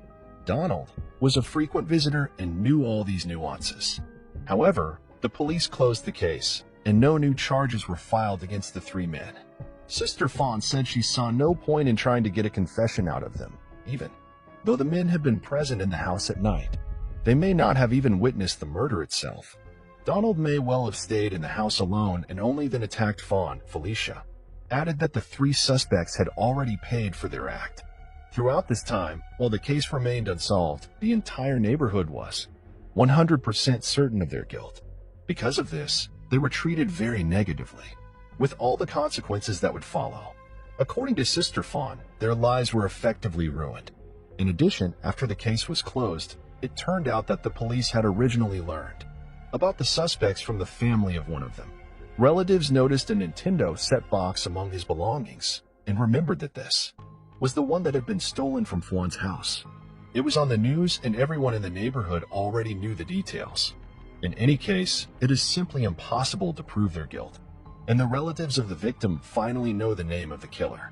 He lived for 17 years without any punishment for what he had done, and all that time, as if nothing had happened, communicated with his family, but eventually his addiction to illegal substances drove him to his grave, and he was no longer a threat to anyone. Share your opinion on this story in the comments. At 42, she had spent her entire adult life locked in a basement cellar and used as a sex slave by her own father, who raped her over 3,000 times and fathered 7 of her children, one of whom even died due to neglect. This is the story of Elisabeth Fritzl that shocked the whole world. The horrific story unfolded in 2008 in a small Austrian town and inspired a hit US movie. But the true story of Elisabeth and her surviving 6 children is far more chilling than any fiction could ever be. With a warning of adults and triggering content ahead, we take you through the frightening events of this case in this video. Let us start the story with some background on Elisabeth's father, the Austrian pensioner, Joseph Fritzl. He was an oppressive patriarchal figure in the family, and the fact that his daughter wanted to go out with friends, party, kiss her boyfriends, and live her life bothered him to such an extent that he eventually used criminal means to put chains around her.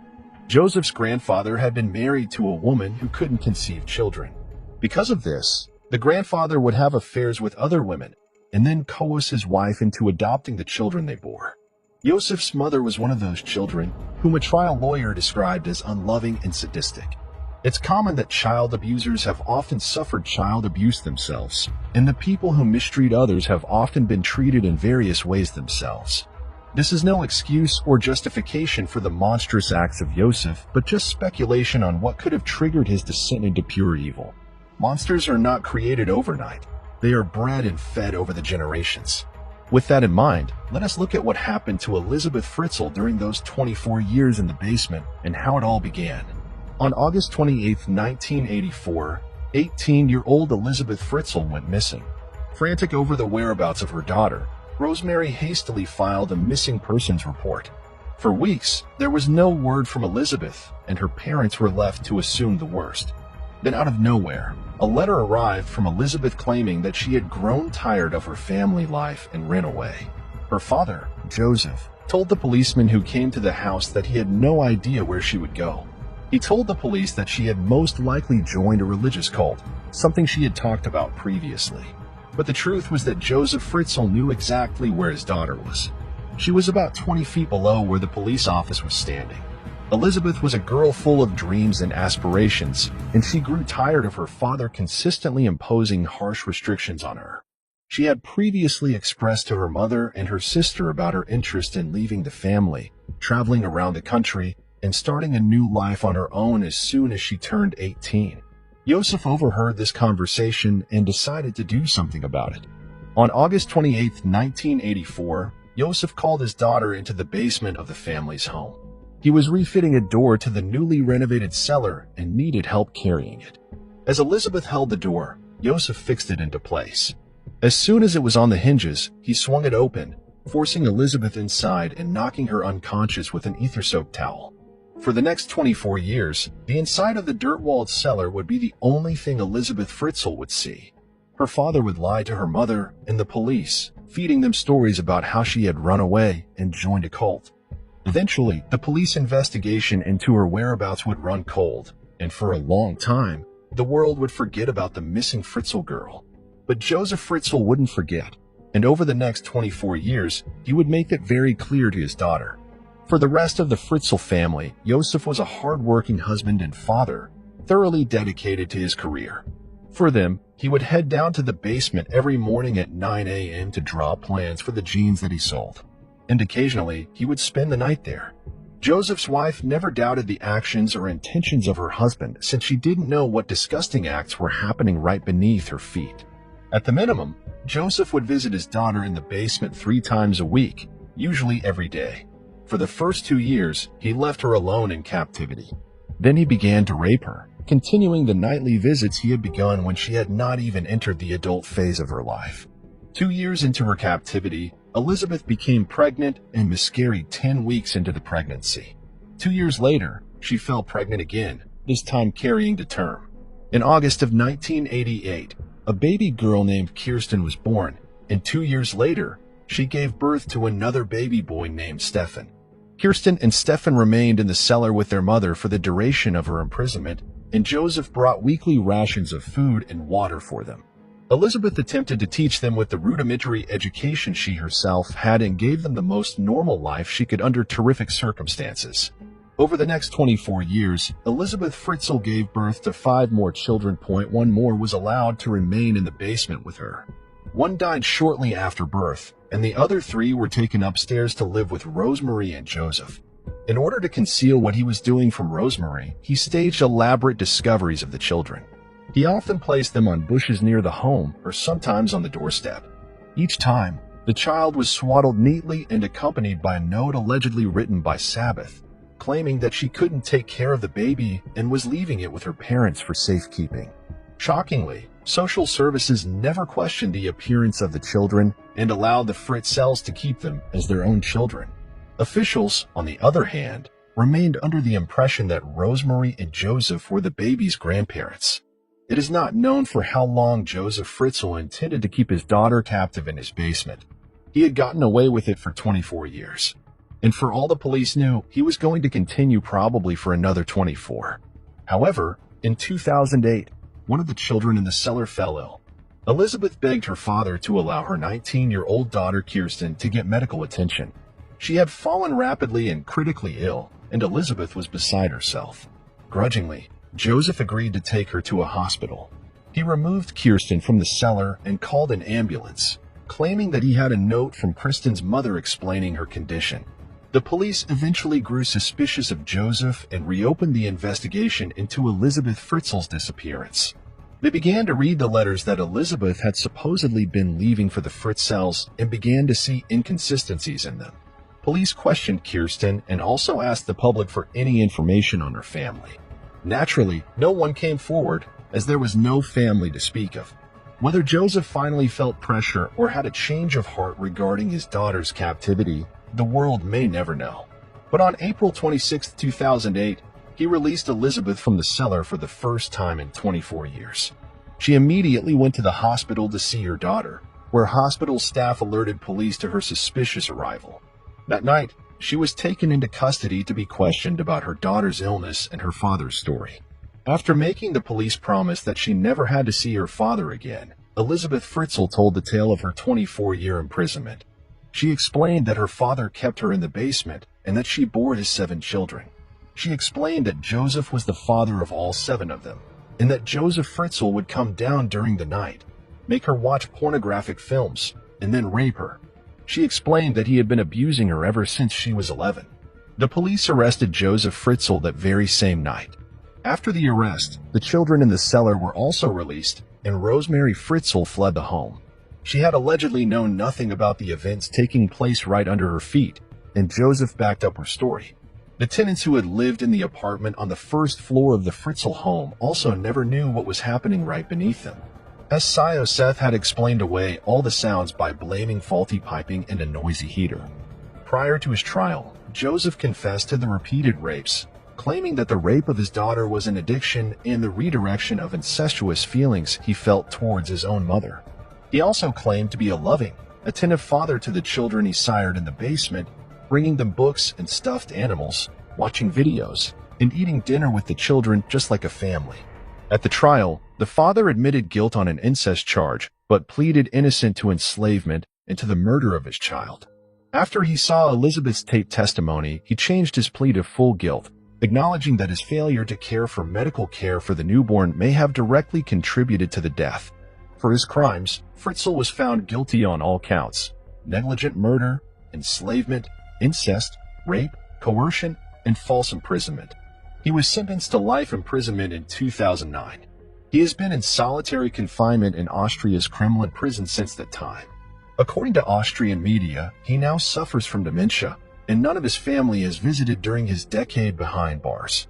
Today, Elizabeth Fritzl lives under a new identity in a secret Austrian village known only as Village Acts.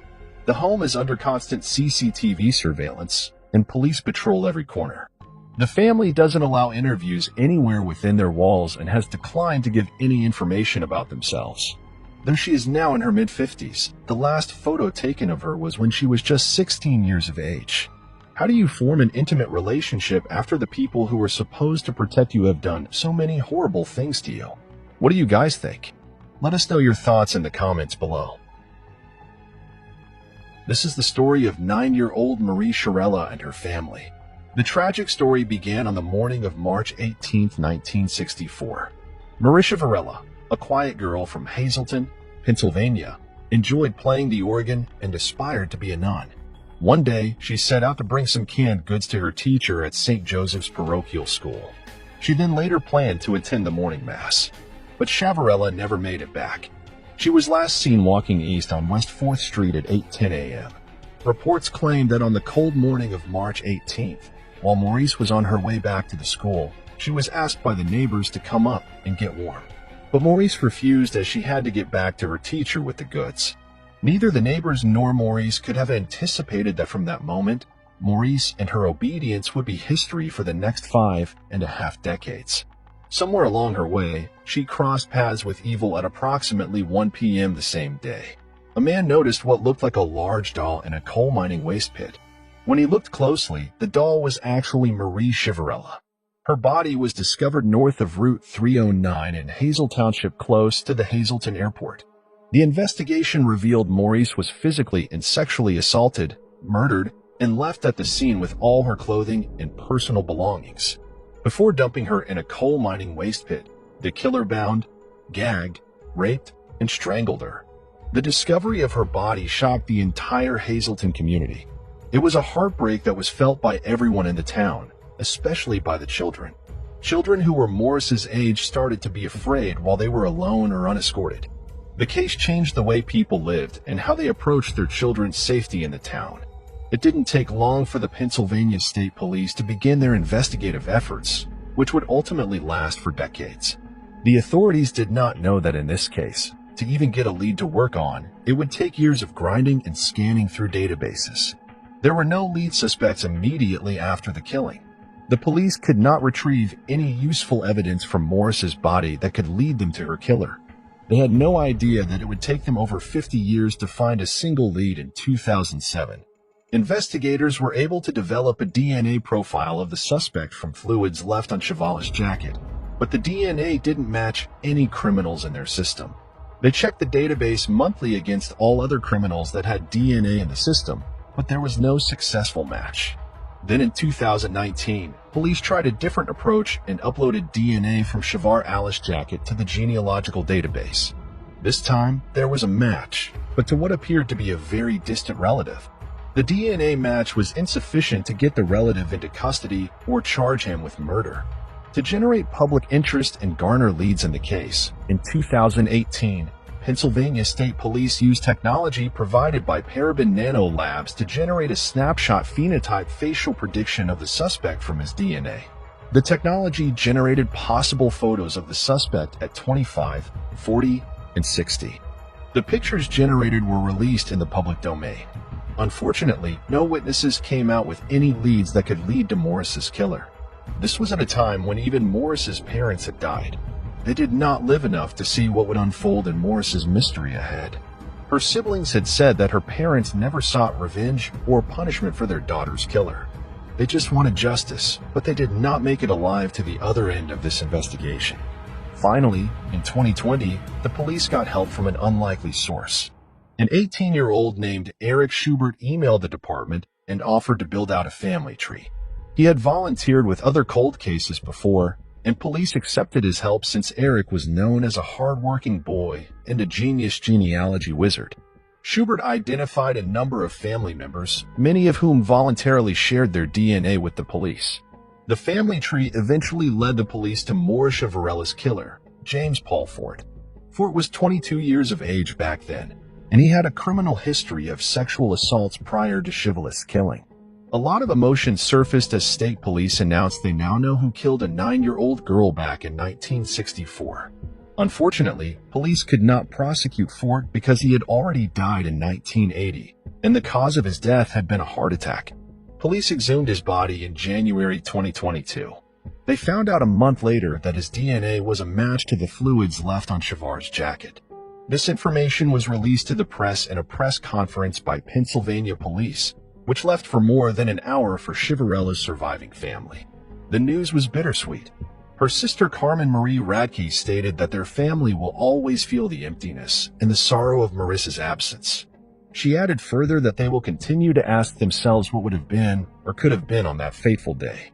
Her family also went ahead and praised the persistent effort of Pennsylvania State Police because now they have gotten closure and a sense of being at peace with Morris's murder, and the determination of the Pennsylvania police to solve this case was applaudable.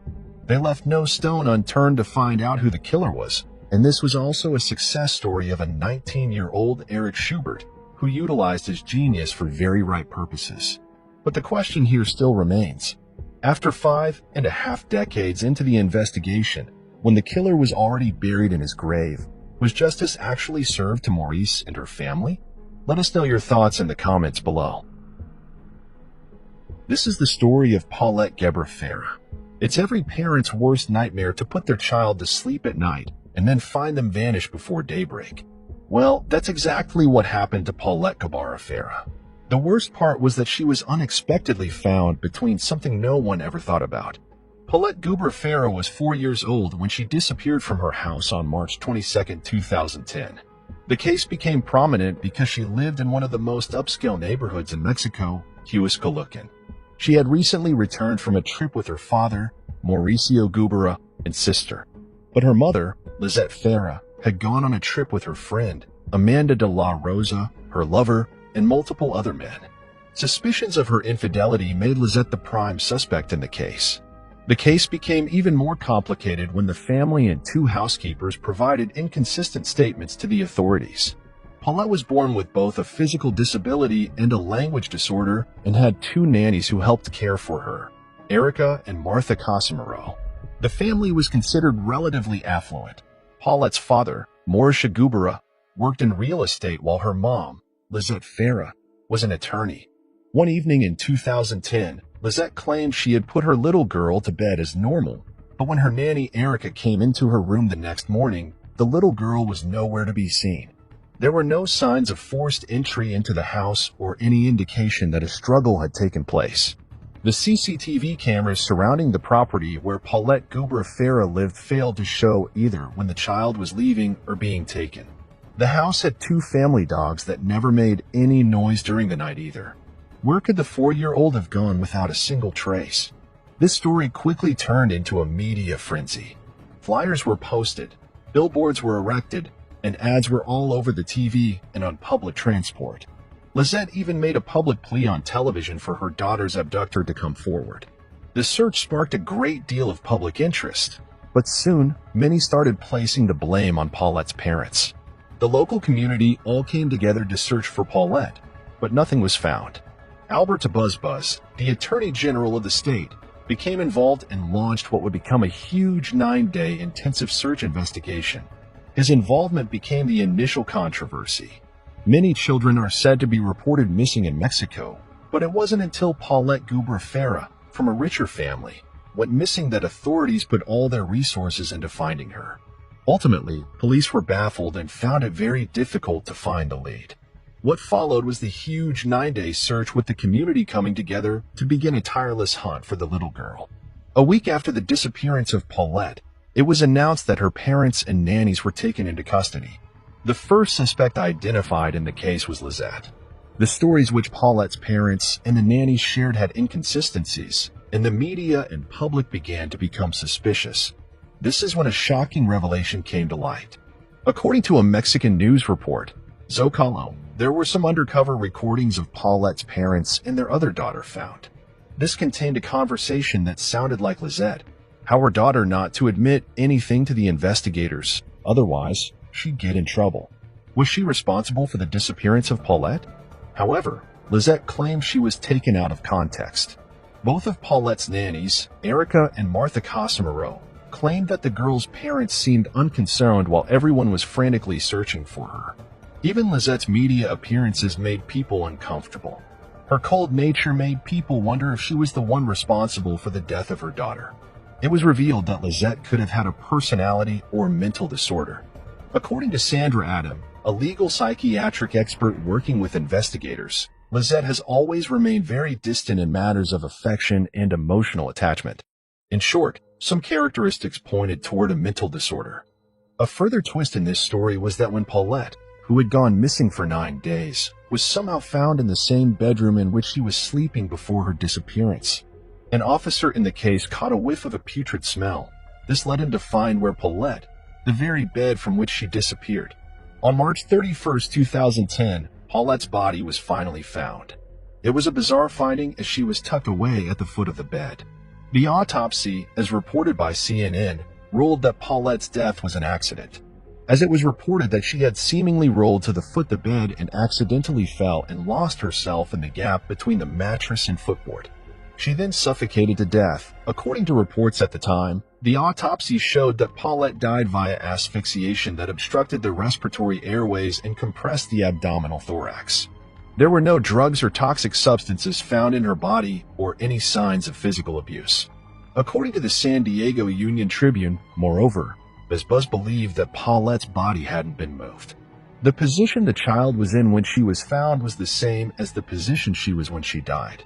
That is, the original and final position is the same, he claimed in the Union Tribune, but conspiracy theories around Paulette's cause of death still abound.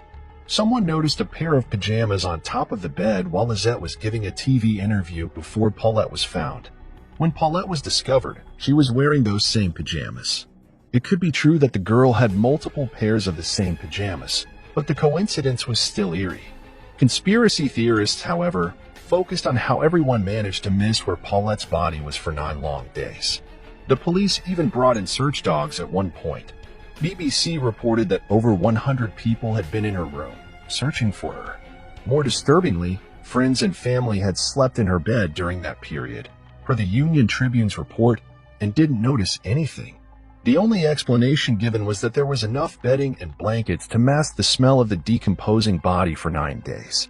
But the nannies were adamant that they would have noticed disheveled bedding or any kind of evidence that the child had fallen in between the bed and frame. The public found it hard to believe that authorities had investigated Paulette's room multiple times and came up with nothing. Many still believe that because of the negative publicity and Buzz's initial inclination to point fingers at Lizette and Mauricio, the parents were possibly involved in their little girl's death somehow. Lizette and Mauricio ended up turning on each other publicly. According to Mauricio, he said, "The only thing I can say is that for me, it wasn't an accident. I can only speak for myself." In a separate interview with Televisa, Lizette cried and said she didn't understand why her husband would be suspicious of her and claimed investigators had possibly manipulated him to turn on her. "They have played a lot with their minds. Maybe he didn't have enough trust in me because I have never doubted him," Lizette claimed. What do you think of this little girl's death? This is the story of a sociopathic 16-year-old girl with an antisocial personality disorder who plotted the murder of her family with her teenage lover and later went on to have sex with her accomplice while her house burned down to ashes. The crime was so unimaginable and ugly that it shook the whole nation, and every parent wanted to know what would make their children commit such a cruel act of violence. Erin Caffey, the daughter of Terry Caffey and Penny Caffey, came from a conservative and protective family. She had 2 little brothers, Matthew Caffey, 13 years old, and Tyler Caffey, 8 years old. Her family began homeschooling her when she was 13 after her family moved from Albuquerque, Texas to Celeste, Texas, so that they could be closer to a conservative Baptist church where her parents worked as ministers while she sang in the choir. Her beautiful voice would sometimes move her audience and the church to tears. But for Erin, homeschooling was like an isolated existence for an otherwise social girl. She reportedly didn't have many friends, and her life was largely confined to the church and her parents' house, which he later tried to burn down. When Erin turned 16 in July 2007, she was allowed to work at the local Sonic. One of her co-workers observed that she was so sheltered, it was like she was seeing the world for the first time, and that was where she met her soon-to-be boyfriend, 18-year-old Charlie Wilkinson. He was a high school senior and known as hot-tempered, but he had never been arrested previously and had no serious discipline problems at school. This was the first pivotal moment in her life. The kind and sweet Erin that her family and friends had known and loved so much slowly went away. Nobody knew it yet, but at that moment, other lives were changed forever. However, Erin's parents did not approve of Charlie. He had given them an impression of a rude, arrogant, full 18-year-old. Although it's up for debate that these traits might have been more Erin rather than Charlie. As time went on, Erin and Charlie's relationship grew intense and more passionate. They didn't care what anybody else thought in regards to their relationship. They started spending more and more time together. It was almost like they became parts of each other. In fact, they had only been dating for a few months when Charlie presented Erin with his grandmother's engagement ring. You know how it is to be young and in love. Your brain gets foggy. All common sense goes out of the window, and sometimes it's hard to see what is so clear to everyone else around you. As Erin began to shut off everyone from her life except Charlie, secluded herself from the rest of the church, and started to engage in inappropriate PDA, her parents also began picking these changes in her behavior. This absolutely infuriated Terry and Penny. And from then on, the Caffeys limited Erin's time with Charlie to once a week, in their home and under their watch. Charlie had to leave home by 9 p.m., and Erin could use her cell phone to talk to him only until 10 p.m. These restrictions made Erin very furious, and she planned to run away with Charlie. In February, Erin was grounded for talking to Charlie without permission and got her keys and phone taken away. Eventually, it all became clear to her parents that this relationship will continue to cause problems as long as it will go on. Penny put her foot down and asked Erin to stop seeing Charlie. Allegedly, this was the moment when she decided that drastic steps were needed to be taken so that she and Charlie could finally be together with nobody around to disrupt them. Maybe this was the moment when seeds of a highly dangerous idea had taken root in Erin's mind, and her parents, unaware of all these barbaric ideas that were making a home in Erin's consciousness. Terry and Penny thought that with the imposition of grounding restrictions and ending their relationship, they had fulfilled their parental responsibilities. But they had no idea they were totally ignoring Erin's increasing obsessive antisocial behavior and what it was going to lead to. And so came the early morning of March 1st, 2008, when the Caffey family could not see the sunrise. It was 2 a.m. in the morning when a loud bang of their bedroom door opening woke up Terry and Penny. The two little kids, Matthew and Tyler, were asleep in the rooms upstairs. The two intruders burst into the couple's bedroom and opened fire, shooting them several times. Bullets showered the bedroom, and before Terry and Penny could make out what was happening, they were shot multiple times on their bodies. It was a horror that they had not even thought of in their lives. To save Penny from the shots, Terry jumped on her and took 2 bullets straight on his face.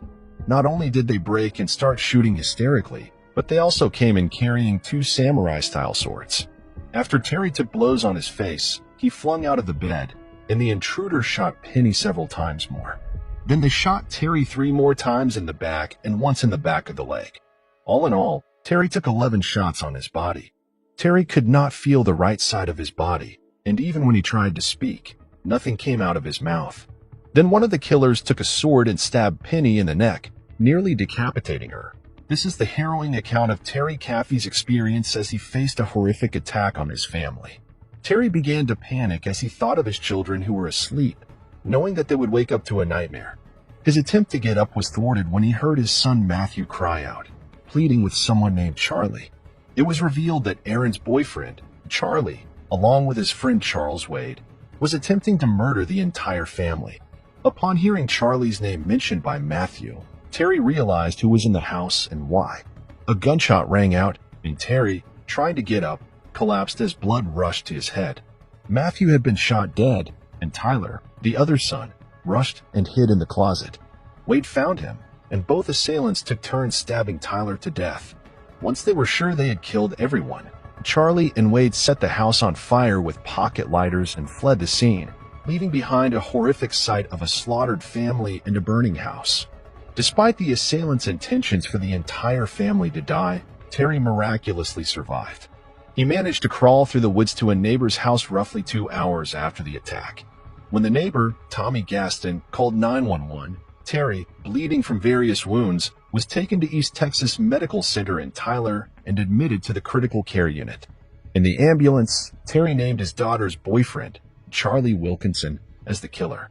Chief Deputy Commissioner Kurt Fisher realized that Charlie was a friend of his son and had even gone fishing and four-wheeling with him many times before.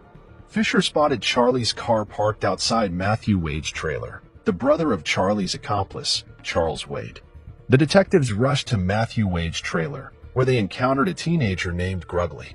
As the officers entered the trailer, they discovered Wade and his girlfriend, both of whom were woken up by the officers. Fisher informed them that he needed to talk to Charlie Wilkinson. During the search, they found Charlie lying on a mattress, wearing only blue jeans, with a semi-automatic handgun on the floor beside him. Charlie was taken outside in handcuffs, and Fisher asked him about the attack. Charlie denied involvement, claiming he got drunk the night before and passed out. Upon further investigation, the officers found evidence linking Charlie to the crime scene, including blood-spattered clothing. Charlie was brought to the county jail, where he hung his head in silence. Fisher questioned him about his involvement, and Charlie maintained his innocence, asserting that he got drunk and passed out. The story continued to unfold, revealing that Erin, initially claiming to be drugged, had lied about the events of that night.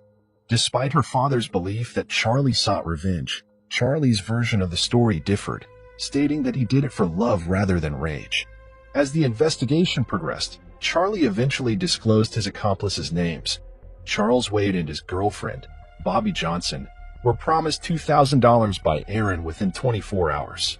All four suspects, Charlie Wilkinson, Charles Wade, Erin Cathy, and Wade's girlfriend, Bobby Johnson, were in police custody, and they were all talking.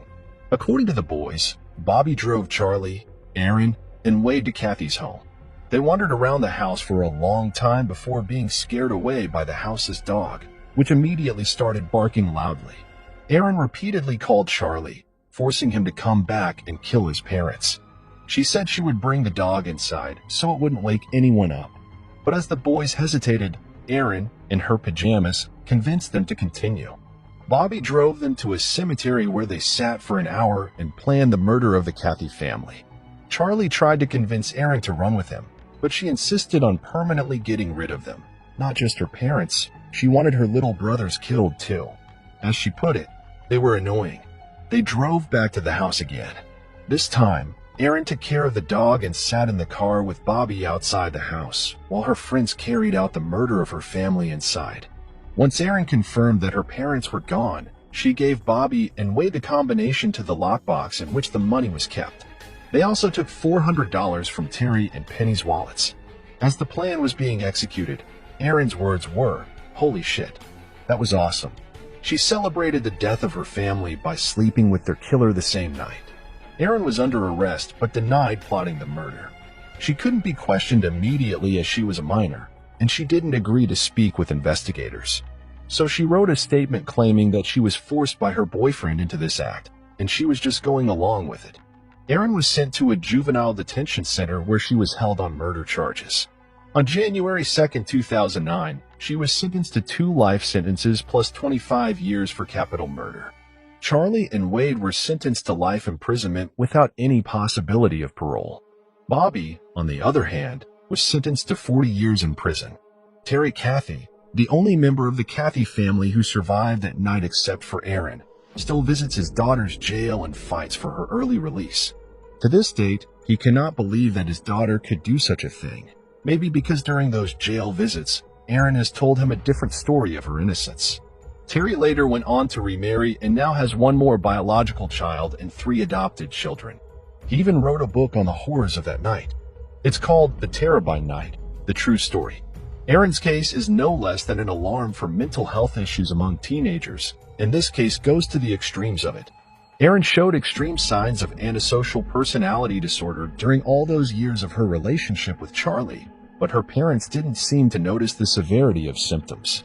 What do you guys think? Was this a case of bad parenting? A teenage romance gone wrong? Or a sociopath manipulating her boyfriend for her evil desires? Let us know your thoughts in the comments below. The Lynn family murder.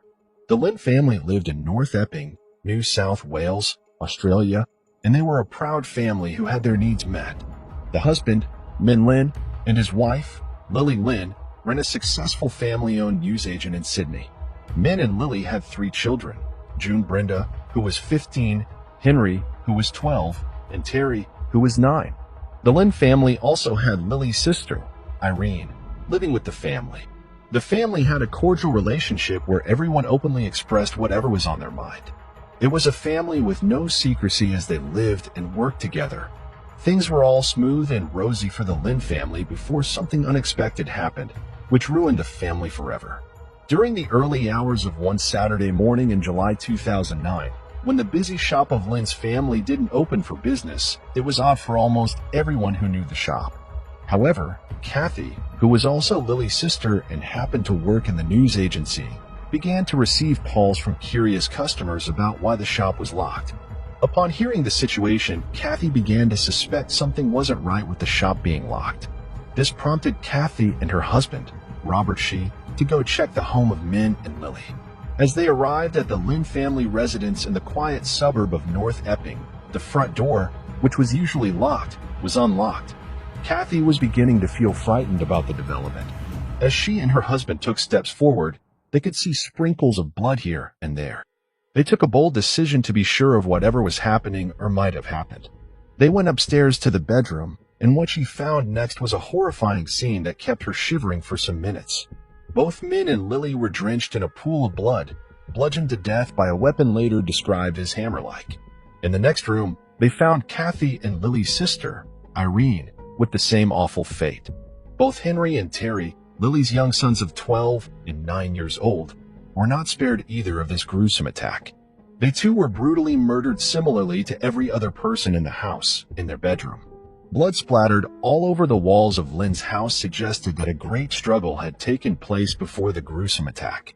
Kathy placed a call to the local police, informing them about the gruesome situation at the residence of the Lins. She could not utter her words fluently as she was shivering about her extended family who had just been horrifically murdered. The situation had a little twist here. Brenda, who was the only member of the Lins family, was spared as she was away on a school excursion in New Caledonia at the time of the gruesome attack. Brenda is still on the school excursion when she learned about the gruesome killing of her family through Facebook. The police and paramedics did arrive at the scene, but it was so gruesome that they had to implore forensic analysts to help identify the members since the faces of the family were beyond recognition. They later concluded that the weapon that was used was likely to be a hammer. It only went from bad to worse as Brenda and the extended family had to live with a new harsh reality. Days after the incident, Kathy and her husband were finally composed enough to make emotional public pleas. Calling for support to help solve the murders, Brenda, the only daughter and sole surviving child of Lin from the gruesome attack, went on to live with the Shis. They initiated the idea for her to come live with them and be a part of their new family, as she had no other place to go at the time. However, the lack of strong leads, as well as the nature of the vicious attack, suggested a more personal motive than a simple burglary gone wrong. The authorities turned to family members and possible connections for their investigation. Robert Shi, a former ear, nose, and throat specialist in China before moving to Melbourne in 2006, was one of the early suspects, as many indications pointed to him. According to the Daily Telegraph, he had opened a restaurant in Melbourne, but when his new venture soon failed, he and his wife, Kathy, moved to Sydney and had been unemployed ever since. Various reports also suggested that he was close to his extended family. It would take over a year for any breakthrough evidence to surface. During a forensic examination of Shi's garage in May 2010, experts found a tiny stain on the floor of the unkempt garage known as TY91. According to The Australian, one of the forensic experts trained in blood-taint pattern analysis was convinced that TY91 looked like a transfer stain, the kind produced from coming into contact with an object such as clothing, a weapon, or a bag wet with blood. Lab tests, however, proved that the tiny mark was consistent with the DNA of the Lin family members. She was subsequently arrested in May 2011, while his wife Kathy maintained his innocence. As all these new developments were happening, Brenda was still living with her new family. It took 4 trials spanning over 7.5 years before he was convicted.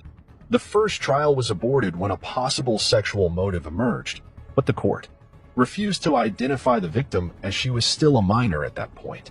She later opened up on how Robert has been sexually assaulting her in her home while her parents were still alive, and how he continued to assault her after Kathy and Robert took her in as a new family. The second trial was halted when the judge fell ill, while the third trial ended in the hung jury. Finally, in 2017, she was found guilty of murder. After the verdict was announced, she proclaimed, "I did not murder the Lynn family. I am innocent." In a recount by Brenda, the only surviving child of the gruesome incident that claimed the lives of the Lynn family, she said that it was 2009, and the high school student was preparing to fly to New California for an excursion, and looked around a departure gate to see her classmates kissing their families goodbye. Being a prideful teenager, I did not say anything to my father. I just stood there awkwardly and thought to myself, it's just going to be a week. I am going to see them again really soon. Miss Lynn, now in her 20s, told the sentencing hearing for her Uncle Robert she last week. But while she was overseas, she murdered her entire family. Her father, Norman Lynn, her mother, Lily Lynn, her aunt Yoon Bin Irene Lynn, and her two little brothers Henry and Terry in the bedrooms of their North Epping home on July 18, 2009. To this day, my biggest regret was not hugging my father and telling him I loved him too. Say thank you for being an amazingly loving and caring parent. This is a story of love gone bad. Ryan Poston was born on December 30th, 1982 in Fort Mitchell, Kentucky, to Lisa Carter and Jay Poston. He had three younger sisters, Allison, Catherine, and Elizabeth Carter. He attended the International School Manila in the Philippines and the International School of Geneva in Switzerland during high school. Later, he attended Anna University, where he triple majored in history, geography, and political science, then went to school at the Salmon P. Chase College of Law, Northern Kentucky University, and Highland Heights. Poston was a promising American attorney working in Cincinnati, Ohio, and was 28 years old when he met his post-lover. While his lover, Shane, and Michelle Ubersa was born on April 8, 1991, in Lexington, Kentucky, United States, she was 19 years old when they met. Ubers was a student at the University of Kentucky in Lexington, majoring in psychology. In 2011, Shayna Ubers and Ryan Poston met on Meta, formerly known as Facebook. Poston stumbled upon a beautiful profile picture of Ubers on his mobile phone while surfing the social site. He was intrigued by Ubers' beauty, prompting him to further check her profile. Poston was sure he wanted to be more than a friend to the person he had seen in the picture. He sent her a friend request. The duo began talking, and things were going smoothly with their conversation. During their talking stages, there were arguments, but that didn't put off a relationship, as the duo were so attached to one another. The reality between the duo differed from what had appeared to the public. However, the two shared an on-again, off-again romance for 18 months, often arguing over trivial matters. Poston and Ubers' on-off relationship was noticed by friends of the duo, which helped in figuring out what transpired when things got out of hand. Something bizarre happened, which turned a supposed beautiful evening into a mourning evening. During the recount of Ubers before the major incident that happened in the story, she claimed on October 12, 2012, she was in the condo over ex-lover Poston. The duo was reported to have ended the relationship between them before the aforementioned date. On the said date, her ex-lover had a date with Miss Ohio USA 2012 Audrey Bolt that evening. Ubers, at some point, had claimed her relationship with Poston was abusive, and that was one of the main reasons the relationship with him didn't work out. On the evening Poston was to have a date with Miss Ohio USA 2012, things went sour with him and Ubers, his ex-girlfriend. In the pace of the evening, Ubers claimed Poston was calling her mother stupid and crazy. She further said he called her unstable and deranged, which triggered her, and she decided to leave his condo. But things didn't go as planned as he came for her as she approached the exit of the condo. Ubers said Poston grabbed onto her body, onto her person, with both hands. She claimed he had picked her up from an awkward angle in the house and threw her from the doorway of his bedroom into the other room to the edge of the short sofa. The ensuing struggle, Ubers said, Poston fell on her and pinned her against a footstool, thereby grabbing her hair and screaming in her left ear. She thought he was going to snap her neck because of the way he was jerking her head around. Ubers claimed all of his weight was on her at this point, and there was no way for her to escape for her life. In a further recount by Ubers, she claimed Posen had pushed her against the TV in his room, but during the investigation of the crime scene, the TV set was in perfect condition, which contradicted her story. To get herself free from the pinning weight Poston had on her, she claimed to have punched him with the right arm, and when she did, it knocked the glasses off his face. She could get herself free, and the duo wrestled standing up. Ubers during her trial, recounts said, the four things got messy. Poston was standing over her and grabbed the gun that was sitting on the table and pointing it at her, saying, I could just kill you right now and get away with it. Nobody would even know. She said she was shocked and afraid at the same time. This piped Poston's words. He didn't shoot. Instead, he set the gun back on a table and continued to yell hurtful things at her. She was losing it, and to defend herself against Poston, she shot him 6 times. But what the investigator discovered was something that would leave you wondering what could have transpired between the two that evening. After Ubers had shot her ex-lover 6 times, she called the police immediately to report what had happened. She dialed 911 and told them she shot him in self-defense. After the initial report, she continued to tell the dispatcher that because he was twitching, and I knew he was going to die anyway, and he was making funny noises. I shot him a couple more times. Uber said he was twitching so badly, and I didn't want to watch him lay there and twitch. Police on the crime scene searched and recorded all information that could help with their investigation in the case. However, what Ubers had told the investigators was contradicting everything that was in the condo of Poston, which led the police to suspect Ubers murdered sitting in cold blood. Police brought Ubers to the police station for further questioning and interrogation. Officer Dave Fornash was the officer who interrogated her. She initially stated that she wanted an attorney, but began to share details of the murder with him. During an interview with police, she said she knew Poston would die or be seriously injured. This was referred to according to a clip that emerged from her trial. Officer Four stated Ubers appeared unremorseful during a recount of the ugly incident and made several morbid jokes about the murder, including telling officers, I shot him right there, pointing to her nose. I gave him the nose job, which he had wanted. After the back and forth between the interrogator and Hubris, he left the interrogation room, and Hubris' behavior got stranger at this point. As she danced around the room, singing aloud and snapping her fingers as if she had just won a huge sum of money from a lottery. With all of Uber's actions and what she had recounted, it was evident that she had an active motive for killing Poston, which the police couldn't find out. However, most people who had weighed in on this case believe Ubers hadn't originally killed her ex-boyfriend for letting go of her and having a date with Miss Ohio USA. In April 2015, Ubers claimed Poston was violent toward her, while the prosecution countered all she had to say with evidence that what she was saying was the opposite of what had happened. At some point, the prosecutor said that she was obsessed with the attorney. As the investigation revealed, she was sending about 50 to 100 texts per day, sometimes to her ex-boyfriend. During the back and forth, the jury concluded and sent her to 40 years in prison for Poston's murder. She appealed, and her sentence was overturned the following year because it was revealed a convicted felon had served on the jury, which is not allowed by Kentucky law. While she was still in prison awaiting a conclusion to the case, Ubers was granted a second trial. Nivens and other former cellmates testified about her behavior behind bars and what she allegedly told them about Poston and his killing. One inmate, Cicely Miller, discusses Hubert's behavior after being arrested and how she never pressed remorse about killing her boyfriend. During Shane Uber's second trial in 2018, the then 21-year-old center of France before she murdered Ryan Poston seemed to display an escalation in violent ID, one that by all appearances went virtually unnoticed at the time. The prosecution brought forward witnesses who testified that Uber sent them a text message, joking that you wanted to accidentally shoot Poston at a gun range. Another witness testified that she had heard Ubers telling a co-worker that she was going to kill her boyfriend.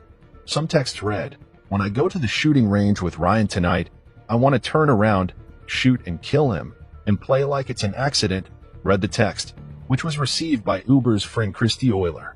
Another one described Uber's growing rage at Poston, with Uber's state belief in a thin line between love and hate, and that her love for Poston had turned into hate.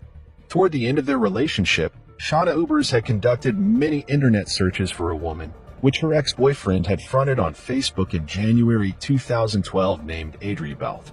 Belt, who was named Miss Ohio USA the same year, eventually agreed to meet up for a date with Poston, having ended things with Ubers at that time. In an interview with a local Kentucky station by CBS, Bolt recalled her impression of Poston. "He was very funny and very smart, and I found him very entertaining, and that led me to accept an invitation to go on a date with him." She recalled. Poston, it seemed, was also as excited and enthusiastic about the proposed date, but he reportedly told his stepfather, Peter Carter, that he was struggling over how to tell Ubers about it, effectively putting the final nail in the coffin to their year-and-a-half-long relationship. "I told them to make sure that he was kind to Shayna, and that he told her honestly what was going on," said Carter at Heber's second trial in 2008 per CBS, before recounting how Poston had also expressed worry that Ubers would ultimately sabotage Tajit, describing her as always around. Tragically, Post would be murdered by Ubers only hours before he was due to meet Bolt in person. A psychologist testified that she suffered from PTSD and borderline personality disorder and claimed the emotional abuse and distress caused by Posting led to her violent act of murder. Ubers was convicted of murder again in 2018. This time on August 28, 2018, she was sentenced to life in prison with the possibility of parole in 2032. In her most recent mugshot taken in 2019, she is smiling. What do you think about this cold case? Let me have your thoughts or opinions in the comments section. Patricia Colombo. Having been sentenced to 200 to 300 years in prison means a lot, and that is what this case is all about. 20-year-old Patricia had left her family home 2 years earlier to live with DeLuca, a 36-year-old married man. When Patricia was 16 years old, she worked in a suburban coffee shop where she met pharmacist Frank DeLuca, who managed the pharmacy next door to the coffee shop where she worked. DeLuca and Patricia developed some sort of chemistry, and with the duo, things led to another in which he hired her to work in a store, and the two began an unusual sexual relationship. Patricia showed classmates pictures of her having sex with DeLuca's dog. DeLuca and Patricia's relationship was growing so deep and out of hand at the same time, considering the fact that her lover was a married man, and the relationship was made public. In April 1974, DeLuca brought Patricia to stay in his own home, even though he still lived with his wife and 5 kids. However, she accepted to move into her lover's home, but she simply told her parents she was moving to her apartment. Her parents were relieved when she told them she was going to move into her apartment and not some random person's home, which prompted her parents to give her money for upkeep. Patricia wasn't able to keep up with the lies that she had told her parents, and soon they found out that DeLuca had left his wife and moved in with her daughter, prompting Patricia's father to beat DeLuca severely. The situation triggered some sort of hatred from the duo towards Columbus's family, which made them come up with a plan that changed things from bad to worse. On May 4, 1976, Patricia Colombo, who was 19 then, and Frank DeLuca, 39, decided to carry out a plan on Columbus's family. After several deliberations on how to carry out the plan, the duo came up with a plan. The duo was ready to execute their much-deliberated plan. They observed the environment and later crept into the home of Columbus and shot every living creature found therein. On May 7, 1976, Chicago police found a car belonging to one Elk Grove resident, Frank Colombo, abandoned after apparently being stolen. The Chicago police informed counterparts in Elk Grove, however. The bodies of everyone killed weren't discovered until 3 days later on May 7th, when a village police officer showed up to inform Frank that one of the family cars had been found in a poor black neighborhood on the city's west side. The responding officer, who went to Frank Columbus's residence to inquire about the car, noticed the front door ajar and delivered newspapers piled up on the front step of the otherwise immaculately landscaped home. The patrolman pushed open the door and saw Frank's bodies piled across the living room stairs with a piece of the bowling trophy sticking out of his gashed skull, and immediately radioed for backup. Even though the family's car had been found miles away in Chicago, there were no indications that anything else in the house had been disturbed or taken. What he had seen was no ordinary crime. The Elk Grove community was thrown into confusion when the family was discovered dead. Police began investigation upon investigation to connect the dots of the murder, but there was no lead. Frank, 43 years old, who was the father, had been shot 4 times in the hat. Before he died, however, he had been cruelly tortured and beaten. Police reported he had been beaten with a bone trophy and the lamb so severely that the back of his head was disintegrated. There were several cigarette burns on his body, and he had also been stabbed in the throat and chest. His wife Mary, who was 41 years, was shot once between the eyes. It was reported that her throat had been slashed, and she also had been beaten, this time with a glass vase. She was clad in a nightgown, and her underwear had been pulled down to her ankles. However, an autopsy later revealed there were no signs of sexual assault. Their son, Michael, who was 13 years old, was also killed. He had also been shot, beaten with a bowling trophy, and stabbed over 80 times, mostly in the neck with a pair of sewing scissors. There were indications that he had been sleeping when the attack occurred and was awakened and forced out of bed by his killers. The only surviving member of the family was the Columbus' 19-year-old daughter, Patricia, who was living apart from her family with a 37-year-old co-worker, Frank DeLuca. Police questioned Patricia but had no reason to back her until the following week, as some of her behavior raised red flags to investigators. Ray Rose, the investigating detective, said that he has never forgotten what he saw that day. Evil, death, tragedy were his initial thoughts when he saw the carnage. What I saw was very curious. Rose saw the Sun-Times in May 2006. If you had just found out your whole family had been killed, you'd run to the scene. Patricia and DeLuca had initially wanted staged murders to make them look like mob hits or the work of black street gangs. Patricia went to the police stage and began suggesting possible motives and leads. One, which was quickly ruled out, was that Frank Columbus was the target of a mob hit. There was never any sign that he was in any way connected to organized crime. Lying to police in the course of a murder investigation is never a good idea. And when you're the sole surviving member of the family, it's an even worse decision. As a result of Patricia's statements and behavior after the crimes, Patricia Colombo became the chief suspect. In all bids to unravel the true case of the murder of Columbus's family, a hint came in. Inspired by the promise of reward money, a friend led police to the men who had discussed killing the Columbia family with Patricia. The detectives quickly established roles for themselves to make Patricia crack. Instead of good cop, bad cop, one detective described as looking like Tom Jones assumed the role of a boyfriend. At her family's wake and funeral, Patty flirted openly with the detective, to the point where her grieving relatives thought he was the displaced DeLuca, who had alienated her from her family. DeLuca's caught a notice in the corner of the funeral home. When Patricia wasn't joking, smoking, or flirting, she flung herself on top of her parents' and little brother's closed caskets wailing with grief. After the couple was arrested, DeLuca's employees revealed that they had seen him wash and burn blood-stained clothes on the day after the murders. He had kept them silent by threatening their families. DeLuca attempted to have these witnesses killed by a cellmate, but another inmate thwarted the plan by telling the police. Ross, the investigating detective, chronicled how Columbus, the 19, plotted for 8 months to kill her family, soliciting friends and acquaintances to carry out the murders. The investigating detective revealed that in December of 1975, Patricia met 2 men that she seduced and tried to hire to kill her family. Patricia claims one of the men forced her to have sex. She provided them with a diagram of the Columbus home and photos of the family.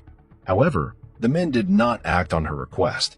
And on May 4, 1976, she and Luca, her 37-year-old boyfriend, entered the home and attacked her family. During the course of interrogation, Patricia revealed that she wanted to beat her father to the punch, claiming she feared he had ordered a hit on her and her lover.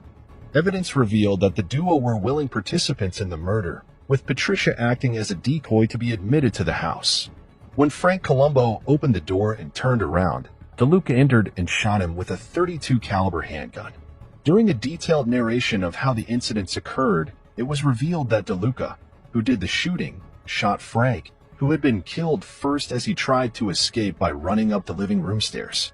Patricia bludgeoned her father with a bully trophy. Mary was found cowering in the bathroom, her favorite room in the house where she had once lovingly hand-painted each bathroom tile with gold filigree. She had been shot dead center between the eyes. Patricia or DeLuca slit her throat just in case the bullet didn't take care of her. Although the Cook County medical examiner said that Mary was probably dead before she even hit the floor. The last victim was Michael, who had slept through the initial gunshots. The two woke Michael up and stood him upright, half asleep in his bedroom, while DeLuca shot him. Patty then stabbed Michael 87 times with her mother's sewing scissors. When police found Michael's body, they said at first glance it looked as if Michael has had a case of the measles, until they realized that the measles were dozens of tiny red gashes. DeLuca admitted to shooting the victims. However, Columbus's date has not owned up to her part in the murder. A few days later, Patty was charged with 3 counts of first-degree premeditated murder. In detailed evidence tended to the court, the cops determined that Patricia had originally set out to hire him in, a couple of losers she met in a motel cocktail lounge, to murder her family. She had even gone so far as to draw a map of her parents' house, along with the warning that the family's white miniature poodle was a yapper. After the supposed hitman had strung Patty along, having sex with her and ripping her off of $2,000, Patty persuaded DeLuca to help her carry out the job. Colombo and DeLuca were convicted of shooting her parents, Mary and Frank Colombo, and brother Michael, and mutilating their bodies. They sentenced both to 200 to 300 years in prison for the murders and another 150 years each for conspiracy to commit murder. Colombo received an additional 50-year prison term for solicitation to commit murder. It all ended badly for the lovers who wanted to have it all at all costs. Bonnie Baker murder case. It was June 19, 1998 when Bonnie Baker was last seen alive. She had a vibrant personality and had gone partying with her friends at the Fort restaurant in Morrison to celebrate her pay raise at work. And guess what the most horrifying thing is? Her body was not even discovered until the following year. It was only in 1999 that her body was discovered on Navajo land. But this is not yet the end of the mystery. Sadly, the identification process of the skeletal remains took another 14 years. An unknown woman dialed 911 to inform the police that a woman had been murdered in her apartment on Louisiana Avenue. She even informed the Denver police that the suspect, Cressman Nina Perez, who was Bonnie's boyfriend, was heading towards Mexico with the body of the woman being stored in the trunk of his car. Later on July 1st, 1998, a great breakthrough was achieved. The police got their hands on a red Geoprism car that had crashed near Globe, Arizona. The striking thing is that the car had a resemblance to the description that the caller had supplied the police with. Police visited the site of the car crash and got evidence of blood from the car's trunk. Yes, things do get murkier at this point. Coming to the most horrifying point, it was on July 31st, 1999 when a couple of boys who were enjoying horse rides came across a human skull on Navajo land in New Mexico. Not only the skull, but several other skeletal remains were also found. Exhaustive forensic research and an autopsy failed to identify whose body it was and what was the cause of death. After several years passed on, it was only in 2021 that the Denver Police Department came to know that the DNA samples from the skeletal remains actually belonged to Bonnie Baker. The police, after getting confirmation that these skeletal remains were that of Bonnie, took rapid action to arrest her boyfriend, Nina Perez. The very day when Bonnie was partying with her friends for her pay raise, Perez was fired from his job. Both of them had the same workplace. He was already furious with Bonnie celebrating with her friends. When he had come to the party, he struck out. It was only in 2021 that named Perez was arrested by the Denver Police Department from Mexico. He will now have to go through a series of trials, hearings, and whatnot. Bonnie Baker's soul will now rest in peace, and we are happy that she deserved her share of justice. Murder in the Vatican. Emmanuel Orlandi was born and raised in Vatican City, the Pope's residence and a major tourist destination. She was on her way home from a flute lesson on June 22, 1983 when she vanished. She called home later that evening and spoke with one of her sisters, but her family never heard from her after that. Orlandi was last seen at a bus station in Rome City Center before disappearing forever. In July 2019, forensic researchers discovered a strangely empty crypt while searching for Orlando's remains. Since 1983, the Orlandi family has been following leads concerning Emmanuel's disappearance, which has taken them down unusual paths. They petitioned the Vatican in 2019 to gain access to Princess Sophie of Owen Lewis's grave, who died in 1836. In an anonymous letter, a source directed them to the tomb, and they opened two burial sites where Orlando's remains were allegedly buried. There was no trace of Orlando or anyone else when the experts opened the tomb. Although no one had been inside the tomb since 1836, it was evident that something unusual had occurred. There were no human skeletons or burial urns to be found. The Vatican had anticipated finding two tombs, but not two empty tombs. They were absolutely baffled. The Orlandi family has had to deal with a slew of bizarre tips and suspicions regarding Emmanuel's whereabouts. The evidence varies from hearsay to cryptic musings, all of which raise more questions than they answer. Pietro Orlandi has received a plethora of information concerning his sister, and he is prone to following up on any leads he has provided, no matter how bizarre they may appear. The Manuel Orlando's family has heard every explanation about her disappearance. Many of the tips they get come from people who think they saw her in a crowd, but the details seem more like movie plots than real-life scenarios. Regardless of how bizarre some of these leads are, the family investigates them in the hopes of learning more about Orlando's disappearance. In 2008, Sabrina Minardi, who dated mobster Enrico De Pettis, claimed that Orlandi had been kidnapped by American Archbishop Palmer Chinkas, the former president of the Vatican Bank. But it's unclear why he allegedly wanted her off the streets. Marcin Cass died in 2006, and despite his involvement in an Italian banking crisis in the 1980s, no allegations of kidnapping or child endangerment were ever made. The Vatican simply stated that Minardi's claims came from a source whose value is exceedingly doubtful. Some have claimed to have seen Orlando alive over the years. The Orlandi family is still hoping to find her alive after 3 decades of searching, no matter how unlikely it seems.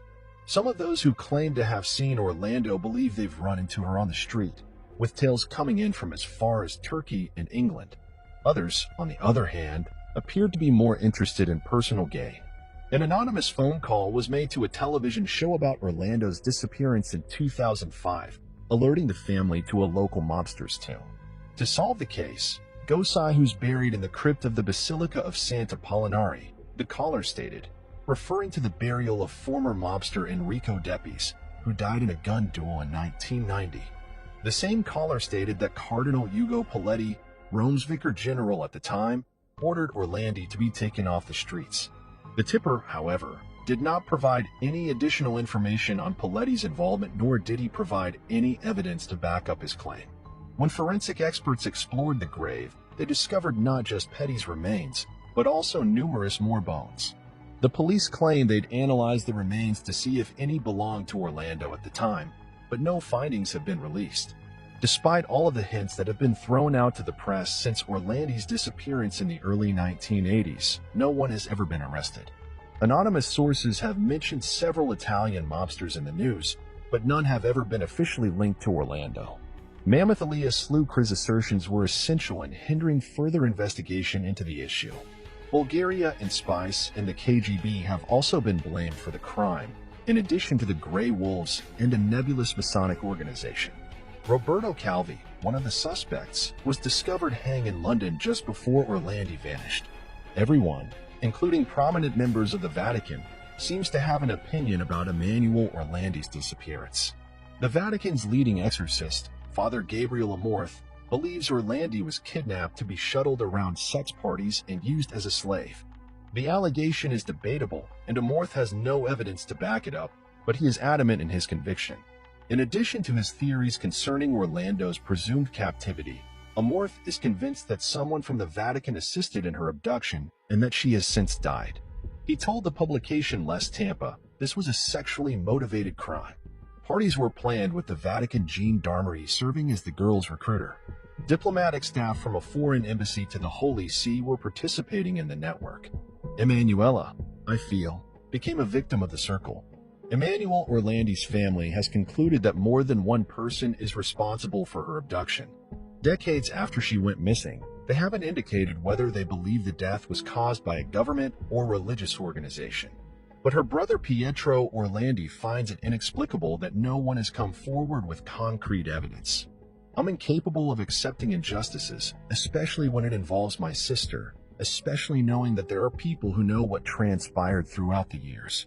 Their right to know the truth and their right to be treated fairly are precious rights to me that no one can ever take away. Ricky McCormick's last and only cipher. Ricky McCormick was discovered dead in a cornfield in West Alton, Missouri, on June 30, 1999. 2 pages of handwritten notes in McCormick's front pocket included a complicated cipher that the FBI, the American Cryptogram Association, and countless amateur code breakers have yet to decode. According to a family relative, McCormick was a high school dropout who could not write in code. He couldn't spell a word and could only doodle. Authorities had to use fingerprints to make a definitive ID because McCormick's body had been rotting in the field for several days before being discovered. Even after an autopsy and a toxicology report, the medical examiner struggled to pinpoint a cause of death due to the rate of decomposition. However, detectives classified his death as a homicide after considering the suspicious aspect of where his body was discovered, as the region has previously been used to dump murder victims.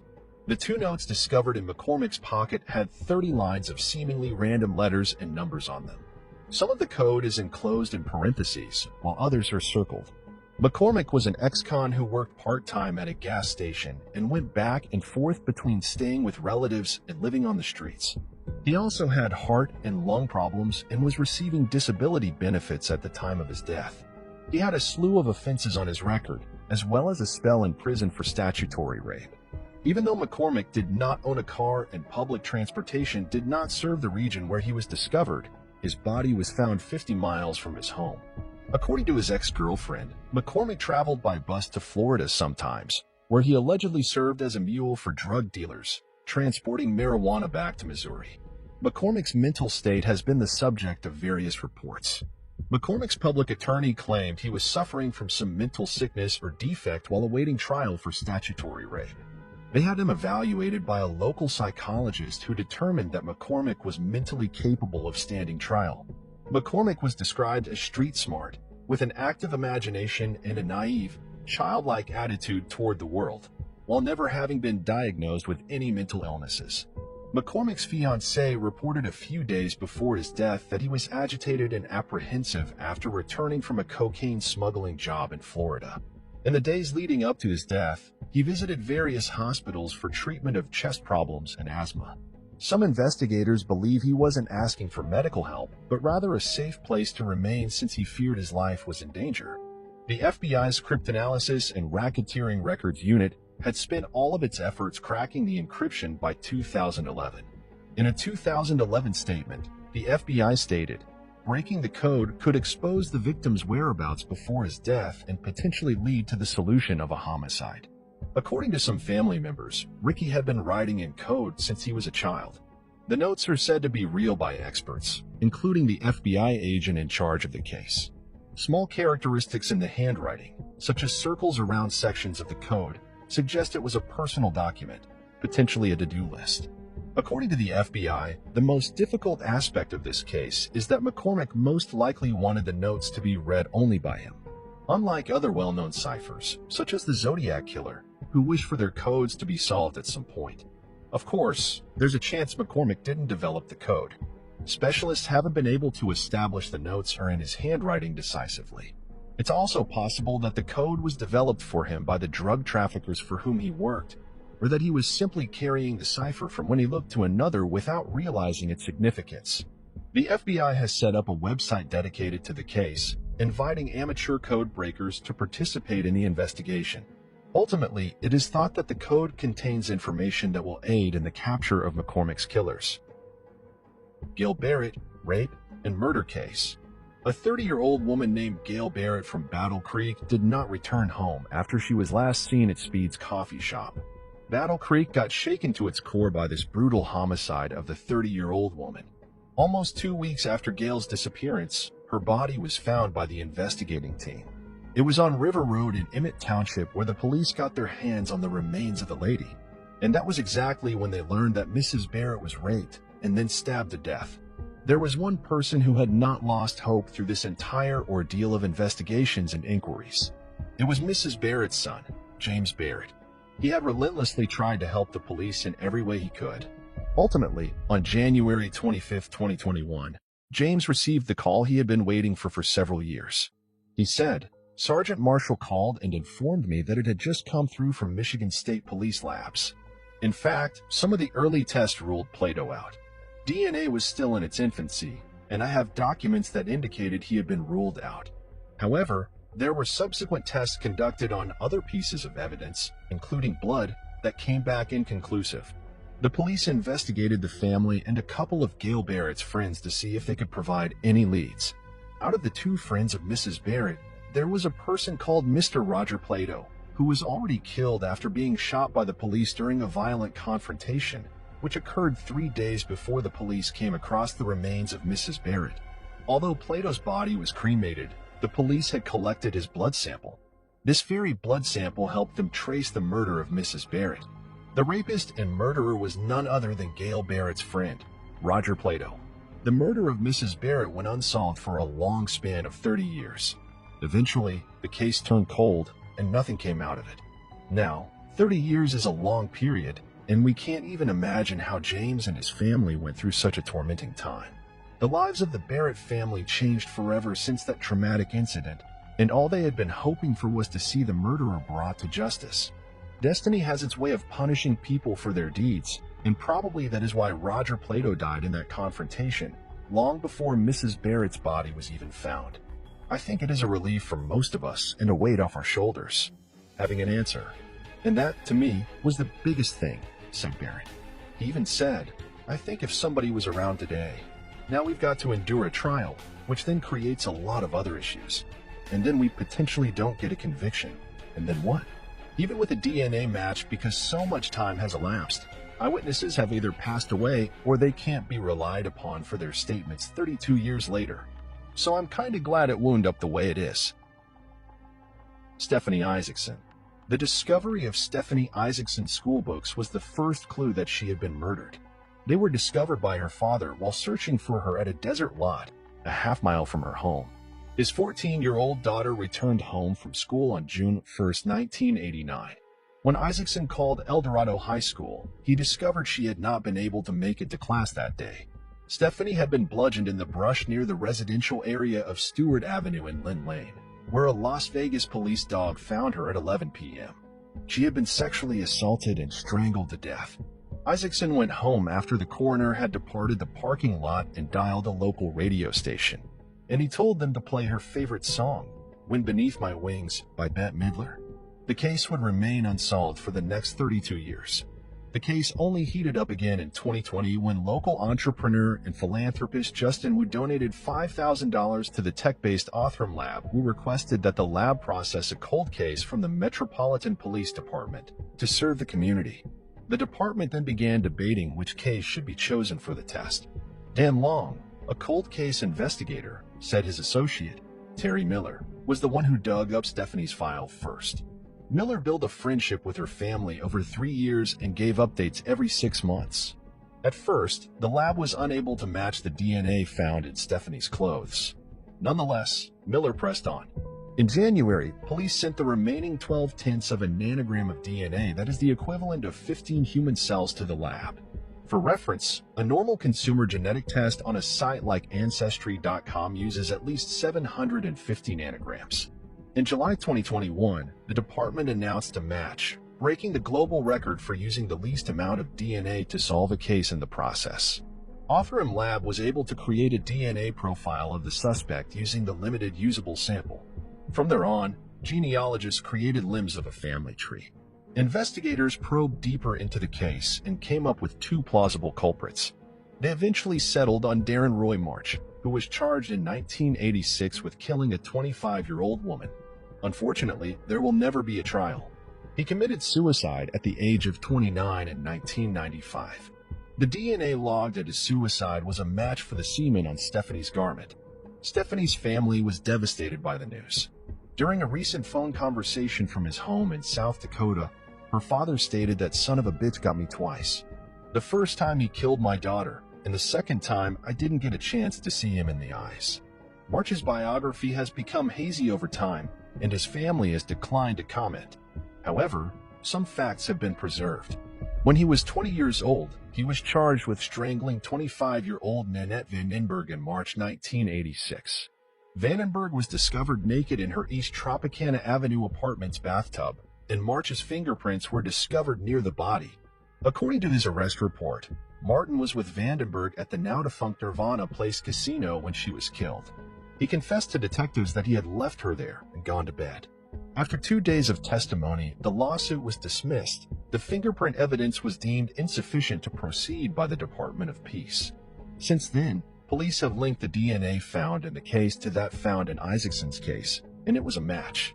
According to Clark County District Court documents, Martin was also awaiting punishment for open and gross lewdness when Stephanie died on July 1, 1989. He was charged with 5 counts of open and gross lewdness in January 1989, one for each of the ladies he was accused of publicly exposing himself to. March pleaded guilty to 1 offense in April, and the others were dropped. He was sentenced to a maximum of 1 year of probation on August 29th, and 9 months later, he was released from probation. With the money donated to Othram Lab, Metro hopes to analyze at least 1 more cold case. Investigators are now trying to figure out why Martin killed himself and if he had any other victims. I'd like to think that he committed suicide because of the things he was doing, Long said, but I can't tell you that at this point. Julie Ann Hanson. Julie Ann Hanson was 15 years old when she disappeared on July 7, 1972, in Naperville, Illinois. She sang in the school chorus, was a member of the school band, and taught Sunday school. She took her brother's bicycle one summer evening after school to bike to a baseball game. She was never going to come back. Julie was reported missing to the police after she failed to return home. Officers and community volunteers investigated the area around 80th Street and Knollwood Road and recovered her abandoned bicycle. Julie's body was discovered the next day in a cornfield near Modoff Road and 80th Street. She had been kidnapped, raped, and murdered, and she had 36 wounds on her body from a sharp instrument. Despite their best efforts, investigators were unable to identify a suspect in the case and make an arrest. Major Morris, a convicted killer, was a suspect in the murder, but there was no evidence linking him to the crime scene. Morris assassinated Roberta Bobby Anderson, a 16-year-old girl, on September 1973. Bobby had been thrown on abandoned farmland less than a mile from her home and was discovered with 60 stab wounds. Both killings took place in the early 1970s, and the victims were adults and girls who had been raped, stabbed multiple times, and dumped in rural places. Morris was a kid working as a trash collector at the time of Anderson's murder, and he relocated suspiciously a few days after his body was discovered. Major Morris was free for 23 years before being apprehended in 1992 for the murder of Bobby Anderson when authorities received a blood sample linking him to the crime. Morris then confessed to the rape and murder in a police recording. Morris' involvement came as a great shock to his wife, friends, and family. When asked to describe him, they described him as a gentleman, and police discovered he had no criminal record. Margaret Stern went missing in September 1978 after attempting to hitchhike home from work. Morris was later accused of Stern's murder, and he later admitted to it. Both of his victims' remains were located close to where Hanson's body was discovered in 1972. However, Morris was not Julie Ann Hanson's assassin. Bruce Everett Lundahl, an American serial killer and rapist, was ruled out as a possibility in 2020. Lundahl was a suspect in a dozen other rapes and killings that occurred in the 1970s and 1980s, including the 1976 murder of a 16-year-old girl in DuPage County. In April 1981, while stabbing a teenage kid to death in his flat, the attacker accidentally stabbed himself in the thigh. Lundahl's injury was fatal, and he succumbed to his injuries immediately. Bruce Everett Lundahl was active around the time of Julie Ann Hanson's murder and used a similar method to her killer. He raped his victims and repeatedly stabbed them to death. He also lived in Illinois. His DNA was compared to that found at the Hanson crime site in 2020 and determined to be unmatched, ruling him out as the perpetrator. In 2021, a suspect was finally found and charged for Julie's murder. Mary Lee Welle, aged 76, was arrested in Mankato, Minnesota. Hanson was in his late 20s at the time of her murder and lived less than a mile from the victim's family home. The key to cracking the case was genetic genealogy, and Hanson's assassination was never regarded as a cold case. Despite the lack of evidence, cold case investigators never gave up on the case and worked on it for nearly 50 years. With the advancement of DNA technology, investigators were able to get closer to the criminal. A small amount of DNA left behind at the crime scene was used to create a genetic profile of the killer. The profile was then entered into commercial genetic genealogy databases, where a DNA sample from one of Welpley's relatives had been uploaded. Detectives then put out a family tree that led them to Barry Lee Welpley. Julie Hanson's family said in a statement, "As you might assume, it has been a long journey for our family. We are forever grateful for all those who have worked on this case throughout the many years." Welpley was arrested for Hanson's murder and held in a Ramsey County jail on a $10 million bond. He has been extradited to Illinois, where he will stand trial for his crimes. Progress in DNA technology is going on at an amazing speed. With such great development, we can expect hundreds of other serial killers to be caught and brought to justice for their crimes. Here's to hoping that the victims' families finally find peace and closure. She should not be forgotten, and neither should the failure of the legal system. Hubert Alive, the East Dow women. In 1970, at the height of the Cold War, a burnt body of a woman was discovered in a remote part of Norway. She had taken sleeping pills, ingested carbon monoxide, and had been burned alive. According to an autopsy, luggage belonging to the woman was later discovered containing money from several different countries. She was eventually detected traveling around Europe with several fraudulent passports using various aliases. A family trekking in the East Dow Valley near Bergen in western Norway came across the woman's burnt body. She was badly burned in the front and discovered with her hands lifted to her chest in a defensive stance. Personal items such as a watch, an umbrella, some jewelry, and many empty bottles were strewn about the body. Authorities believe the items were unusually positioned around the body, almost as if they were part of a ceremony. Her clothes were composed of synthetic fibers and didn't have any tags on them. Initially, it was assumed that she was in her 30s. She had ingested between 50 and 70 tablets of phenobarbital and had bruises around her neck. She had also inhaled carbon monoxide, suggesting that she had been burned alive. Her death was considered suicide by Norwegian officials due to the lack of identifying documents and the presence of a substantial amount of sleeping tablets in her system. A few days later, a pair of luggage containing fingerprints matching the murdered woman was discovered at a train station in Bergen. Inside were wigs, makeup, clothing, eczema ointment, non-prescription eyeglasses, maps, and small sums of money from Norway, the United Kingdom, Switzerland, and Belgium. 100 Deutsche Marks were also hidden inside the case's lining. Any identifying information had been removed, cut out, or rubbed off. Even the eczema cream, which usually included the name of the prescribing doctor on the packaging, couldn't provide a clue. The sophisticated dental work of the Istel woman was unheard of in Norway at the time. According to stable isotope research of her teeth, she was born in Nuremberg and grew up on the German-French border. Inside a luggage, the investigation detectives discovered a shopping bag, which they used to trace the woman's movements before she died. She had visited Norway numerous times over the years, staying in various hotels using counterfeit passports and false aliases. According to a 2017 investigation, she claimed to be Claudia Tield from Brussels at one hotel. She was Elizabeth Bean Hofer at another. People who interacted with her were eventually tracked down and interviewed.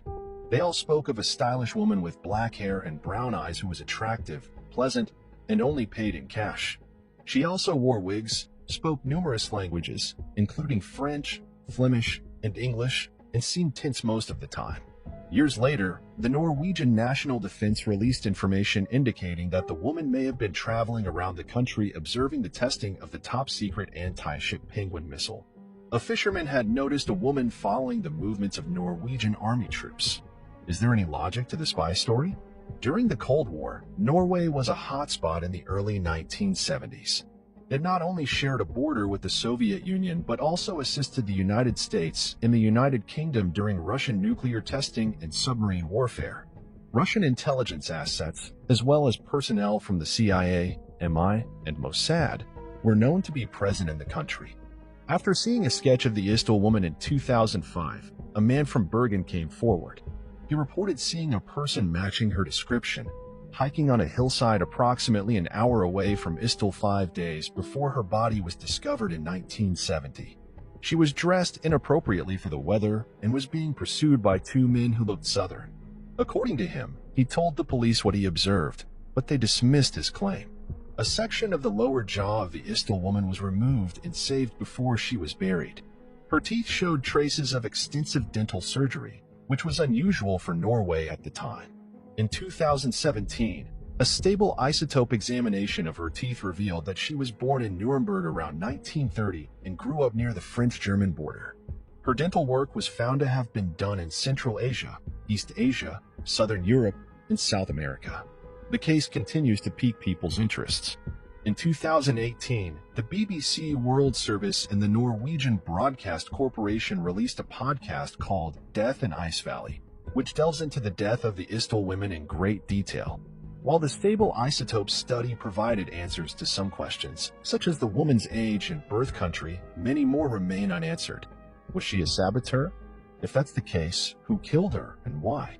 Who was she employed by? What's more, why haven't any friends, family, or loved ones come forward? This is a case that might remain shrouded in mystery forever. Lam Hoy, better known to her fellow peers at the University of British Columbia and popular culture at large as Elisa Lam, was a bright, thoughtful, and imaginative student. Her interests in fashion and talents for writing were weighed down by the unfortunate demons of bipolar disorder and mental suppression, clouding the circumstances that most assume led to her initial vanishing and tragic death.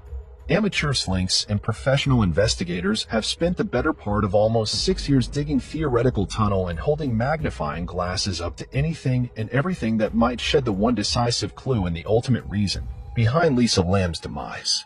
These probes and puzzles, combined with assorted observational evidence, have only created headaches more than they've solved questions, leaving the uncracked mystery up for grabs by anyone willing to tackle such a brain-bending mind twister as a hope to provide a more substantial reasoning built upon observable evidence and situational analysis. This is an examination of the bizarre circumstances surrounding Elisa Lam's confusing death. Elisa Lam was born on April 30th, 1991, in Vancouver, British Columbia, to two immigrants from Hong Kong, David and Yenna Lam. Her parents opened up a restaurant in Burnaby, Canada, and the family helped operate the popular dining spot called Paul's Restaurant for years. In 2010, Elisa started her first blog on the internet titled Atherfields. Throughout the next couple of years, she used the platform to showcase her love for fashion and clothing, often posting magazine articles and fashion-related photography. She also would openly speak about her struggles with mental illness, constantly fearing her transcript would show her frequently dropped classes and sporadic college attendance. However, she also wrote honestly about her thoughts and ideas about psychology, emotion, and the human spirit. Throughout these blogs, she kept records of her own musings while sharing stories that reflected a bright mind and an intelligent thinker. Writing in a final blog on Atherfields, Elisa announced that she would be transferring her energy and social media presence to Tumblr, starting a page titled Naval Navo, translated as News New. On her page, Elisa shared thousands of pieces of writing, both her own and of various authors. It was apparent on Tumblr that she held deep-rooted interests in classical books and films, experimental art and design, and fashion and culture. Sprinkled amongst these fascinating were bits of dark, brooding images, hinting at a more personal sadness and a conflicted mind full of monsters, melancholy, and misery. In fact, Elisa did have a history with a couple of psychological disorders. This narrative kept under wraps by her family for months after her disappearance and death. Specifically, she was diagnosed for bipolar disorder and depression. Bipolar disorder is a mental ill that causes depression itself, in addition to instances of abnormal and elevated mood called mania or hypomania. To treat these disorders, Elisa took multiple medications such as dextrine, Wellbutrin, and mood stabilizers. For most of her life, Elisa functioned without major ramifications as a result of these struggles. And until the fateful trip to Los Angeles in 2013, she had shown zero signs of breakdown or danger to both herself and others. Despite these characteristics, it's important to remember Elisa Lam as a human being just as we all are. She was a promising student at the University of British Columbia and obviously had author of ideas about the world. She had a family, a faction of hobbies, and most importantly, a future. Unfortunately, it was cut short of her potential as the mystery of her fate began to unravel in December of 2012. On December the 21st, 2012, Elisa gives the first recorded mention of her desire to travel to the West Coast and visit a school in Santa Clara for potential transfer. But a week later, on December the 28th, Elisa mentions on Tumblr that her cell phone has been misplaced. After the new year, on January the 5th, 2013, Elisa mentions planning for her West Coast tour and for the first time suggests meeting up with people via the internet. A couple of days later, on January the 7th, Elisa books her flight for the West Coast tour and tags on a very eerie message regarding the future on Tumblr. Then on January the 9th, Elisa posts on Tumblr that due to paranoia, she has made a new Facebook account for the 5th time, and reposts a blurb she had written earlier that day. Before the blurb is an introduction in which she claims, "This is the very start of my depression, and today I'm feeling very low." Fast forward to January the 18th when Elisa supposedly arrives in Vancouver on her tour. For days later, on January the 22nd, she supposedly travels to San Diego for the first leg in her journey after missing her initial flight while getting lost in the airport. On January the 24th, Elisa posts on Tumblr that her trip so far has consisted mostly of activities and actions that she participates in back at home on a normal schedule. With this post, she hints at her later actions in Los Angeles, when she says, "Every now and then, I do something entirely impulsive and reckless." A few days later, on January the 27th, she posts again on Tumblr that she was out with friends at a speakeasy and had in fact lost another phone. Although this time it did not belong to her. Instead, she had borrowed her friend's old BlackBerry for her trip. The next day, January the 28th, Elisa arrives in LA and checks into the Cecil Hotel near Skid Row, a budget motel for tourists in the city. On January the 30th, Elisa's anonymous roommates complain of her odd behavior, and she is moved to a private room on the 5th floor so that she isn't a disturbance to other guests.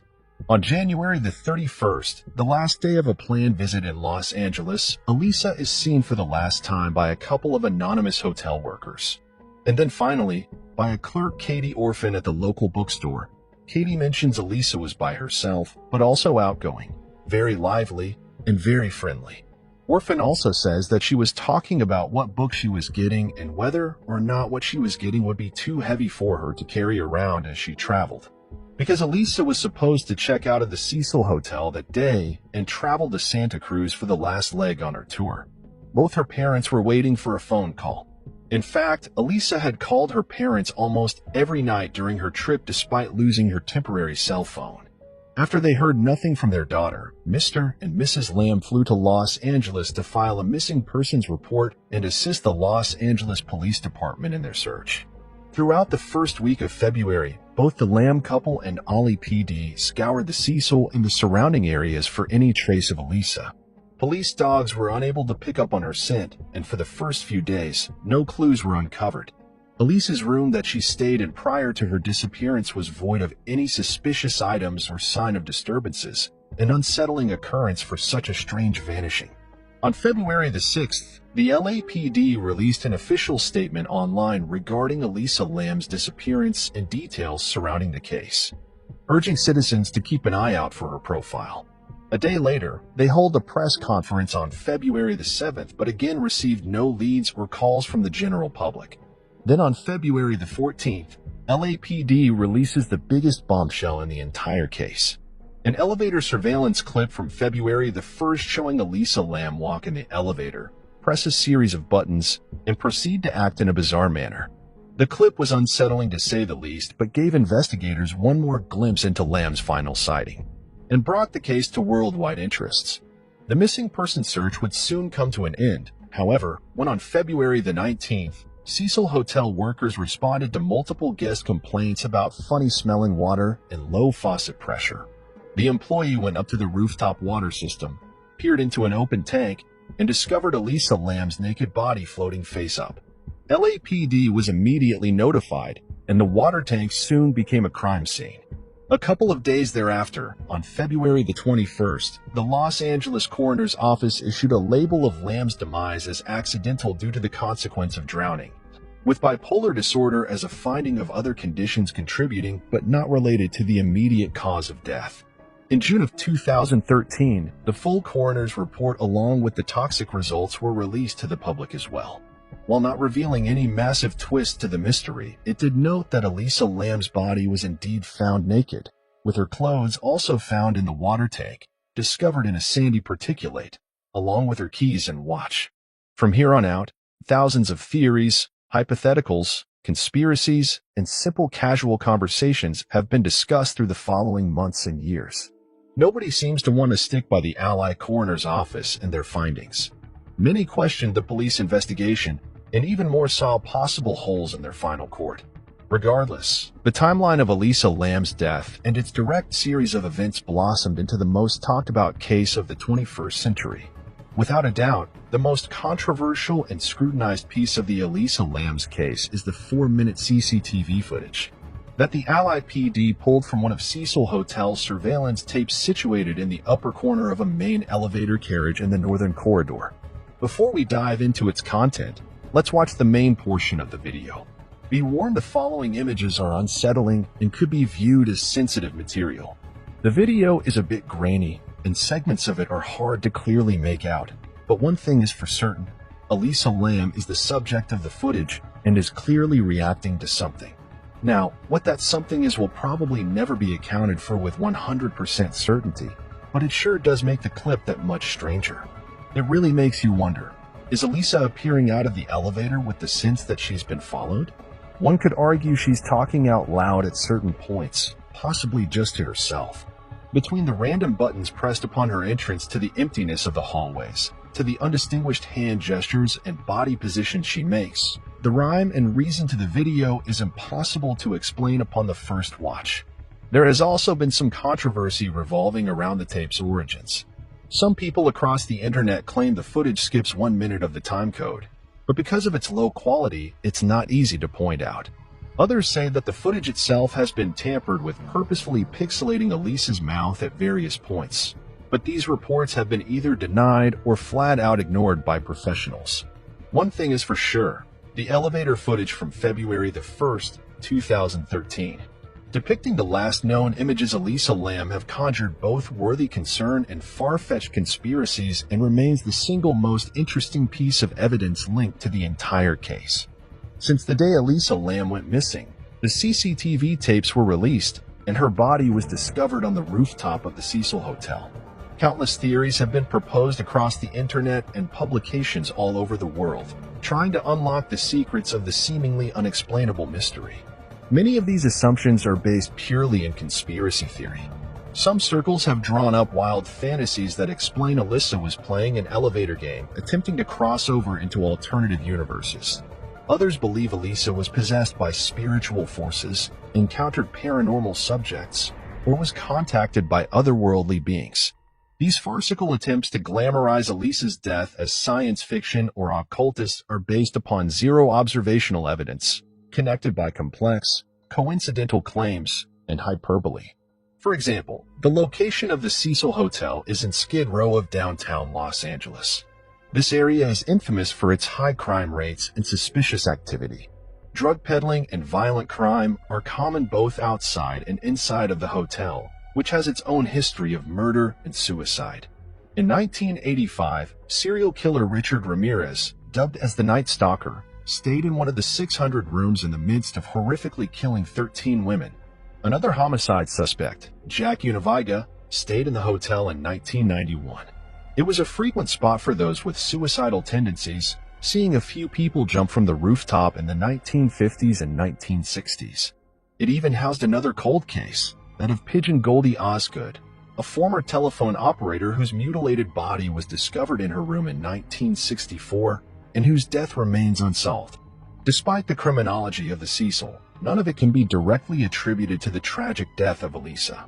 A much more real explanation is that Elisa Lam was followed during her time in Los Angeles, chased in the hallways of the Cecil Hotel, and subsequently murdered and placed in the water tank by a second party. Initially, this theory made sense. If you go back to multiple Tumblr posts that Elisa made throughout the end of 2012 and beginning of 2013, she was conscious about her outspoken nature and feared that one day her mouth would get her into trouble. At various points, she wrote about unsettling anxieties. One post read, "I'm going out tonight. I really hope no creeper comes near me." And twice, Elisa was convinced trouble was lurking around the corner at the fault of her tongue, saying, "I really need to be removed from society before my big mouth gets in trouble and I get beaten up," as well as, "My mouth is my downfall and it will get me in trouble. I already do so many stupid things. I have troubles knowing where the boundaries are, and it seems I always make the biggest mistakes at the worst possible moments and get caught and face consequences for getting caught the one time I wasn't thinking and did something stupid to cut corners." So, taking into consideration, she repeatedly sparked the fuses of strangers around her. It's plausible she did it in the wrong place at the wrong time that winter. In addition to Lisa's worries is the manner and how she acted during the elevator footage. After she enters for the first time and presses the floor buttons, she waits a few moments before quickly approaching the elevator's door frame. She then quickly sticks her head out into the hallway and glances from side to side in a hurried manner, then pulling back into the elevator. She pins herself against the wall and then into the corner, acting as if she was avoiding the vision of someone from outside. She goes back to the door frame once more and again cautiously sticks her head into the open. From here, she makes a series of random movements before pressing more buttons. When she returns outside for the final time, it appears as if she is communicating either orally or with her hands. Regardless, number one is seen, and Elisa disappears from view. The first part of her movement could indicate she was hiding from another person, but her random footwork and dazed demeanor in the second part of the footage just doesn't make sense if she truly was on the run. The Tumblr post concerns, combined with a suspicious video, make you wonder if there was someone involved with Elisa's death, but there are too many rebuttals to the argument that her cause of death was a homicide. For instance, there were 0 bruises or signs of bodily harm on Elisa's figure, ruling out an assault. All of her belongings were accounted for besides the long-lost cell phone, ruling out robbery or attempted robbery. The eyewitness testimonies by hotel employees and the bookstore clerk claimed she was completely alone and showed no sign of struggle or distress regarding another person. Cameras captured no other suspects around the time of Elisa's recording, and her lack of relationships in a new territory helped rule out a planned or guest-dated murder was unlikely as Elisa had very few friends back at home, let alone in Los Angeles. In the end, there was 0 evidence confirming the theories about murder or foul play, leading both the LAPD and us to rule it out. All of that being said, the official opinion of the Allied Chief Coroner and assigned medical examiners presents a catch-22. They preface their final hypothesis with a warning that the interpretation of the evidence is limited because of the small sample size, particularly the lack of blood samples tested due to low levels. However, they then contradicted themselves when they say that the police investigation ruled that foul play, but also stated a full review of the circumstances of the case and appropriate consultation do not support intent to harm oneself. The manner of death is classified as an accident. So, if there was no harmful intention either by Lam herself or a second suspect, then how exactly did Elisa Lam accidentally climb up a massive cylinder, discover it was the water tank, lift up an incredibly heavy lid, and jump into the dark water? And if the lid was already opened, why did she choose to climb in as a response? Murder and suicide are polar opposites that have been deemed inapplicable. Elisa was killed by someone else. Linger over the fact that the rooftop access was protected by alarms on the doors and the fact that accessing the water tanks required agility and strength. However, it's been repeatedly explained that the hotel has 4 different access points to the roof, 3 by fire escape that have no alarms, and that the water tank lids were either opened or lighter than originally assumed, easily operated by a woman of Elisa's size. So now we must find the middle ground between the 2 explanations and justifiably theorize how such a specific, unsearchable set of circumstances can be regarded as an accident. The most plausible and evidential theory is that Elisa Lam suffered from a manic episode due to her struggles with bipolar disorder both leading up to and on the day of February the 1st. To start, we must consider the toxicology reports. 2 different antidepressant medicines prescribed to Elisa were either traced directly or metabolites were traced to her heart, blood, and liver enzymes. One of these drugs was bupropion, known to sometimes cause mania in bipolar disorder. Another mood-stabilizing medicine had metabolized traces to her enzymes, but Elisa's antipsychotic medicine was not found in her system. So in review, Elisa had only taken one of her prescribed medicines the day she passed, and had only taken the others recently, if not at all, in the days leading up to her death. The toxicology report also confirmed that Elisa had no alcohol in her system or other recreational drugs. This rules out the possibility that she had been under the influence of substances while on camera in the elevator, or that something such as pills or drunkenness inspired her to climb into the water tanks. Her liver was not tested for a hypnol, better known as rohypnol. There was no urine in the system, meaning she excreted any and all liquid waste urine that would contain traces of rohypnol, ketamine, or other date rape paraphernalia. Reflecting on the information regarding her history with mental disorders and the calculated prescription use and lack thereof, we must next understand what exactly an episode of mania is. Severe mania can include psychotic features such as hallucinations, delusions, paranoia, catatonia, and lack of insight. One mental health professional uses the phrase disorganized yet appearing singularly focused, highlighting its occurrence when Elisa presses the buttons in the elevator at random, appearing intent on some kind of agenda or direction. Symptoms of mania also include psychomotor agitation, which involves repetitive, purposeless, or unintentional movements and behaviors. These movements and behaviors are made in response to feelings of restlessness caused by increased anxiety. Dr. Daniel Morale reviews in a medical journal that these actions can result in wringing of the hands, pacing, and taking off clothes repeatedly. All three behaviors were exhibited by Elisa both in the elevator footage and in or around the water tanks. The fact that Alito Lamb attempted to the roof at all could be a response to hallucinations and/or delusions. What these might have been is unknown, and it would be unfair to Elisa's memory to assume and fictionalize her mental illness. It's important to note that manic hallucinations are not just visual but can be manifestations of sound, smell, taste, and touch, another possible explanation for her removal of clothing. In combination with the inconsistent prescription upkeep, the pure fact that Elisa was in a foreign location with a lack of communication back home could have set off a manic episode.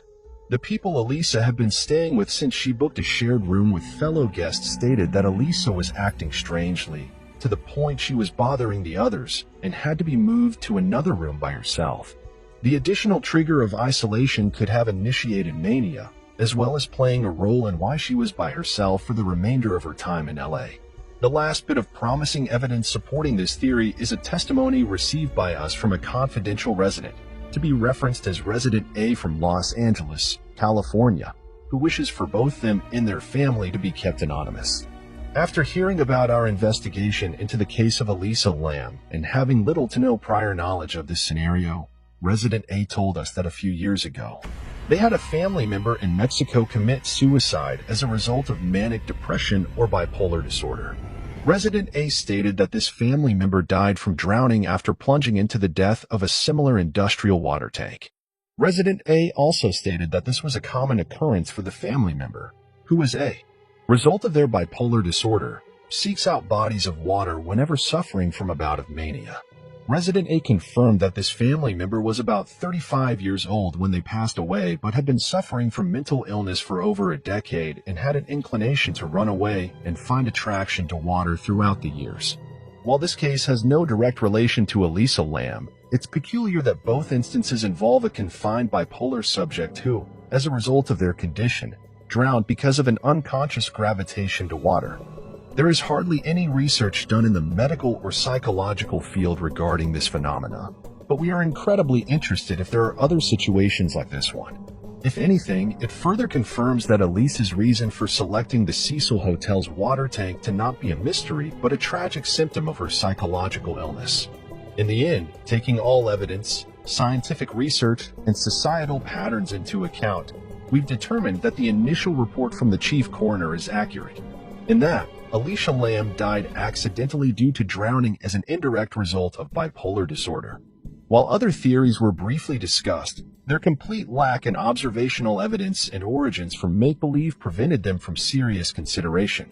The reason this case fascinates followers all over the world and produced incessant gossip and conspiracies is the fact that it's hard for people to accept simple, innocent explanations for complex and unsettling situations. Psychological disorders are heavily stigmatized but also very misunderstood. People do not want to accept that Elisa Lam was suffering from hallucinations due to bipolar disorder because that's only in her mind, and they struggle to accept such distinctions. Instead, it's much easier to tell our own versions of what we want to have happen, something far more fantastical or intriguing than mental illness. For example, people believe another party was involved because Lam's cell phone was missing, and her Tumblr remained active for months following her death. Yet the simple answer is her original phone was lost weeks before her trip, and Tumblr will populate active accounts with posts in the likeness of their previous content for a brief time after they go dark. People also couldn't wrap their brains around the fact that Elisa made it to the rooftop and into the water tanks undetected. However, it's quite simply laid out in the undisputed material facts and supporting evidence section of the motion for summary judgment document after the Cecil Hotel was sued for its role in Elisa's death. In Box 10, it states that the rooftop access door is equipped with an electronic alarm system, which alerts hotel employees when the rooftop access door has been opened, followed by Box 14, which states that the alarm for the rooftop access door was not activated at any point in January or February 2013. This means that Elisa used one of the 3 fire escapes to reach the rooftop, proven possibly by an intentional guest at the Cecil Hotel via a YouTube demonstration. In addition, the motion for summary judgment reports in Box 20 that someone could theoretically access the water tank by climbing to the top of an elevator utility room and jumping down upon the water tank from above. This photo depicts the elevator utility room in question, which allows easy access from a red set of stairs and a join ladder. The leap from that structure to the water tanks is also quite negligible as seen put to scale with the size of a human portrayed here. In terms of the elevator video, our story-centric minds want to fill in the hallways on either side of that elevator full of monsters, perpetrators, and supernatural phenomena. But in reality, there was nothing of the sort the night of February the 1st, 2013. Only Elisa Lam truly knows what she saw and what she felt the day she died, and it's up to us to trust that it was the unfortunate unpredictability of mental illness that caused those emotions and the resulting actions. After all, Elisa was a young woman who had recently gone through intense emotional roller coasters with an identity crisis and building anxieties revolving around her purpose. She was somewhat aware of this impending depression and admitted online that she could tell she was leaning towards impulsive and reckless tendencies after the fact, a glaring sign of potential mania. She was about the age that many young people start to experience what are called breakthrough symptoms of both bipolar spectrum and schizophrenia spectrum tendencies. The unfamiliar surroundings of Skid Row in Los Angeles, potential insomnia, mixed with an absence of proper medicine compounded her confusion and eventual mania. There is no single ruling factor that led to Elisa Lam's harrowing misfortunate death. Instead, it was a combination of nature and circumstance heightened by coincidental video recordings that cultivated a gross amount of inconsiderate internet conspiracy. Let this examination of the bizarre circumstances surrounding Elisa Lam's death be a step in the process of ending stigmatization around struggles with disorder and mental illness in general. Elisa was a beautiful human being with unlimited potential. She had interests, hobbies, and dislikes like all of us do. She has a family who still honor her memory.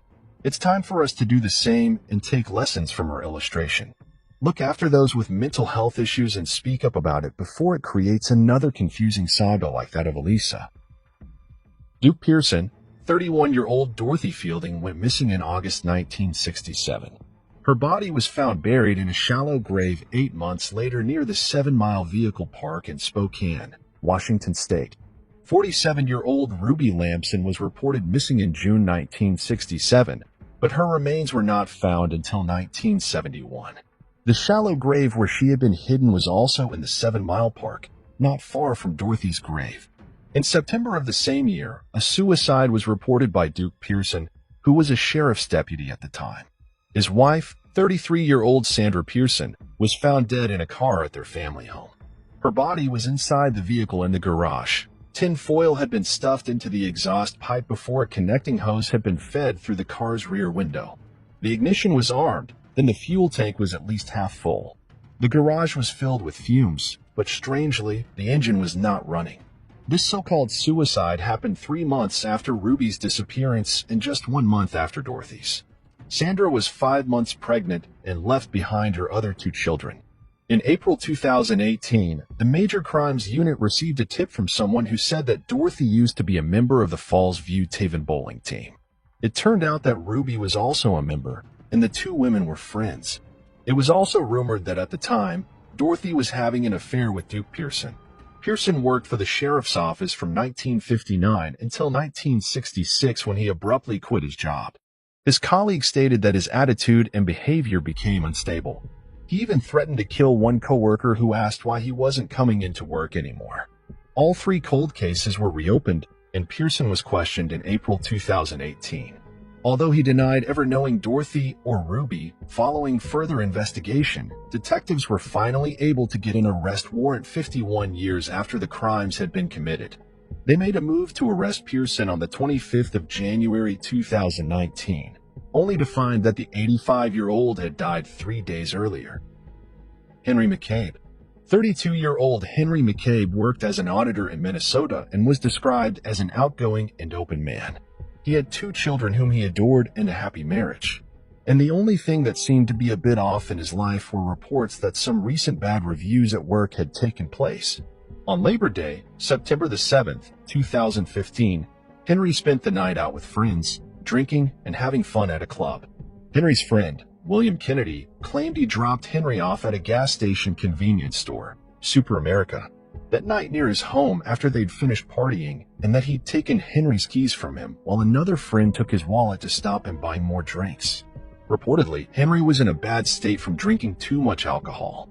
He was last seen alive around 2 a.m. However, when police found that neither Kennedy nor his car were on CCTV that night, they questioned his story about what happened on September the 7th. Kennedy then clarified that he dropped Henry off at a different gas station, a Holiday gas station, and this was verified by surveillance footage.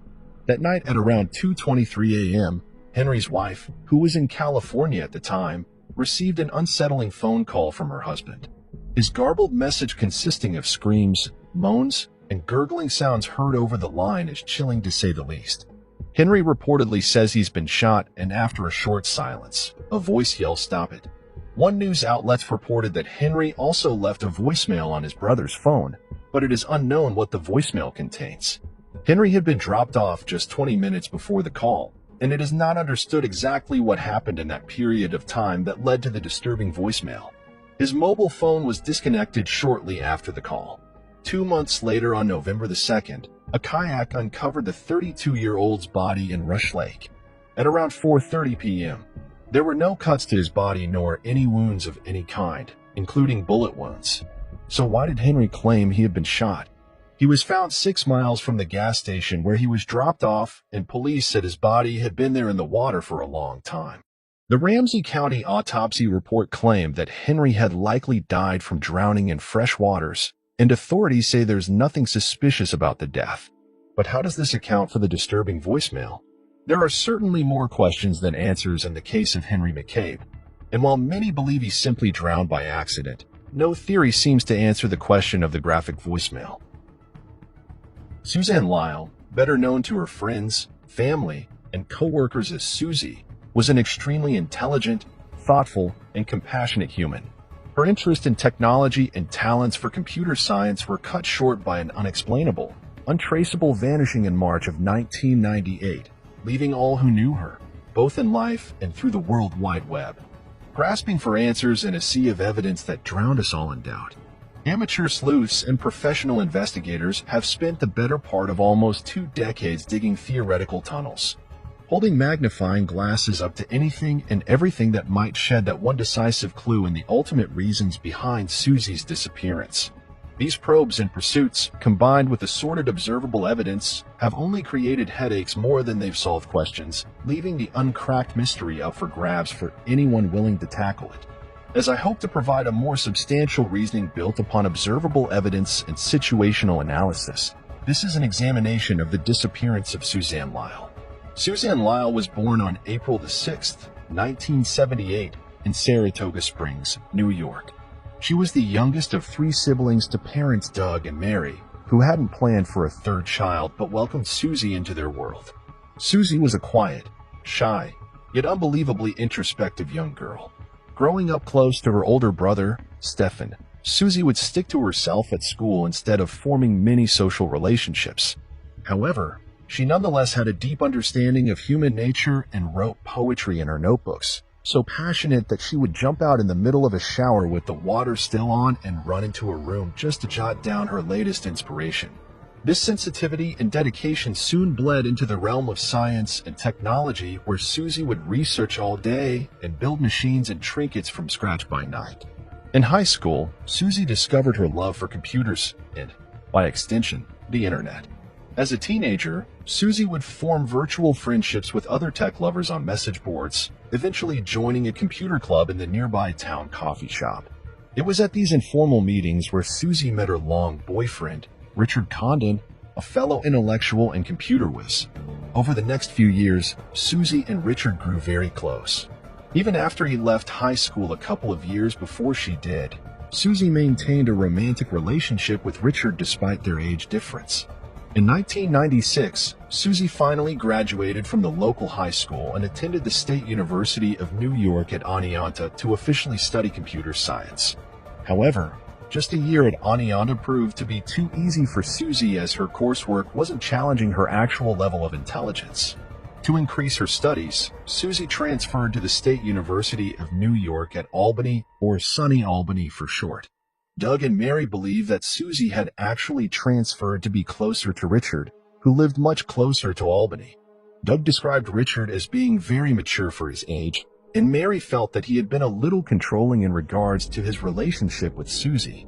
It didn't affect Susie's independence, though, as she worked 2 off-campus jobs at local computer stores, including a Babbage's game shop at the local Crossgate Mall in Guilderland, New York. As time passed through the winter of 1998, all seemed normal to Susie and the rest of the Lyle family. Doug and Mary were happy as empty nesters with 3 children achieving their goals and moving on to greater things. Susie was balancing classes with work, a relationship, and, of course, her passion for computers. Everything proceeded smoothly despite the occasional school-related stress until March of 1998 brought an unexpected gloom and doom, not just to Susie Lyle, but to her family and friends as well. Sometime during the years of 1993 or 1994, Susie meets up with her boyfriend, Richard Condon, on the internet and joins his computer club at a local New York State coffee shop. They soon enter a relationship while both in high school that lasts for the next few years. At various points in the next few years, Susie and Richard's relationship fluctuates, almost breaking apart during a few unstable moments but never creating a hostile or harsh situation. In the summer of 1997, Susie transfers to a state university in Oneonta to SUNY Albany to engage in more demanding courses and supposedly be closer to Richard. Later that year, in the autumn of 1997, Susie supplements her in with a couple of jobs. Not long after the turn of the new year in the winter of 1998, Susie tells an anonymous coworker at the mall that she feels as if she's being stalked by someone she doesn't recognize. Susie shows little fear or anxiety despite the hunch and never reveals further details to either the coworker or her family. On Valentine's Day, Susie's mother, Mary, drives to Richard's house in the afternoon for a quick stop. Mary theorizes that Susie was delivering a Dear John letter as preparation for a final breakup. She concludes that Susie's tension increased as a result of seeing someone else. Who this someone could be was unknown. Throughout the remaining days of February 1998, Susie goes to work at Babbitt's under immense stress from upcoming exams, often appearing uptight and in a variety of moods around her boss at the shop. On March the 1st of that year, Mary talks to Susie for the last time. Mary recalls Susie being concerned about finances and waiting for the next paycheck to arrive. Mary attempts to offer a bit of money to her daughter, but Susie declines the proposal. On the morning of March the 2nd, Susie completes the big exam she had been anxious about in the preceding weeks. Either right before or right after the exam on the same fateful day, Susie withdraws her usual $20 from an ATM machine located near the bus terminal at Collins Circle, the normal stop for Susie before she leaves for work. Later in the afternoon on the 2nd, Susie makes another uncharacteristic ATM withdrawal at about the same time her shift at Babbage starts in Crossgate Mall, at a machine located near the store again, in the amount of $20. Moments later, when Susie actually clocks in for work at 4 p.m., she appears more like her average self, much calmer than she'd been in the months of February, at least according to her manager. At about 8 p.m. on the 2nd, the manager of Babbage leaves for the day, leaving Susie to finish up her shift per usual. Everything is how it should be, but unknowingly to the manager, this is the last time he'll make contact with her. Around an hour later, at 9:20 p.m., a nighttime security guard at the backlit of Crossgates Mall cannot confirm with 100% certainty that he saw Susie Lyle leave the store, but does mention that nothing was out of the ordinary. Even though the employee exit area was poorly lit, it's understood that at that time, Susie boarded a Capital District Transportation Authority bus headed towards campus profile by the bus driver at the time. This is the last confirmed sighting of Suzanne Lyle before her disappearance. After a 25-minute commute at 9:45 p.m., the bus makes its scheduled stop at Collins Circle. The driver at the time could not remember if Susie had exited, though a friend of hers claimed she saw her get off the bus and walk away. This would be the last unconfirmed sighting of Suzanne. The next morning on March the 3rd, Susie's boyfriend, Richard, makes a call to her parents informing them that he never received a call or email from Susie the night before after returning from work and couldn't reach contact with her. Just a few hours passed by before Doug and Mary contact SUNY Albany campus police to officially announce that Susie is missing. The campus police do not immediately react, however, and say periods of absence for college students are common. One of the officers attended Susie's next class to look for her, but she never arrives. At 4 p.m. on March the 3rd, Mary has the idea to call Susie's bank and inquire about her spending history. The bank reveals that Susie's bank account had been accessed at an undisclosed ATM machine a minute before Mary's phone call. The amount taken was Susie's normal withdrawal of $20, but the location wouldn't be known until the next day. The morning of March the 4th, Susie's bank calls Mary again to inform her that the location of the ATM transaction came through. It was recorded by a machine at Stewart's Shop convenience store in Albany, a few miles away from campus, and in a part of town rarely visited by Susie. When the mail arrives later on March the 4th, Mary Lyle discovers a birthday card from none other than Susie herself. It seems like a normal gesture, but the timing is certainly peculiar and a bit unsettling, as Susie included a note that said, "See you soon," inside the card. On March the 5th, after attending another one of Susie's classes in which she was unaccounted for, the case had become an anomaly compared to most missing student profiles and calls in New York State Police to assist in the impending search. In the following weeks during heavy police investigation, Richard Condon is interviewed but quickly understood as innocent. Richard provides an alibi for the night of March the 2nd in which he was playing video games with another friend. Police also interview the bus driver on Susie's route to and from work who says he remembered Susie getting on the bus in the evening and was certain she didn't get off at the last stop at night, but wasn't sure if she did indeed exit the bus at Collins Circle. A few weeks of analysis of the ATM withdrawal also lead police to unrelated security camera footage of an unidentified man shopping at Stewart's Shop convenience store around the time of Susie's account usage. The man was wearing a ball cap and jacket, and a sketch of his face was shown to the public, his profile titled The Nike Man. In May of 1998, authorities discover Susie's name tag from Babbage in a parking lot on the SUNY campus 90 feet from the bus stop. However, it's never determined how long the tag had been lying there, and police recover zero traces of DNA or other forensics. Later that year, the supposed Nike Man from the police sketch comes forward and cooperates with investigators, in which he is interviewed regarding the events of March the 3rd. His story removes any suspicion and is quickly dropped as either a witness or suspect. Despite endless searches and efforts over the next 20 years, no new evidence or leads turn up.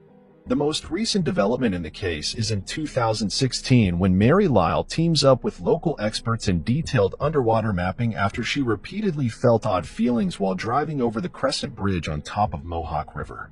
Unfortunately, nothing of significance is reported, and the disappearance of Suzanne Lyle remains cold as of this moment. When dissecting the entire case, the most scrutinized and heavily referenced pieces of evidence are the ATM withdrawals and the complete mystery regarding who exactly accessed the machine. With both Susie's debit card and the respective personal identification number, The most glaring detail with this case point is the time in which it happened. Somebody accessed Susie's account well after she was last seen. This alone makes little sense. If Susie was robbed and then kidnapped, why would the culprit wait almost 24 hours before actually using her debit card? It's been clarified that only 2 people knew the exact PIN for the bank account, which was Susie herself and Richard, her boyfriend. However, while this seems suspicious on the surface, it wouldn't take too much coercion for a kidnapper or perpetrator to obtain the information from Susie if she was held captive. That's not the only strange aspect of the ATM ordeal, though. Doug and Mary Lyle were certain the location of the ATM at an Albany convenience store in a different part of the town was nowhere near the usual route Susie took to either work or leisure activities. It wasn't a popular place for purchases